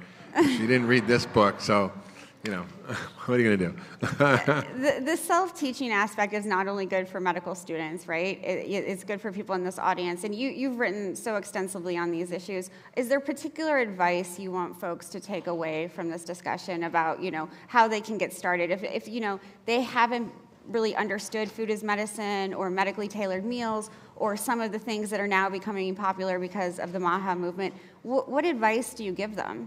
I'll read my book, Food, What the Heck Should I Eat? And then there's a shorter version called The Pegan Diet, 21 Principles for the Nutritionally Confused. So either of those really lays out, from a scientific perspective, what we know about nutrition and what we agree on and what the foundational principles are. And I just was on the Diary of a CEO podcast with Christopher Gardner, who's a Stanford professor who runs the Plant-Based Medicine Institute. And so we had a very vigorous discussion about the merits of different ways of eating, but at the disagreements were around the margins. You know, like he's a vegan, I'm not. You know, I think there's a role for animal protein, and the quality matters, and how it's grown matters, and, you know, not contributing to the destruction of the earth through industrial CAFO farming, of course. But, you know, we agree on that. But it was amazing to see the amount of agreement that there was, and that the consensus: we should be eating real food, we should not be eating ultra-processed food, we should be eating lots of fruits and vegetables, we should be eating lots of good fats, we should have adequate amounts of good quality protein, and we shouldn't be eating refined starches and sugars. I mean, it's not complicated. It's really not complicated. I used to do a program called the Danielle Plan at this church in California, and we had, I gave a lot of talks, and I would give these talks, and I was like, wow, if you believe God lives in you, why are you feeding him crap, you know? And then we ended up having this Danielle Plan that 15,000 people signed up for. They lost 250,000 pounds in a year. They did it together in small groups, which I think is a really powerful way to change. We find that small group learning and small group support. It's AA, it's Weight Watchers. And so I used to say it's really simple to figure out what to eat. You know, ask yourself a simple question. Did God make this, or did man make this? Did God make a Twinkie? No. Did he make an avocado? Yes. You know, even a 3-year-old can understand that, right? What are Doritos? Is this something that you can pick off a bush or a tree or grow on the earth? No. So it's not that hard if you really just simplify it. And we actually wrote a book called The Danielle Plan. It did very well. And we won the Christian Book of the Year award. I'm the only Jude I think ever win that. Well, there was that other guy about 2,000 years ago, but, you know. Oh boy. Okay. I want to push back. I want to push back a little, because I feel like from consumers, the eaters I hear from, they're confused about what to eat. And your friend, Dr. Dari Mazafarian, will be here today to talk about how he and others... Tomorrow. Yeah, tomorrow. Tomorrow I'll be. Yeah, are trying to sort of unpack that confusion and make the information that people are finding on the internet, whether it's, you know, your blogs or books or whatever, just sort of more, again, lack of a better word, digestible, and have the information that's really valuable be at the top.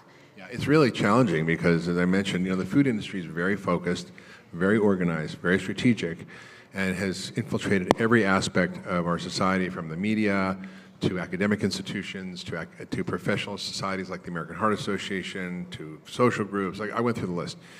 And the problem is that they don't want us to know what's good and what's not good. And 40% of nutritionists who are on Instagram are paid by the food industry to promulgate misinformation, to confuse people and get people to misbehave with their food, to eat their junk. And that was an expose in the Washington Post last year. So that's just one example of the level that they go to confound and confuse people. And I'm having to work with politicians who are like hearing the lobbying talking points. Oh, this food won't be safe. It's not going to be affordable. It won't be convenient. Discriminating against the poor. They have all these really noble talking points, but you dig a little bit below the surface and you realize that this is just their strategy to prevent any substantive policy change. And I think the people who are now going to be in place, whether it's Dr. Oz or Dr. Macri or Bobby or Jay Bhattacharya at the NIH, there's a really solid group of thoughtful, independent scientists and doctors and policy folks who really want to make a shift, and they're not fooling around. And the food industry's sweating in their corner. They're going to try to fight back hard, and I think what everybody in this room can do is kind of help keep the pressure on Washington and on your state capitals to do the right thing, to make sure that this movement doesn't kind of die down. Whether you're Republican or Democrat, doesn't matter. Like, everybody gets sick, everybody's affected by food.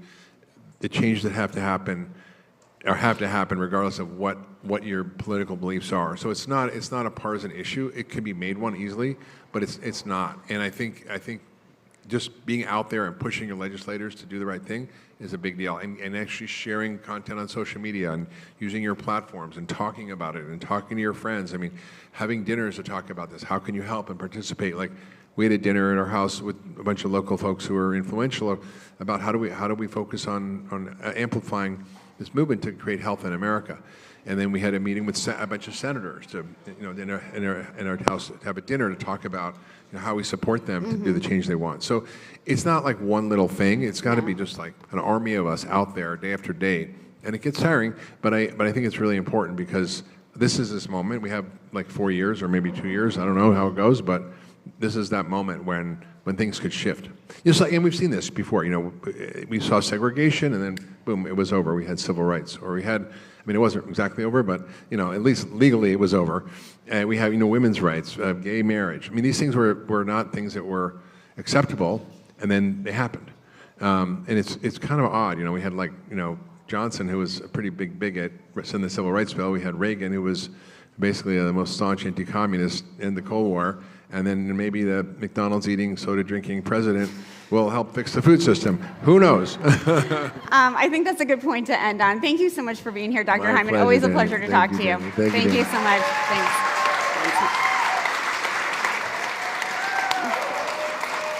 Thank you.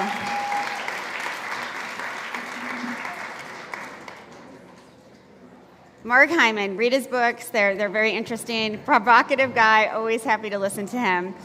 In this next conversation, we're going to talk about how we scale this work even further around food as medicine and make sure that efforts for our health continue to receive the attention they deserve. So I'd like to introduce our panelists. We have Roy Steiner, the Senior Vice President for the Food Initiative at the Rockefeller Foundation. Please give him a round of applause.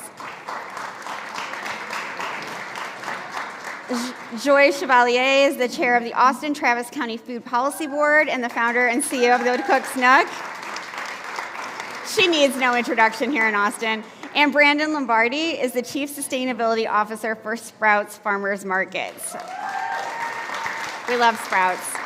I want to thank just a few more of our in-kind partners, including Floofy's, Quinn, Tony's Chocolonely, My Moshi, Brass Roots, Swig Cheese House, Daily Harvest, and Better Sour. Give them a round of applause. So, Roy, if I can start with you. We heard a little bit about the increased need for philanthropy a little bit earlier. Shh. And the Rockefeller Foundation has made a massive investment in food as medicine, and I'm wondering why and how that came about. Sure. We've been around for 113 years and spent a lot of our early philanthropy on improving the productivity of agriculture. And about 7 years ago, we just, really got hit in the face with the source of greatest early mortality is your diet. So what we're actually eating is, as Mark was saying, is killing us. And so what does it mean to actually shift that system? And that was the question that led us to the food is medicine. And when you start looking at the numbers, just to punctuate some of this, if you look at, I ask, this is one of my favorite questions is, what is the cost of diabetes in the United States per year? And when I do that, most people will guess 3 billion, 30 billion. It's $327 billion. That's almost $1 billion a day for one diet-related disease, right? And most people are we've lost control and lost understanding of how expensive our food system is. And we can shift it. This is solvable, right? And I think we're on this panel really believe that. And when we do that, it's pretty extraordinary. Yeah. And we're starting. We've just launched the largest set of randomized controlled trials on food as medicine with the American Heart Association. It's I know. Yes. It's a $200 million research program that started a few years ago. And we have 20, 30 RCTs right now running across the country. So it's actually ready for the moment. Yeah. This food as medicine moment is happening. And the goal of those trials are to provide actuarial data to the insurance companies so that food as medicine can be a reimbursable medical benefit. And that will fundamentally shift the system because suddenly, turns out, food is actually cheaper than pharmaceuticals, and in many cases more effective for some disease states. And if we can make that shift, it's going to be pretty transformative. One question that comes up for me, because the pharmaceutical industry is so powerful, they must be totally shaking in their boots over stuff like this. It's a mixed, actually there are some pharmaceuticals that are actually quite, companies that are very supportive. Because it turns out when you feed people better, they actually respond to your drugs better, right? And so there's a whole set of cancer drugs, all of that you can demonstrate that you're going to create much greater healing. So it's not fully. There are some, obviously, that they're going to take a huge profit hit, but others that won't. And so we've got to build a lot of allies across everyone. Yeah, it goes back to sort of unusual collaborations, which you know all about. Brandon, I want to turn to you if I can. Lindsay, your colleague earlier, talked about some of the work that the Sprout Healthy Communities Foundation does, but you're also doing a lot of work on the retail side to support the food as medicine movement. Can you talk a little bit about that? Yeah, sure. So thanks for having me, and thanks for having Lindsay earlier. The big headline for me, right, is that there are potentially hundreds of thousands of deaths annually in this country that are preventable and related to nutrition. The science is there. We know that. There seems to be a disconnect in the medical profession and how people are talked to about the needs for prevention, for treatment. I think you alluded to it, Roy, that we spend $600-700 billion in prescription drugs annually. That's almost half or more than half of what we spend for food at home. And so Sprouts, we've been in the health food space since we opened as a fruit stand in 1943. And our legacy founder, was driving up to LA from San Diego to bring fresh fruits and vegetables down to his community in San Diego. And so this has been in our DNA. And so we curate our assortment to specialize in supporting people who need specific dietary services, both food and engaging consultation in terms of how they interact with our team members. We've got 7,500 vitamin and supplement SKUs, and our vitamin people go through extensive training, and they live and believe our purpose of helping people live and eat better. And so, when you come in, as you think about bridging the gap between, the medical profession, possible lack of knowledge in terms of their nutrition education, how they communicate, to patients who may not have the understanding about how they can change their life and embark on a healthy living journey. Retailers like us have to be there for them, both with the assortment, both with the content, both with clear packaging, how to understand it, help them along that, and also be engaging at the store level. And so we've been doing that for years and years now, and we just continue to get better at it. So we like to say that we're there for our customers wherever they are on their journey. So we don't just have 2 gluten-free SKUs, we've got aisles of it. We don't just have 2 grass-fed types of beef or bison or alternative lean proteins. We've got our plant-based milk set outperforms our traditional milk set, our dairy milk set. So, like, as you think about our customers and how they like to shop and what they're looking for, we want to be there for them where they need us. Brandon, just for a moment, can you talk about how the team members you mentioned at your stores are so critical to this work? No, absolutely. I mean, many people don't know where to start. I mean, like I said, they're not getting that. I have a predisposition for high cholesterol, right? And when I went to my doctor and we discovered this, he didn't say to me, let's talk about your diet. What are you eating? What should you be eating? How do we think about your nutrition profile go forward? It was, do you want to get on a lipid? And so, or a statin. And it was like, no, I'm not even 40 yet. Like, this was 10 years ago. And so, but I'm in the health food space, so for me it was easy. I was already eating well, and I kind of, I could tweak. So, but a lot of people aren't. Most people aren't. I mean, this audience is probably predisposed to, being further engaged in this than most people are.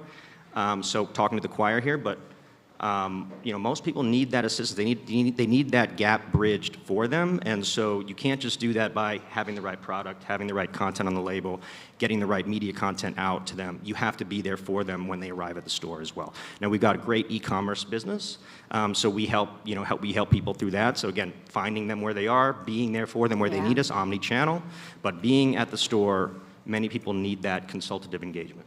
Thank you for that. Joy, I want to turn to you because so much of your career has really been spent helping consumers make food as medicine something they can do easily and deliciously. How do you do that? So what's up, Austinites and Central Texans? Hey, y'all.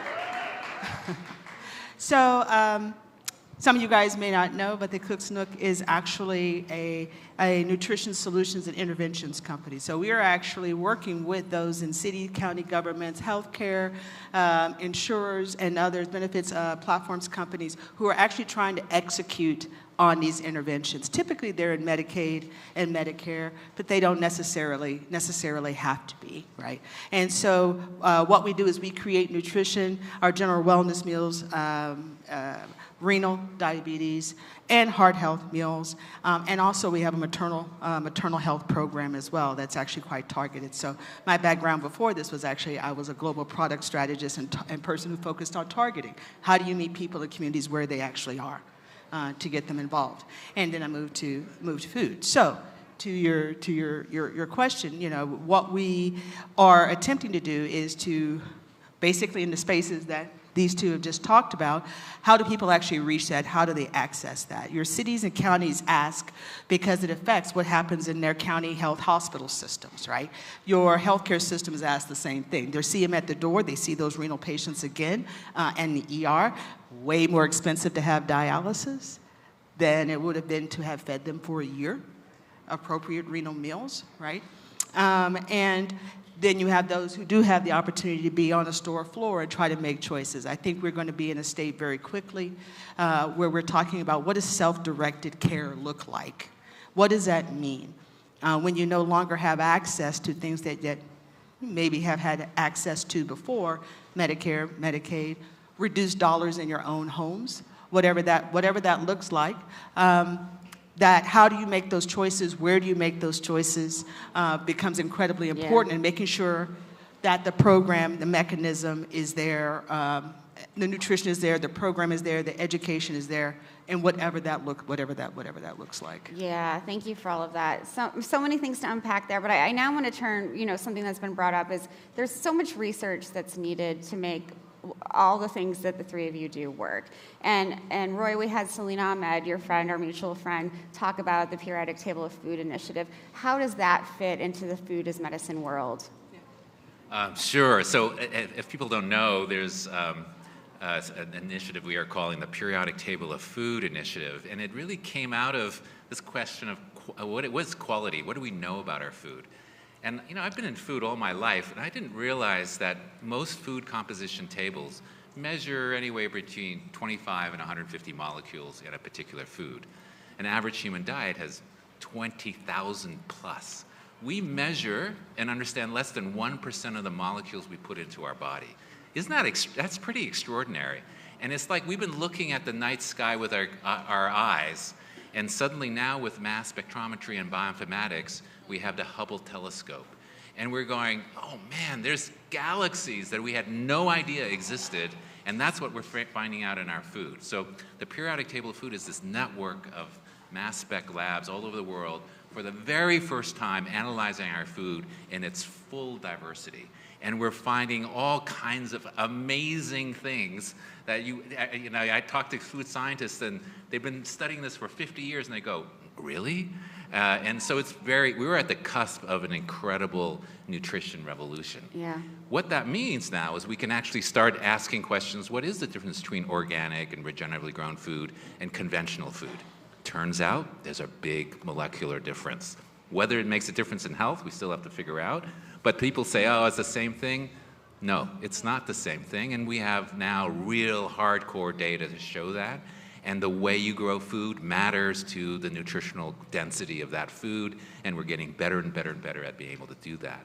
The others then is the same methodology. We can measure urine and stool, so we can measure everything that's coming in and everything's going out. And that's going to be really interesting because we can do all these biomarkers now and start asking questions we really had no tools before to do. So that, I think, is we're at the beginning of something really extraordinary. And Yeah. it's a super exciting time in science. It is a revolution, and I wonder, Brandon and Joy, how can retailers and businesses use the research that's being done with the PTFI, but all the other research that nutritionists and dietitians and academics are doing all over the world to make sure that we're providing food that's not just healthy and delicious, but also culturally relevant, fits into communities.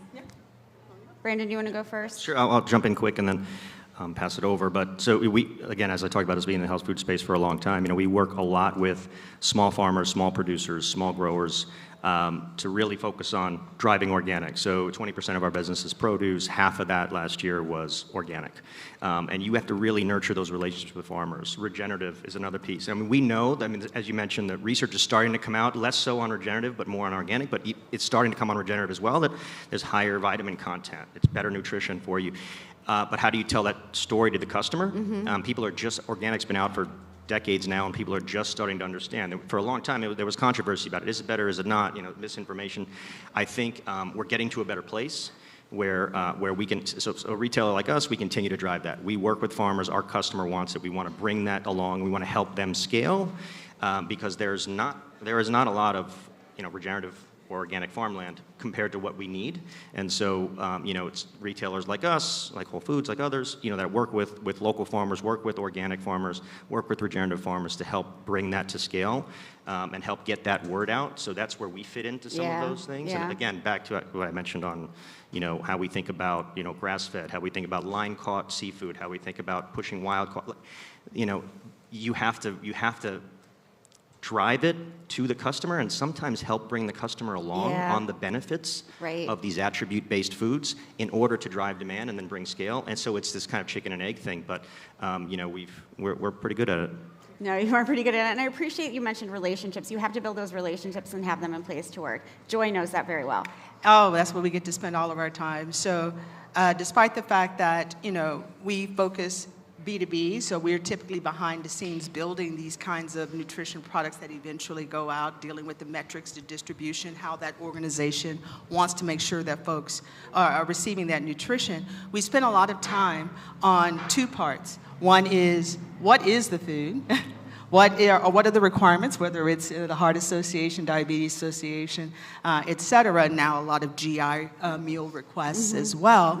But we develop a variety of food, a variety of experiences for someone to have the kind of nutrition that they're going to want to have, right? That might be a meal. It might be in partnership with a vegetable set. It might be in combination of, I got to take things away and they have to be snacks. But the point is, we end up working with a lot of academics, and we're actually in the study that actually just got mentioned for our maternal health program, is actually in that program to try to understand, all right, what are the studies saying to us, and then how do we make literally a meal be a great experience, a culturally relevant experience, that it tastes, smells, and still has the experience that someone wants. It has touchstones in that food that make them want to stay in the program, that make them want to eat that food, even if you say it is the ultimate in a renal meal, right? That's not what's going to make that pediatric patient, that renal pediatric patient, eat it. It's going to taste like something that they want. It tastes like something that reminds them of family or home or some experience. And so you got to do both. You got to do both parts. And that's what we end up spending a lot of time doing, is creating a ton of nutrition, getting it appropriately looked at from the dietetic's standpoint, and then saying, does it have the right story and the right experience with it too? Is it coming out of a Southern cookbook, a Northeastern cookbook, an African American historical cookbook? Is it Korean meals? And whatever that experience has to be. So you got to layer both sets on. It has to be part of that, absolutely. I've been ending most of these panels because they go by so fast, and I'm sorry about that, with asking you all for a call to action. And this audience, what do you want them to do? What do you want the federal government to do? What do you want health institutions to do? I'll start with you, Roy. Yeah, I think we're at the verge of getting food as medicine, whether that's medically tailored meals or produce prescription programs, to be reimbursable medical benefits. And I think that's going to be transformative, and we should support it in another way.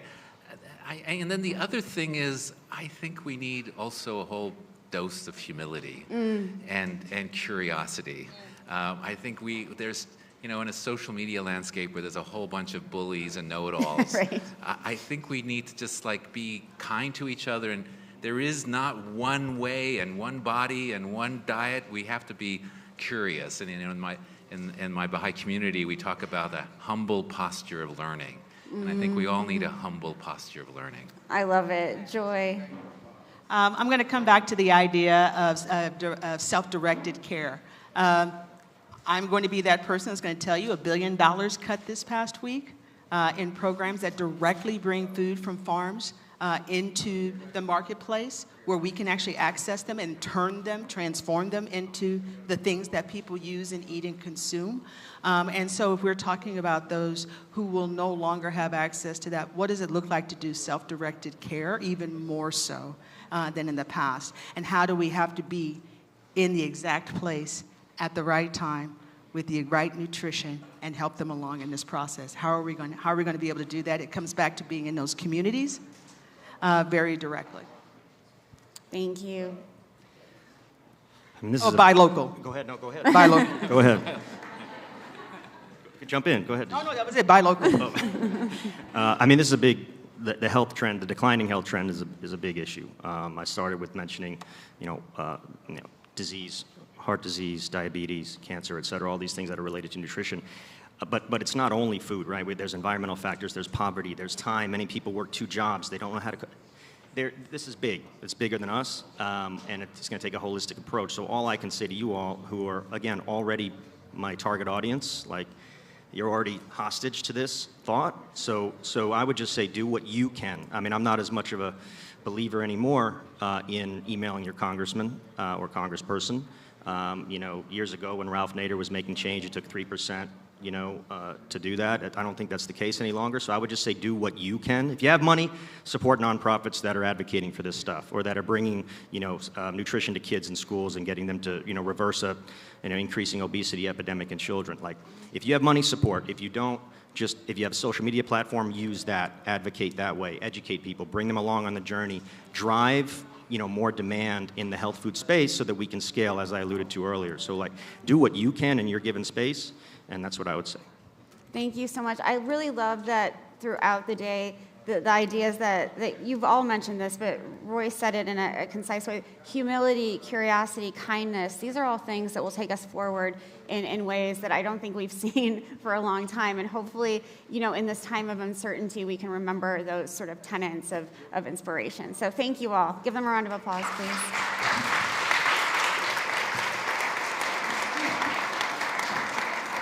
I also want to thank the Sprouts Healthy Communities Foundation for making these last 2 Hey, everyone sit down. You're not allowed to leave yet. I want to thank the Sprouts Healthy Communities Foundation for making these last 2 sessions possible. And please make sure you come back and join us tomorrow because we're going to pick up part 2 of this Food is Medicine conversation.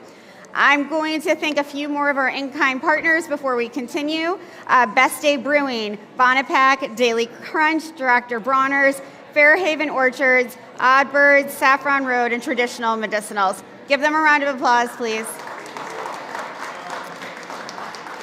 So our next panel is going to be taken over by somebody who is a much better moderator than me, and it will talk about the influence of chefs on creating more resilient food systems. Moderating this discussion is Dr. Shweta Chakraborty, the CEO of We Don't Have Time North America, and joining her we have Chef Ileana de la Vega of El Naranjo, and a recipient of a James Beard Award for Best Chef in Texas, Chef Jue Hong, the executive chef for Lucky Robot Sushi and Novade, Chef Dave White, the 2025 Chopped Grand Champion. Give that a round of applause. He also appeared on Below Deck Mediterranean and is the author of Salted. I love Chef Dave, as you can tell. And Chef Olivia Hernandez, the owner of Her Hospitality, who is behind all the amazing food. I'm getting out of Shweta's way. Thank you so much. Hi, everyone. We've made it to one of the final sessions. We've made it to the end of the day, and you're in for such a treat. Thank you for being here. For those of you, hi, Joy. For those of you coming in, please come in, take some seats, fill it out, and let's get excited because we're celebrating chefs this afternoon. One more round of applause for this amazing group. Thank you all. Okay, I'm going to repeat everyone's name because there was a little transition going on. So just so we're clear who we have on stage, it's a mix of local chefs, private chefs, and you can try their cuisines, I believe. They've been sharing some of their cuisines. So I'd like for each of you to talk about where they can try your food and what your favorite dish is as I introduce you as well. So Chef Ileana de la Vega from El Naranjo, James Beard Awarded Best Chef in Texas. Please, when I come to you, share a little bit about where they can really try your cuisine, especially for those of us who are coming in from out of town. Then we have Chef Jay Wong, Executive Chef of Lucky Robot and Nomad. Jay's food I've already had the privilege of trying because he hosted a dinner reception for us at his restaurant, Nomad, and it was amazing. So please share your favorite dish there too for the audience. And then Chef Dave White, 2025 Grand Champion, and from where I know you from, to be honest, is Bravo's Below Deck and author of Salted. Let's welcome Chef Dave White. You have to say where we can try some of your amazing talent as well. And finally, we have Chef Olivia Hernandez, owner of Her Hospitality.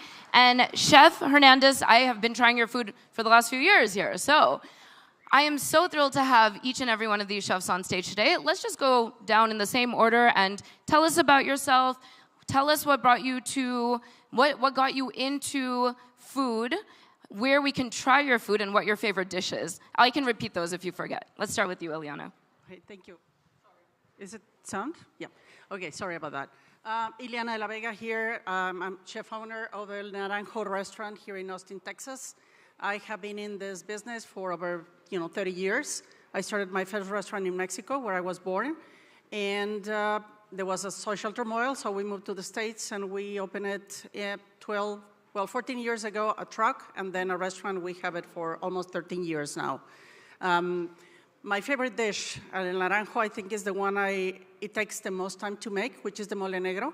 So my family is from Oaxaca, and it's where I had my restaurant, my first restaurant. And it takes 3 days to make. And that is, one of my favorite things, obviously, because I enjoy very much working with chiles, tomatoes, and all the native Mexican ingredients, and that it takes a while. So that's my favorite one. Okay, thank you for that. Let's go to Chef Jay Wong. My name is Chef Jay Huang. I have two very different restaurants. So I have Lucky Robot, which is the first sustainable sushi restaurant here in Austin, Texas. And I also have now a coastal Yucatecan restaurant. So for the two restaurants, my favorite dish at Lucky Robot is going to be my Chiqui Toro. This is my ode to a sustainable fatty tuna. So we take sustainably caught big eye tuna, top it with a little pork lardo, flame kiss it, and top it with just a little bit of green onion and a splash of ponzu. Over at Nomade, which you did not have, is going to be the tempura de pescado. Again, an ode to Japanese food, but we use a very traditional condiment called recado negro from Merida. We mix that into the batter, so you get this piece of fish that's jet black, But then we top it with a whole bunch of different sauces, some avocado, crema de ajo, and then some really beautiful gooseberries. And you eat it like little lettuce cups. So I just enjoyed that yesterday. It's my favorite dish. Okay, well, I'm going to have to make a return trip before I leave Austin to try that. Thank you. Chef Dave White, same question to you. Good afternoon, guys. Cut a long story short, I started in the industry very, very young. Didn't have much going for me. Diagnosed with ADHD, mild Tourette syndrome. Found the industry, saved me. Cooking saved my life. Been in it ever since, 24 years. Opened up doors for me. Opened up restaurants in the southwest of France. Lost them during COVID, unfortunately. And I was like, what next? Went onto boats, went onto below deck. Found an industry which I loved, passionate about so much. Traveled the world, changed my whole personality, character, met some incredible people, and that's just one thing that I say to everyone. Travel is so important. You know, it opens up so many doors for you, and it's just a learning curve. Don't worry about school. Just get out there and go and cook, because it really did save my life. I love that, actually, a lot. Actually, a lot like you. I think I was a troublemaker, but I have an origin story that's funny. My mom has had food trucks all my life, and she ran this amazing business where she figured out how to support construction companies by creating routes where Rancho Santa Margarita is being built in California. And she figured out that she could she could give credit to the construction workers who are traditionally just like not getting lunch because they're building and they don't have money till the end of the week or whatever. And she just found a way to disrupt with food for us, it was a necessity. We're immigrants, we gotta cook, we gotta do what we can to pay the bills. From that, I went into the printing industry, I went into anything but food because my mom wanted me to go to food, so I said absolutely not, heck no. And then I, kind of like you, ran into a crazy kitchen in Silver Lake called El Cid. The person cooking back there, Chef Anders, is actually a protege of 14 years. I met him at El Cid, and he's now here doing this food for us all. I cook privately. I do events privately. You can taste my food at events like this. We've been doing Food Tank for 3 years. We do large events. I cook privately for tech executives and sometimes evil cabals, but we try to pay livable wages and do all the things that we can with that money because, frankly, it's a Robin Hood land. And I think, you know, the mental health space where you're trying to help your staff and all that is the same crossover. Like, we take all this money and all this fame that we can possibly get to try to do something for people like we needed. That's it. And you can try my food here. Thank you, Olivia. Okay, so, thank you. Yeah, we can clap. That's good. That's legit. Okay, so you'll notice I packed 3 questions into one, and that's because like there's so much to go through and so little time. But there's one question I'm gonna throw to all of you because it's really an underlying theme for not just today, but Food Tank across the board and through all the places that it shows up throughout the year, right? From Sundance to the UN conferences on climate and sustainability. Let's talk sustainability. So I'm gonna start with Jay. I'm gonna throw it to Jay. I'm gonna popcorn around. How does sustainability really underpin the preparation of the food and the delivery of the food, and really the ethos of how you approach and think about creating for future generations? So talk about how sustainability factors into your practice, Jay.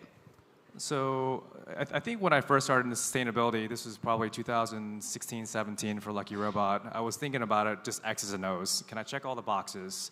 You know, what is sustainable? Is it red, green, or yellow, whatever? It's actually really interesting. Olivia and I were actually just down in Merida with the Environmental Defense Fund, and I think the idea of sustainability has changed for me. I might have changed for her, but it's not just the sustainability of the fish, it's also the equity of the people that catch the fish. And that's something that's really changed in my view of sustainability. For not just seafood, which is kind of my expertise, but also farming. Like, where's the equity for the people that are bringing the food to our tables? Because that human connection, and we are the liaisons as chefs, that's our job, is to connect the people who catch to the people who eat. So. I love that. Thank you. Ileana. Well, what we do a little bit is to at least do not trash anything. I come from a country that the waste is, considered super bad. So using everything that you can, and that's what we do. So we try to, use as much of the produce and as much of the meat and everything in order to, have a good balanced restaurant. So we don't waste anything in Mexico. So that is one of the things. Then we work with a lot of importers because we use a lot of Mexican produce and products as well. So we work with them, and we know that what they're doing, especially with the corn and the major staples, they are like well taking care of the people there. And you see the importance of this, right? As somebody who is also providing cuisine from your native home, right. How important it is to keep these, to source appropriately so that these products can still be available generations to come. That is correct. And also trying to support them. Like you can plant a chile here that is from Mexico or from somewhere else, and then you're taking that away from those people that they were if you will, the creators of that product. So I try to keep supporting them and then supporting the people also here in the United States and Texas as much as possible. Amazing. And I know you've done a lot with education. I'm going to come back to you on that for the next question. Let me jump to you, Olivia. My journey, I think, was similar with Jay, and I think at first it became getting the coolest, the most expensive, the most in demand. So honestly, I started with Ora King salmon. That was like my whole personality for a little while. It was just like sustainable, Wagyu of the ocean, incredible, amazing, let's do it. And it was a way too for me to be honest with my pricing and to be honest about the food I'm serving. Because there are people who charge the same premium pricing and they're serving not so premium product because business, because capitalism, blah, blah, blah. Don't care, not for me. I just try to be honest. I'm just like, hey man, I made you this Ora King salmon. I put a percentage on it. I pay livable wages. I'm not trying to lie. Here's the QR code. And I think I've just kind of evolved. And as we've met fisheries and as I've met the people behind the products and also have kind of wanted to get closer and cut down on my carbon footprint, it turns out like there's incredible seafood right in the Gulf of Mexico, right in the Pacific side that are incredible products. They're sustainable, and we can do really well to help by just carrying it, by putting it on our menus, and by you guys buying it at home too. What I'm hearing is that there's a correlation between sustainability, transparency, and just honesty. So that's all good words. Dave. I think sustainability is about knowledge. I mean, a lot of people don't know about it. So we do events like this, Food Tank put on, and we learn from these talented guys around us. Like, would you know to use king mackerel instead of tuna? Would you know to use Quarry salmon from Norway? Like, no one would know these things, so it's all about knowledge and learning. Does people know how to cook mushrooms properly? Chanterelles, do people know how to render them, to treat them like meat, to season them, to over-season them? We don't know how to do that. So it's all about opening a book or spending time with talented individuals and just learning these little pro tips that will help you get on that path. Love that. Okay. I hope we get 2 more questions in each. The clock is coming down rather quickly, and there's so much more to talk about. I want to talk about how, right now, okay, we're not talking politics, unless you really want to. Does anybody here want to get into that? No? No? End of the day, sort of not the kind of conversation you want to start before happy hour? We're not talking politics, but the U.S. is fraught with some drama at the moment. Talk to us about how food transcends politics, right? How about that? I think that's something we can get on board with. And how food brings different types of people together. So food as a cultural connector. Let's start with, let's go back to Dave. Oh, politics. I've got a couple of friends that love politics, and I always just disappear. I think food does bring people together, fundamentally anyway. It's always a talking point. You could always bring up something, and it's always a distraction as well. Like I do when I'm cooking on my Kamado Joe and get away from those conversations. But I know it's a tough one for me, politics. But I just think food is, like I said before, it's saved my life.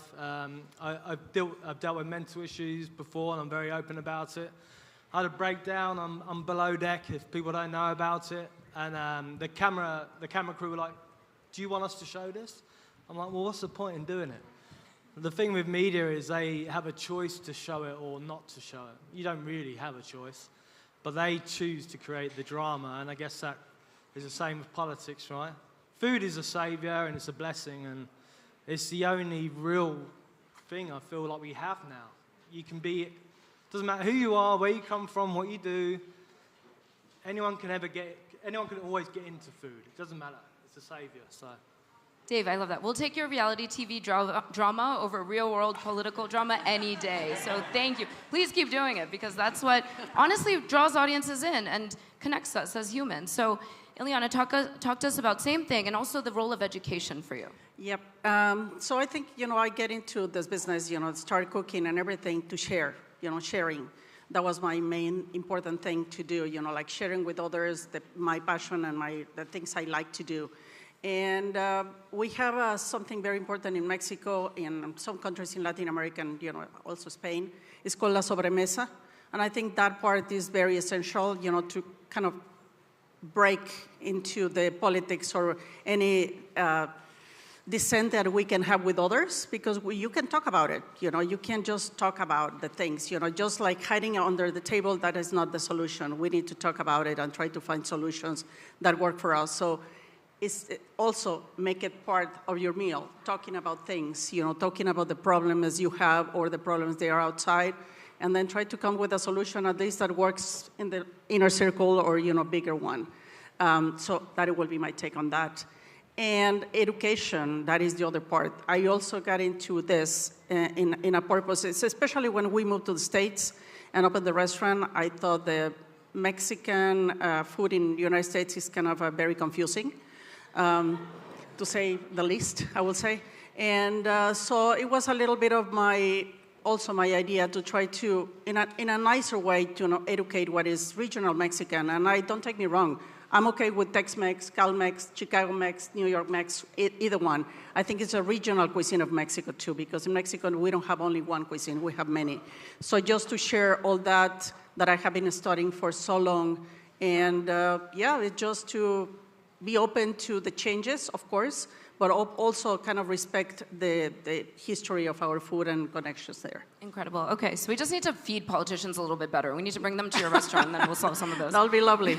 Jay, over to you. I think restaurants in general, and I think we talked about this actually when you were there, it's meant to be a place to escape. Like, we have just so many things happening in our day, like, bills and kids and everything else, right? But the one thing that we all have to do is eat. And when we come together into a restaurant, and you come to my restaurant, you go to Ileana's restaurant, we just want you to escape. Escape to the Yucatan, escape to Oaxaca, escape to whatever you guys themed, like these guys are wonderful chefs, but we want you to escape and relax and let everything else just go by the wayside. And I think that's the true power of food, is it connects people at a common table. You can let all your worries and politics and everything else just go by the wayside for an hour and a half. And then after that, you can continue the conversation outside, but just not inside the restaurant. Olivia, the power of food in connecting people. Well, I've seen the power of food in different ways. I mean, we're seeing it here. We're seeing people connect from all parts, from all places of Austin. So many of us flew in and came in. But I also think food, like Jay said, it's a connector. Everywhere from fishermen to eater and consumer, chefs, it connects us with each other.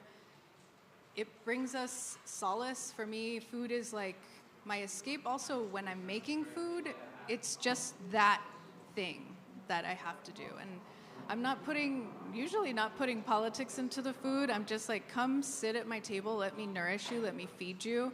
It's a convivial experience. It's like, I'm just nourishing you, I'm feeding you. You can talk to me if you want. You don't have to talk to me. We can just have some good food and chill out. For me, that's what relaxes me, is like making a complicated dish. The way Ileana said, her favorite dish is the one that takes the most time, because you put your body and soul and just, you turn a thought into something people can eat. And I think that's magic in itself. So that's my connection to it. And Love that. Thank you. Some really good quotes there. So, okay, last question for each of you. It's really going to be about how much more do you have to do? Have we seen your best work yet? Or what can we still look forward to? Just talk to us honestly about this. Be candid and give us some teasers of what is yet to come for each and every one of you. I'm going to start with Jay. And I'm also going to let the audience know that we really bonded over both being scientists. He's actually a neurobiologist by training as well.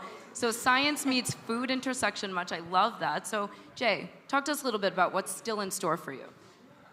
There's a lot in store for me. Just in terms of science, something that I apply every single day is really the scientific method and asking questions. Why? Why is it this way? Why is it not that way? Why should we plate it this way? Why should it taste this way?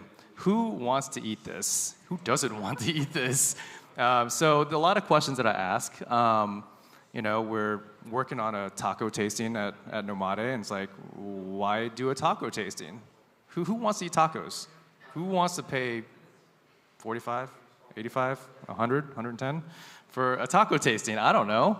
But I think ultimately I'm trying to challenge my chefs to become better, and that's now my role. Is not just doing the food itself, but hopefully educating a new generation of chefs to then carry on their own restaurants and their own ideas. Amazing. So keep your eyes on Chef Jay Wong. Thank you, Jeff. Sorry. Jay. Olivia, what's still in store for you? Oh my gosh. Well, this summer we'll be opening a coffee shop if all goes well, but probably, next winter. We're still voting on the name. It's a family thing, so we're going with it. It's going to be her related in some way.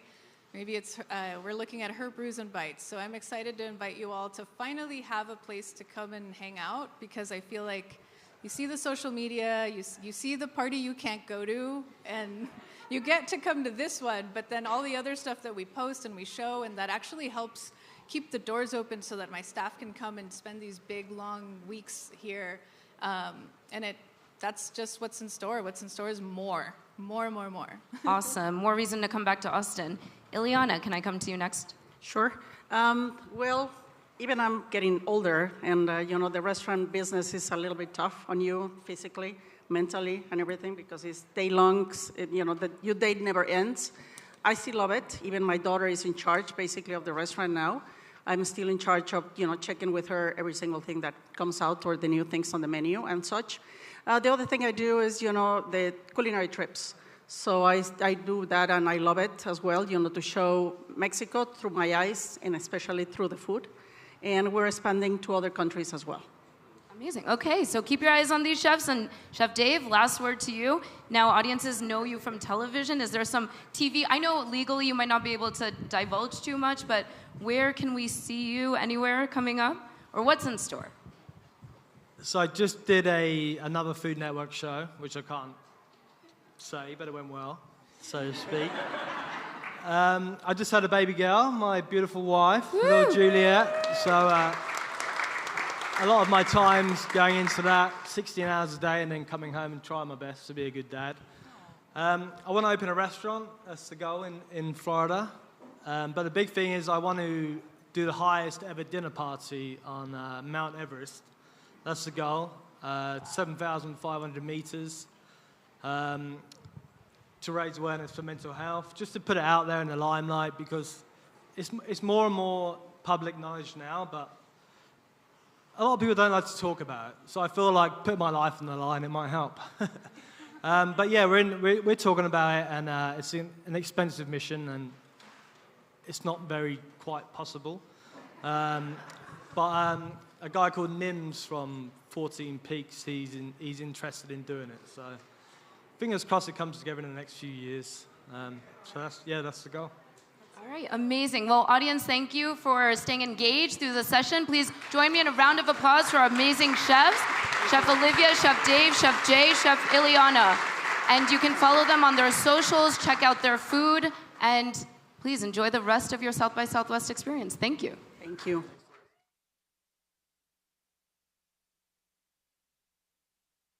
A round of applause, please, and Shutta as well. Thank you so much. That was a great panel. Don't leave yet. There's way more to come. All right. Let's do it. Let's do it, Stephen. Is she not amazing or what? No. We'll wait for everyone to come back. We're about to get started, everyone. Take your seats. Please don't leave. There's a reception coming. There's a great ending panel after this one. So come on. All right, we're going to go ahead and get started. Again, a big thanks to the last panel. Give them a round of applause. Energy, people. I know it's hot. Okay. So I am excited to sit down with my good friend, Stephen Ritz, who is an educator and urban farmer and the founder of the Green Bronx Machine. He is a force of nature, as you will see. So we're going to play a video from the inspiring new film, Generation Growth. Enjoy, everyone. I'm planting cucumbers. I'm planting basil. Me too. I'm planting basil. Do you like basil? I've never had it. Hello? Good morning, good morning. You go in my classroom and you ask children where do they get their food. They say the gas station, the drugstore. That's appalling to me that children are shopping for food in a drugstore. We're seeing all kinds of health anomalies in communities of poverty. You got the bodegas with 5 different types of pork rinds, but no fresh fruit. There's a strong linkage between having poor diet, having poor health outcomes, and then they're just affecting your quality of life across so many different dimensions. Zip code and skin color should not determine outcomes in life. I'm out to change that. Hello, Toledo! How many of you would be excited about having a tower garden in your school? I had this vision. I could teach children if I put this magical garden in the middle of a classroom and built school around it. Stephen Ritz and his Green Bronx Machine are opening young minds to science, nutrition, and wellness. When you cultivate a palate, you are changing the trajectory of those children's lives and taste buds forever. You like the lettuce? Yeah, I like the lettuce. For me, the greatest resource in the world is the untapped potential in communities like mine. Parents are sending us their best kids. They're not keeping the good ones at home. Can you put the chair down? Can you put your arms through your shirt? Maybe that'll help bring some brain power. I hope my son can see past the hood. When he comes home, he tells me about the garden or what he's tried and what we should try. He has 1,000,001 suggestions. What's happening in the inner city and beyond, a lot of that has to do with food, period. Children want to be engaged and involved in something. So sometimes you gotta pull a little magic out of the hat. You can hug it, but not too tight. My favorite subject is science. I'm a quick thinker. Look at mine right now. Look at mine. How did you do today? Good. All right, good. I'm exhausted. I'm emotionally depleted. But my heart is full. Oh my God. Once you see it the first time, you're inspired. But the fact that you keep seeing it over and over again, how lives are being changed, then you're motivated. Something special is happening here. This is how change happens. Access to healthy food, one person, one community at a time. You can't rush growth. You can't go from seed to harvest without care and cultivation in the middle. Woo! So exciting that this movie is coming out. I want you to all give a round of applause for this man who's made this all happen, Stephen Ritz. No, give it up for Danny. It's International Women's Day every day, so I just want to shout out my wife, my daughter, and all the kids who are watching, because they're still in school for after school. Amazing. So from here we are, guys, in Texas. Holler! That's great. All right, let's get to it great. and have some fun. So, Stephen, nobody pulls magic out of their hat quite like you do. I'm wondering why it was important to document the work that you're doing in this incredible film. So this film was filmed 6 years ago. It was filmed pre-COVID. It was filmed pre a certain administration and one that we're dealing with now. It was filmed before I almost lost my wife to cancer, largely due to food-related diseases. And if I were to tell you 6.5 years later that every single kid in that school, in this film is thriving, every single school is outperforming their peer index neighbors by 10 or more percentage points, and that we've done it 1,000 times across the United States in marginalized communities everywhere, and we're determined to keep giving it away, you would think I wasn't growing vegetables, but something else. But that's the good news, and we're just getting started. So I think it's important to lift up teachers, because now more than ever, teachers change lives. It's important now more than ever to think about food, to think about our nation, to think about the health of our nation, to think about what we as Americans can do together to grow something greater. And where does it really start with? It starts with food. Yeah. And, you know, I've said it, you know my shtick, the quote's not gonna change. The most important school supply in the world is food. Period. It's not computers, it is food. Input equals output, and children will never be well-read if they're not well-fed. And we have an opportunity now, no matter what side of the aisle you're on, to coalesce and grow something greater and really prioritize the consumption of fresh food, local farming. And, you know, I'm looking at Mark-Oshima. We're partnering now with Babylon. I can't change the distribution system. That I can't do, but I could put a farm in every single school in America that's going to entitle kids to redeem their own food stamps and keep the money. That's what's up. That's the new entrepreneurship that we want to develop. So I couldn't be more excited. And, you know, Danny, kudos to you, man. Oh, thank you, thank you. You are the leader.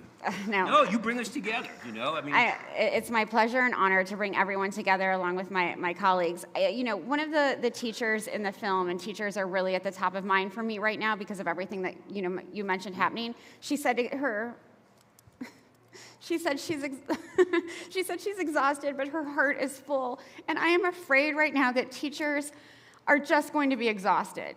How, you know, what are your thoughts, and how can we change that? Let me be clear. Teachers, a lot of them are exhausted. I'm looking at Adam down here. I see a lot of people I know locally who have had to make a switch. They're not only exhausted, they're overwhelmed.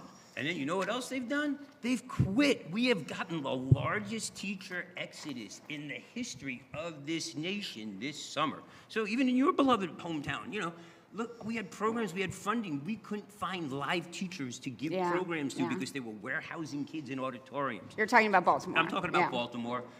You know, it's great. And I was recently in Pontiac, Michigan, the same thing. So teachers are overwhelmed. But imagine if you give somebody something that comes with unlimited support, no site license, no annual fees, no tier subscriptions, takes the traditional business model and says, to hell with it. Allows teachers to have access to what they need when they want it. Now, let me be clear. There are some parameters. We expect you to do certain things, but we give you guidelines, we give you support, and we make it manageable.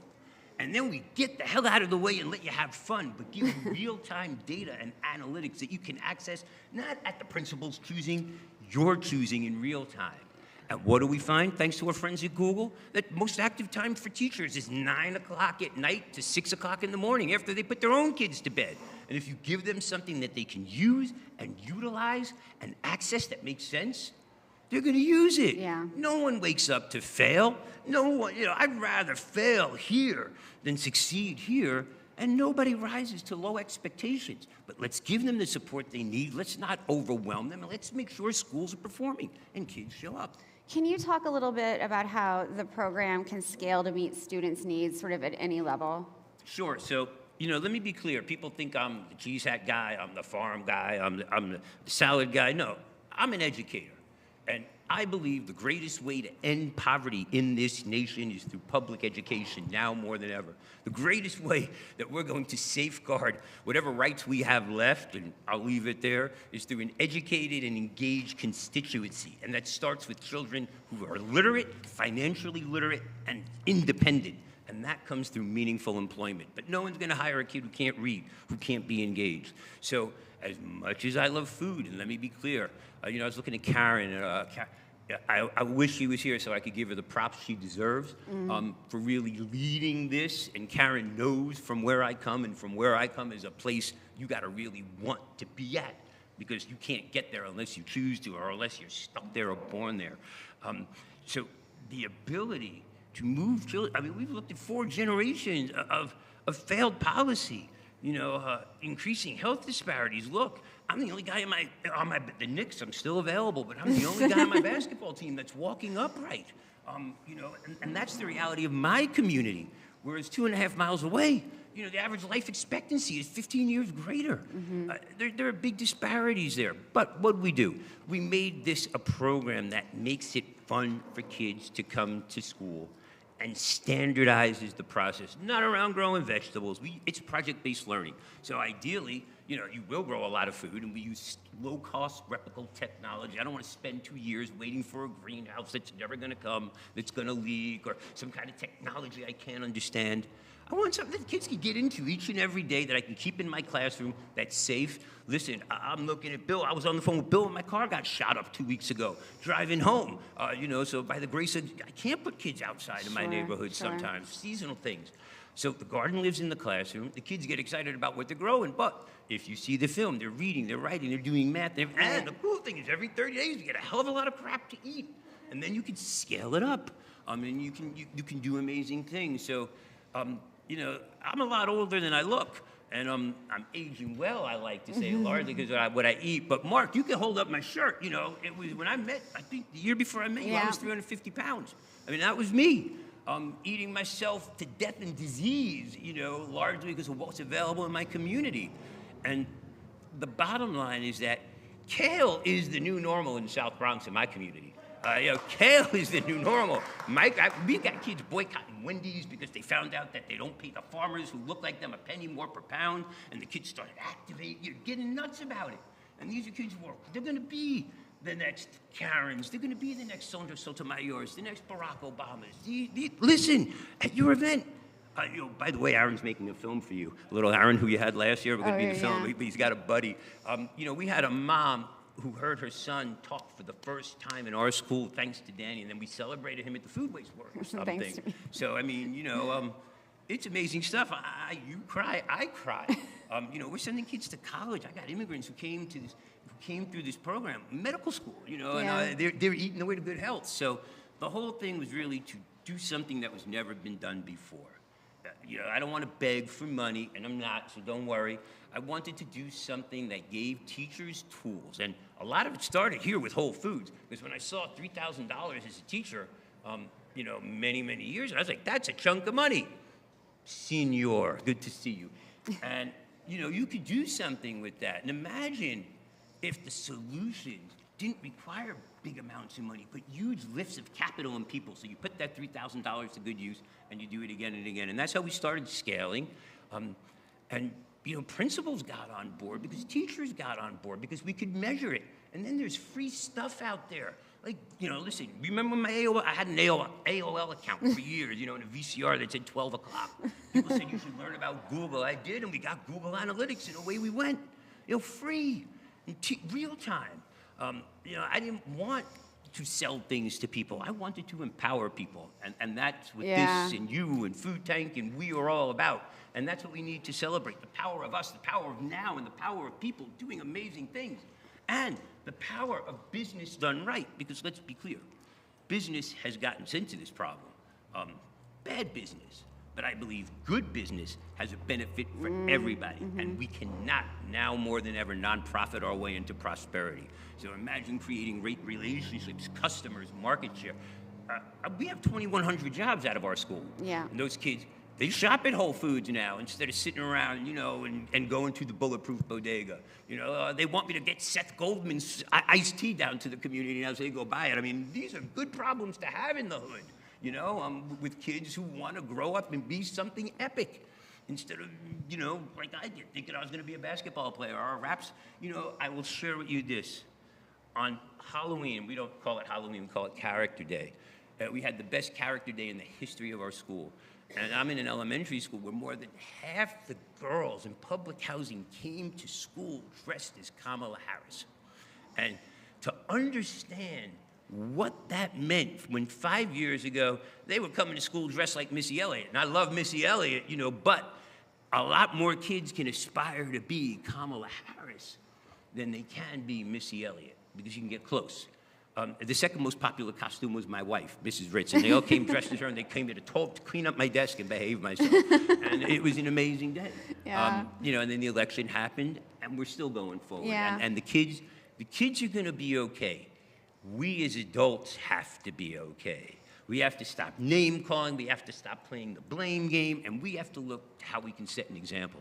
And then, of course, the coolest thing is, you know, with this whole piece with Kamala Harris, and for kids and communities like mine that are starving for fresh food and starving for opportunity, is, you know, Babylon Microfarms.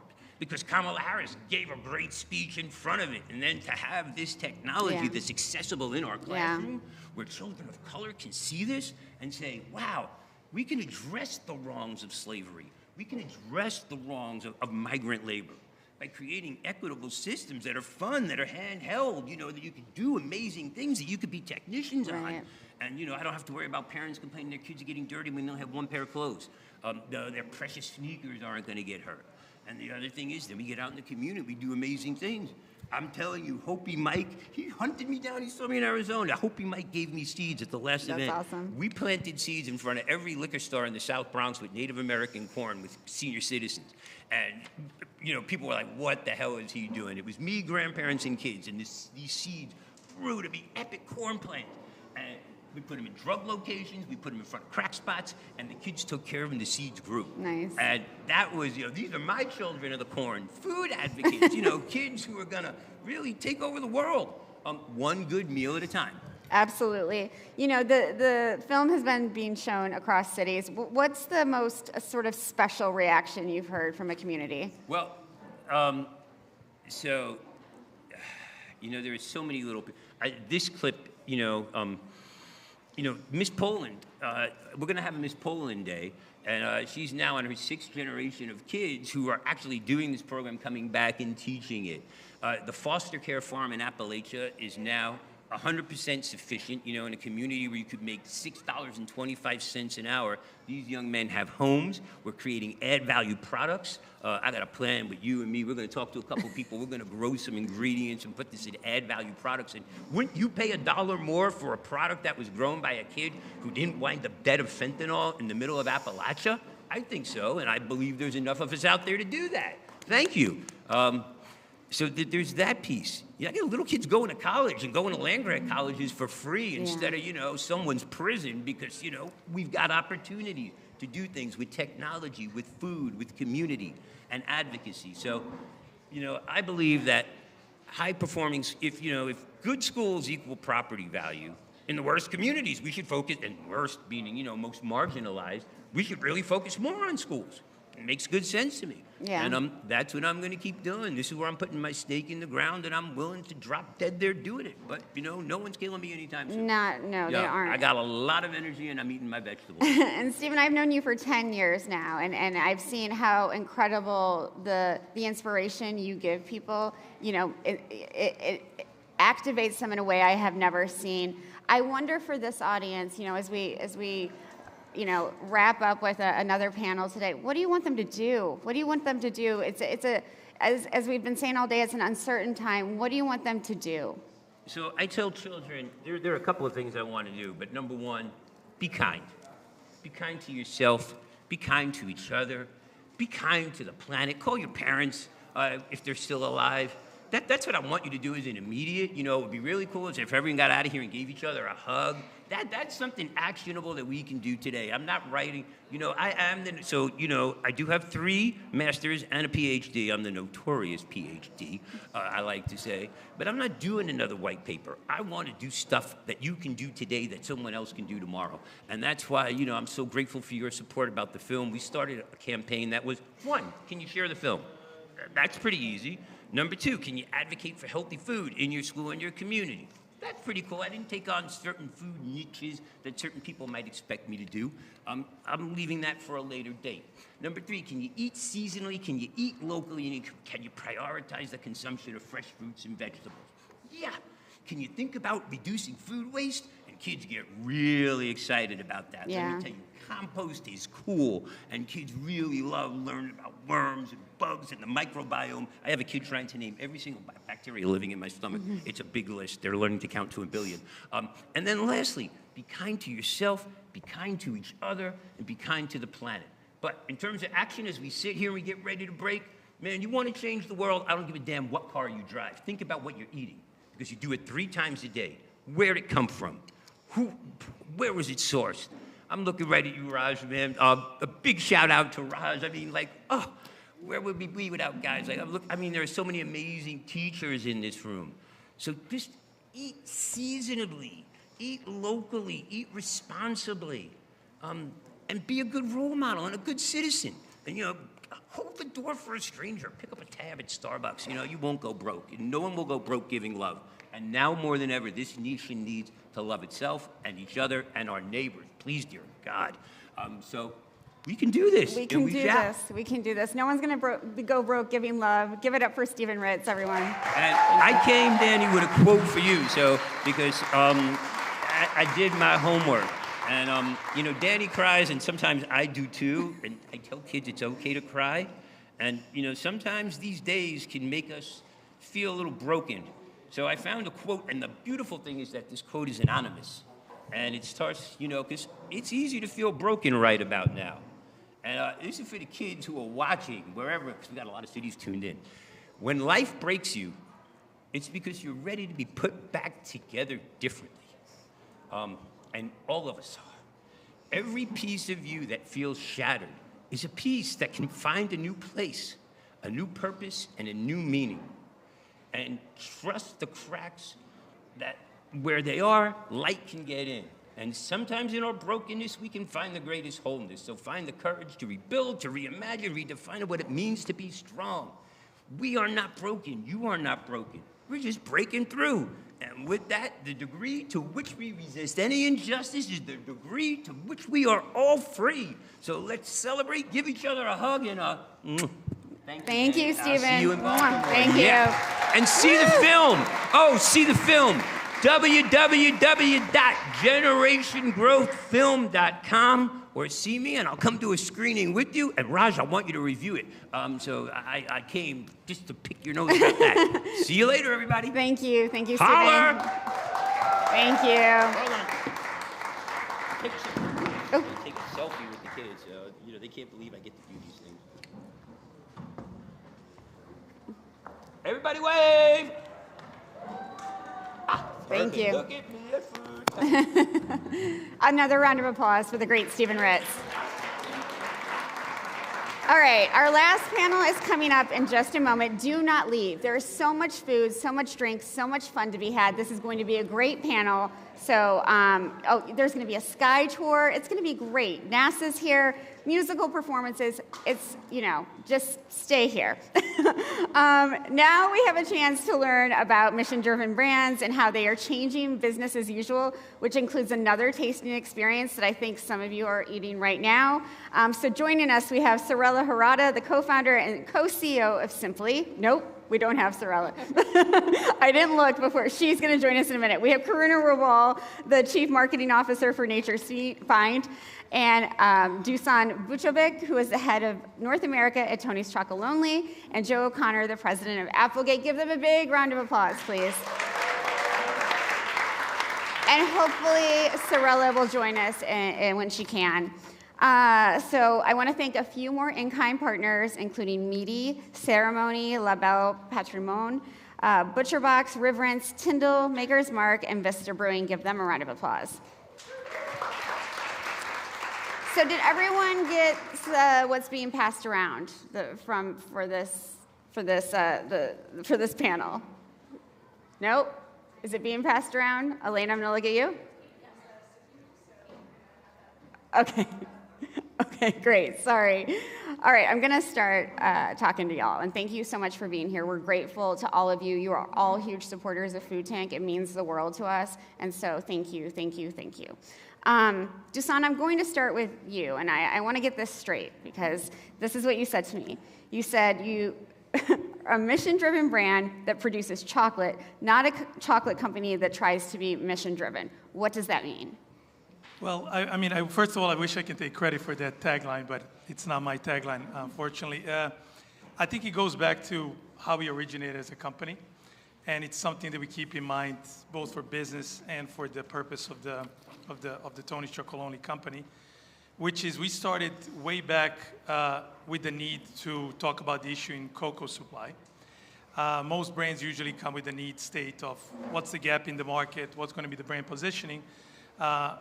Fortunately, unfortunately for us, our founder, now 20 years ago, came and said, there is a major issue within the cocoa supply chain, and the big chocolate companies are not doing much about it.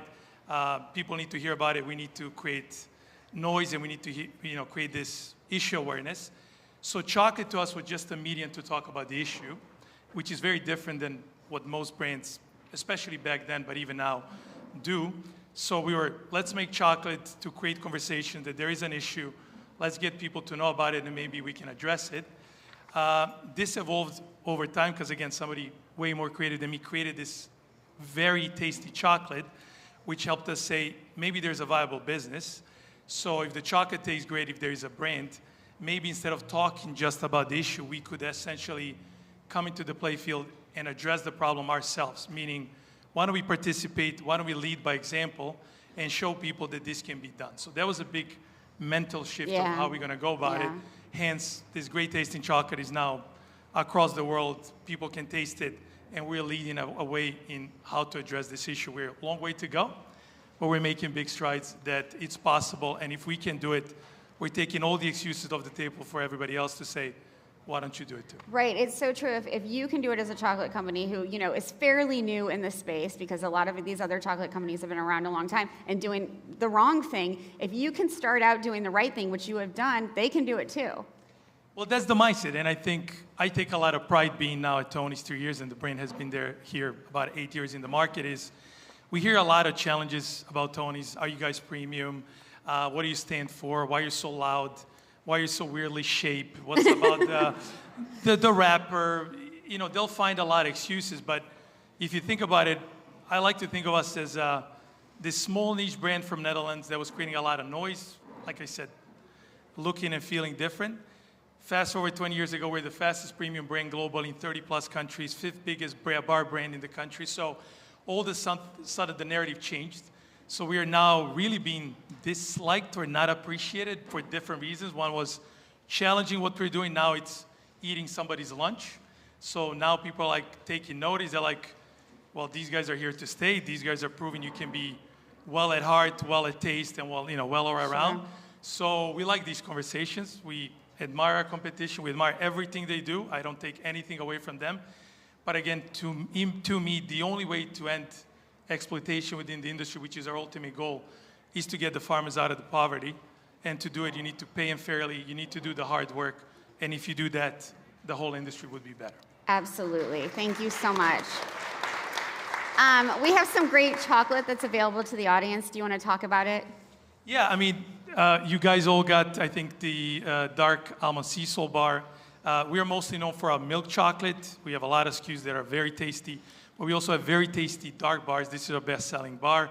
I hope you guys enjoy it. I know some people that like dark prefer this one. We also have a custom wrapper for this special event, which we really love. We do that for a lot of clients, a lot of big events. It's another way for people to talk about their own business in a way of also helping Fire and joining our drive and our mission. So a cool way that we talk about it. So hopefully you guys enjoy. We have a lot of different bars there. So feel free. It's a guilty pleasure. It's the end of the day. It's been a long day, so don't hold back. I always find an excuse to eat Tony's. So. These branded chocolate bars make my stepchildren so happy. So thank you. You've been doing this for several years. Joe, let's go from chocolate to meat, okay? Applegate recently made a really wonderful announcement around scaling regenerative agriculture. Can you talk about that and what it means for you personally, too? Sure. So yeah, chocolate to meat, right? There's a transition. So Applegate, we had started our little foray a couple years ago into regenerative, and it was 500,000 acres of certified regen, and we were thrilled. Well, I'm proud to say today, as we continue down that journey, it's now up to just shy of 11 million acres of certified lands, both natural and organic, and it's an 80% improvement from the goal that we had previously established. and we're doing it 8 months ahead of schedule. And all credit to my team, to our suppliers, to our certifiers like Rock, who have played such a huge influence on us, and we're so blessed. To me personally, it's, you want to clap that? Round of applause for that, please. 8 months ahead of schedule. Yeah, let's clap that. And just for me personally, I mean, I do these roles for my family. I mean, I'm doing this for my daughter. I mean, we're setting the stage. It's another one of these pathways that we believe is one of the solutions to improving the planet, improving human health, and it's why we continue to invest here at Applegate. It's incredible work. I saw, your amazing colleague last week at Expo West talking about this, and the excitement in the crowd about these hot dogs is really awesome. So thank you for doing that. Karun, if I can turn to you, Pat alluded to this earlier in the panel with him, Pat Brown, but I would love to hear how you think the climate crisis is going to impact the need for more plant-based foods and moods in the market. Yeah, I think as we look at what's happening with our planet, our population continues to grow, and we're all experiencing the effects of climate change, and it's becoming very, very clear that we're running out of land and water to continue eating the way we've been eating. So we think I think it's going to take a lot of different solutions. We are one, and for those of you who probably aren't familiar with Nature's Find, we are, hopefully you had our yogurt this morning, so that's our, thank you, our dairy-free, nut-free yogurt. But our company started as a research project for NASA, where NASA was trying to understand what kind of conditions would need to be true for life to thrive outside of Earth. And that journey actually took them to Yellowstone National Park, where our chief science officer discovered a fungi, which wasn't a plant, wasn't an animal. Part of the third kingdom you learned about in science way back when. And it turned out to be something pretty remarkable. So it's 50% protein, 30% fiber, has vitamins and minerals. And now we grow it in Chicago using fermentation, actually in the old Union stockyards. We are growing new protein every 3 to 4 days, and using that to create both meatless and dairy-free foods. I think some of you are going to be tasting, I believe they're passing out one of our new products, which, thank you, which is called 5 Bites. And they're not trying to mimic meat, they're just a delicious falafel-like elevated falafel that has veggies and 5 protein and comes in globally inspired flavors. So that's one of the new products. But our yogurt will be around tomorrow as well as those products, so hopefully you'll get to try them. I just so love the irony, I guess, of where the production site is. It gives me great joy for some reason, so thank you. Sorella, I already introduced you because I didn't look up. I was deep in my notes, and I thought you were here. What we've been talking about for the last few minutes is all shiny and bright, but there are real obstacles and challenges to mission-driven brands like all of you. Can you talk about some of what you've experienced? Yeah, absolutely. And I'm sorry I'm a few minutes late. No. Just got here to Austin, and I love Austin, but 2 things I don't miss is the heat, it's a really hot day here, and the traffic to get here. So, but really happy to be here with my fellow panelists. Yes, scaling regenerative organic agriculture is a challenge. It's a challenge on the two-sided. It's a challenge on the demand as well as a challenge in the supply. Starting on the demand side, one of the things that we face is an emerging brand, an exciting brand into the marketplace where regenerative organic pantry staples, your elevated basics, grains, beans, and oils, we call ourselves the silent hero of every healthy plate, is education. For an emerging brand with limited capacity on capital to educate consumers on what is regenerative organic agriculture and why it matters for you as a consumer, because food is medicine, and the connection of food to agriculture, to the soil, to the ecosystems, to the people, and to the animals, and the nutrient density that it's going to bring to you. So brands like us here working together to really collaborate and educate the consumers so it creates the demand at the shelves at the supermarkets and restaurants. And the second part that we see the challenge is also creating the supply. There is no shortage of demand for regenerative organic agriculture right now in the marketplace, but there's a big shortage of supply. So at Simply, we work directly with our international farmers to help them, meet them where they're at, and help them transition to regenerative organic agriculture. And that is the true work, is working with the farmers to help them with financing, if that is seeding or education, the paperwork that is needed for certifications, paying the premium for the market, but being able to transform a conventional agriculture system to a organic and on top regenerative organic is a truly challenge, and it takes time. It's not something that you can do within a few months. If it's truly a conventional agriculture that is based on inputs and chemicals, it's going to take a minimum of 3 years to take some of those traces out of the soil. So the challenge is in both sides, and it's understanding how do we balance to scale that. And we've been talking about relationships all day, and the relationships that you and so many other brands have with farmers is so critical to this work. Otherwise, it just doesn't happen. Do you want to talk about the products that Simply has provided so generously for this event? Yes, I think I see some of you might already have some. One of the dishes that we have here is our Simply Regenerative Organic Tricolor Quinoa and a rose water quinoa rice arroz con leches, shaved off with some Tony Chocolonis chocolate on top. And this is the first product that it was certified, regenerative organic certified on the grain category nationwide and in any grocery store. So, and it was our first product to market. I'm Peruvian myself, and we wanted to understand how food is connected to the soil, so I quit my job and went back to my roots in the Andes, got to know farmers, and the first product we brought to market was quinoa. We didn't really know that we were going to become a pantry staples brand, but in order to grow authentic and nutrient-dense quinoa, and the reason why we fell in love with it 25 years ago here in the Western Hemisphere is because of its nutrient density, gluten-free, amino acids, but the reality was that back at home, the farmers moved away from some of those indigenous practices to only focus on the cash crop, which it was paying, which was only the quinoa. So when we went back, we realized that in order to reinstitute some of that indigenous knowledge, we had to create a market for their rotational crops. And we became a pantry staples brand. After quinoa, we introduced their rotational crop of beans. And now today, we're the #1 bean brand in Whole Foods, where you can find us with a selection of 8 different beans across nationwide. Thank you so much. Yeah, round of applause, please. Joe, you're going to play a clip, but these hot dogs, you want to talk about them real quick? Yeah, so you're eating our 100% grass-fed hot dogs. This is where the regenerative comes into play, comes from the lands. And obviously, it's been a staple of Applegate. It's one of the entry points where consumers find our brand is the old, iconic hot dog. Yeah, that's great. Before we watch this clip, do you want to set it up for us? Yeah, so real quick. So it's complicated to talk about regenerative. And I think like for people, sometimes it's really hard to tie together in such a short time period to tell them like, what does it actually mean? We all know life is crazy right now. It's confusing. People have so many things on their plates. So how do you get a message across? So one of the things we started to realize at Applegate was we need to just go back and simplify things and talk about biodiversity. And just like you're here, we all have our senses. And one of this clip that we're going to play for you is a gentleman named Bernie Krause. He recorded over an 11-year period at a state park in wine country in California.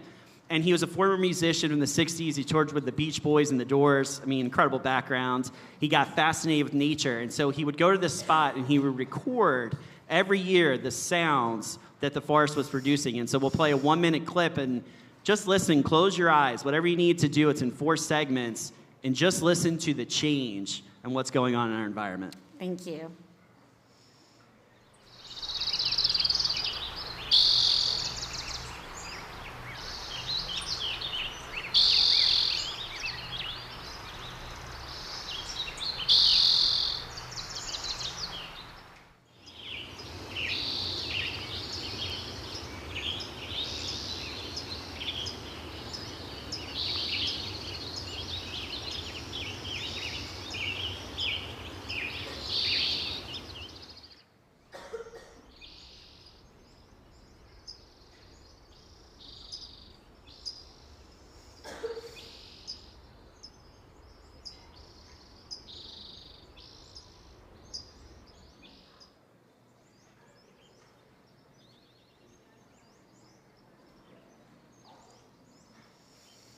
I mean, it's depressing as hell. Yeah. And it's scary. And it is scary what's going on. We've heard it all throughout the day. We've heard about all these great paths, that there's no one way. But when I hear that and we start to think about regenerative agriculture, we think it's about bringing life back to the land. And we feel that that's the way to talk to our consumers. Yeah. And in our case, we feel that animals can have a positive impact. And I've seen it firsthand. I've seen what the rotation and the cycle is. And I know how important it is to our farmers, our ranchers, our partners. And so that's the way we want to start communicating. That's where we're going to take our messaging forward, is through experiences like this. And we believe that's a way to make the connection with consumers. So powerful. Thank you so much.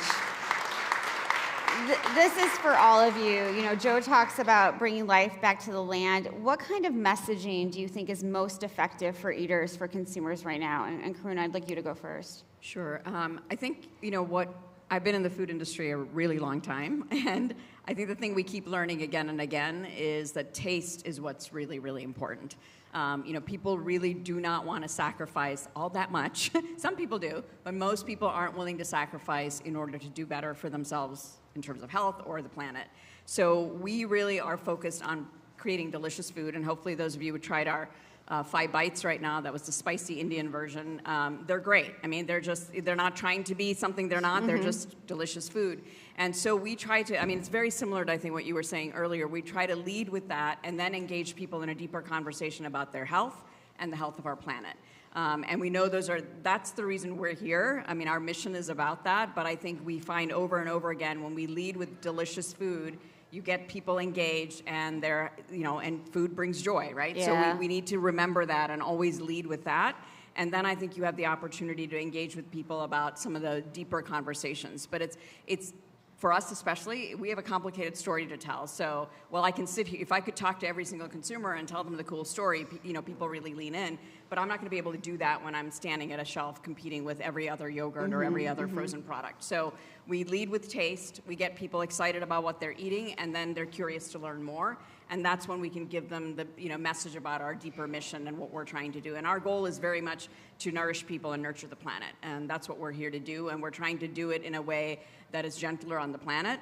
We use a fraction of the resources required for any other type of agriculture. Plants, you know, take a season. Animals take years to duplicate. We're duplicating in 3 to 4 days. So it is, again, one approach. We alone aren't going to solve this challenge, but I think we need to bring all of the knowledge we have collectively as an industry forward in order to solve this challenge. And this fermentation process is so cool, and I love what you said, and this is what I appreciate about you all as a company. You're not trying to be something you're not. You're just trying to bring deliciousness and joy, and you know, that's what makes it important.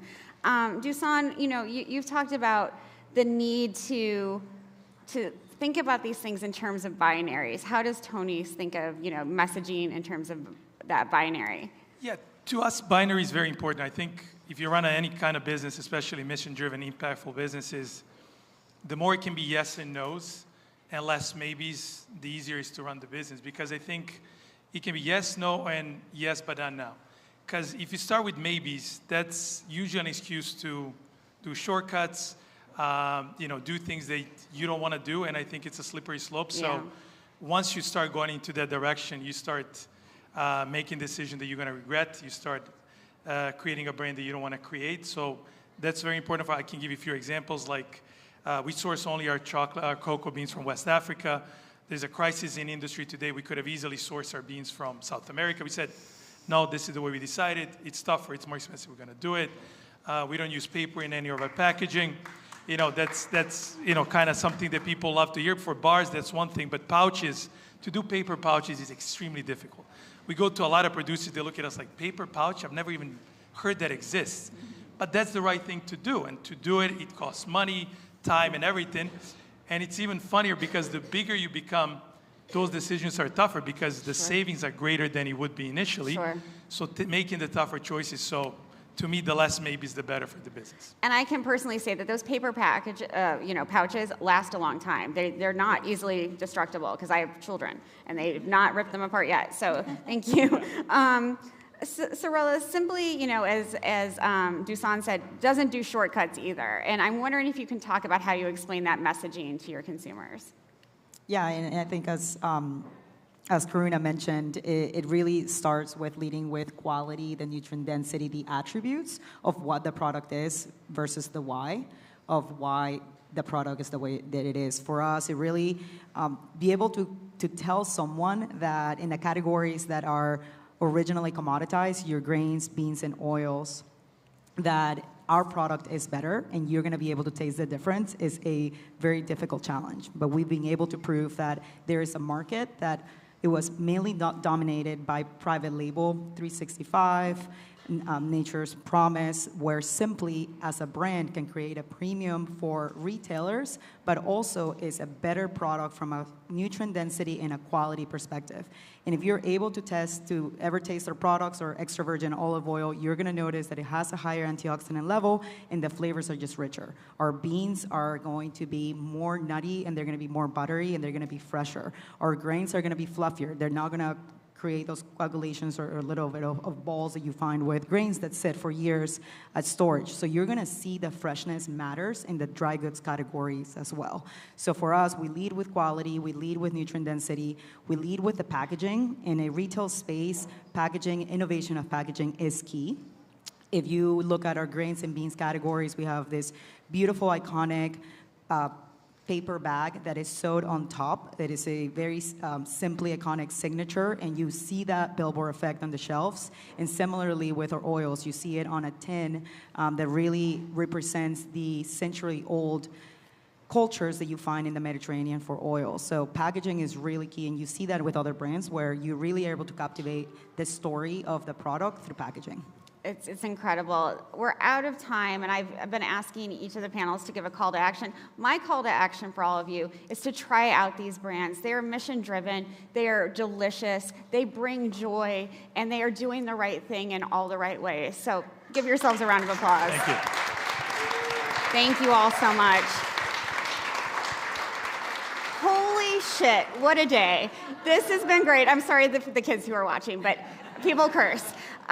It's not over, though. We have so much left to do. There's a reception, the Star Tour that I mentioned. We'll get live entertainment. DJ John Luckman is going to play. I want to thank a bunch of people, and then you can go frolic, okay? A huge thank you to our host, BARR Mansion, and our partners, Huston-Tillotson University. Give them a round of applause. A huge thanks to her hospitality for creating such a delicious menu. Round of applause. My food tank team, my co-founder Bernie Pollack, give him his own round of applause because he deserves it.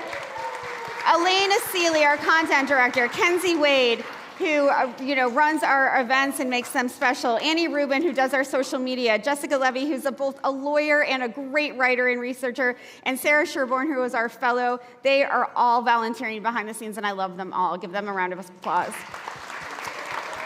And I want to thank Dr. Gary Blackwood, a retired member of NASA Jet Propulsion Laboratory. He will begin on the lawn tonight at 7 o'clock, so just very shortly from now.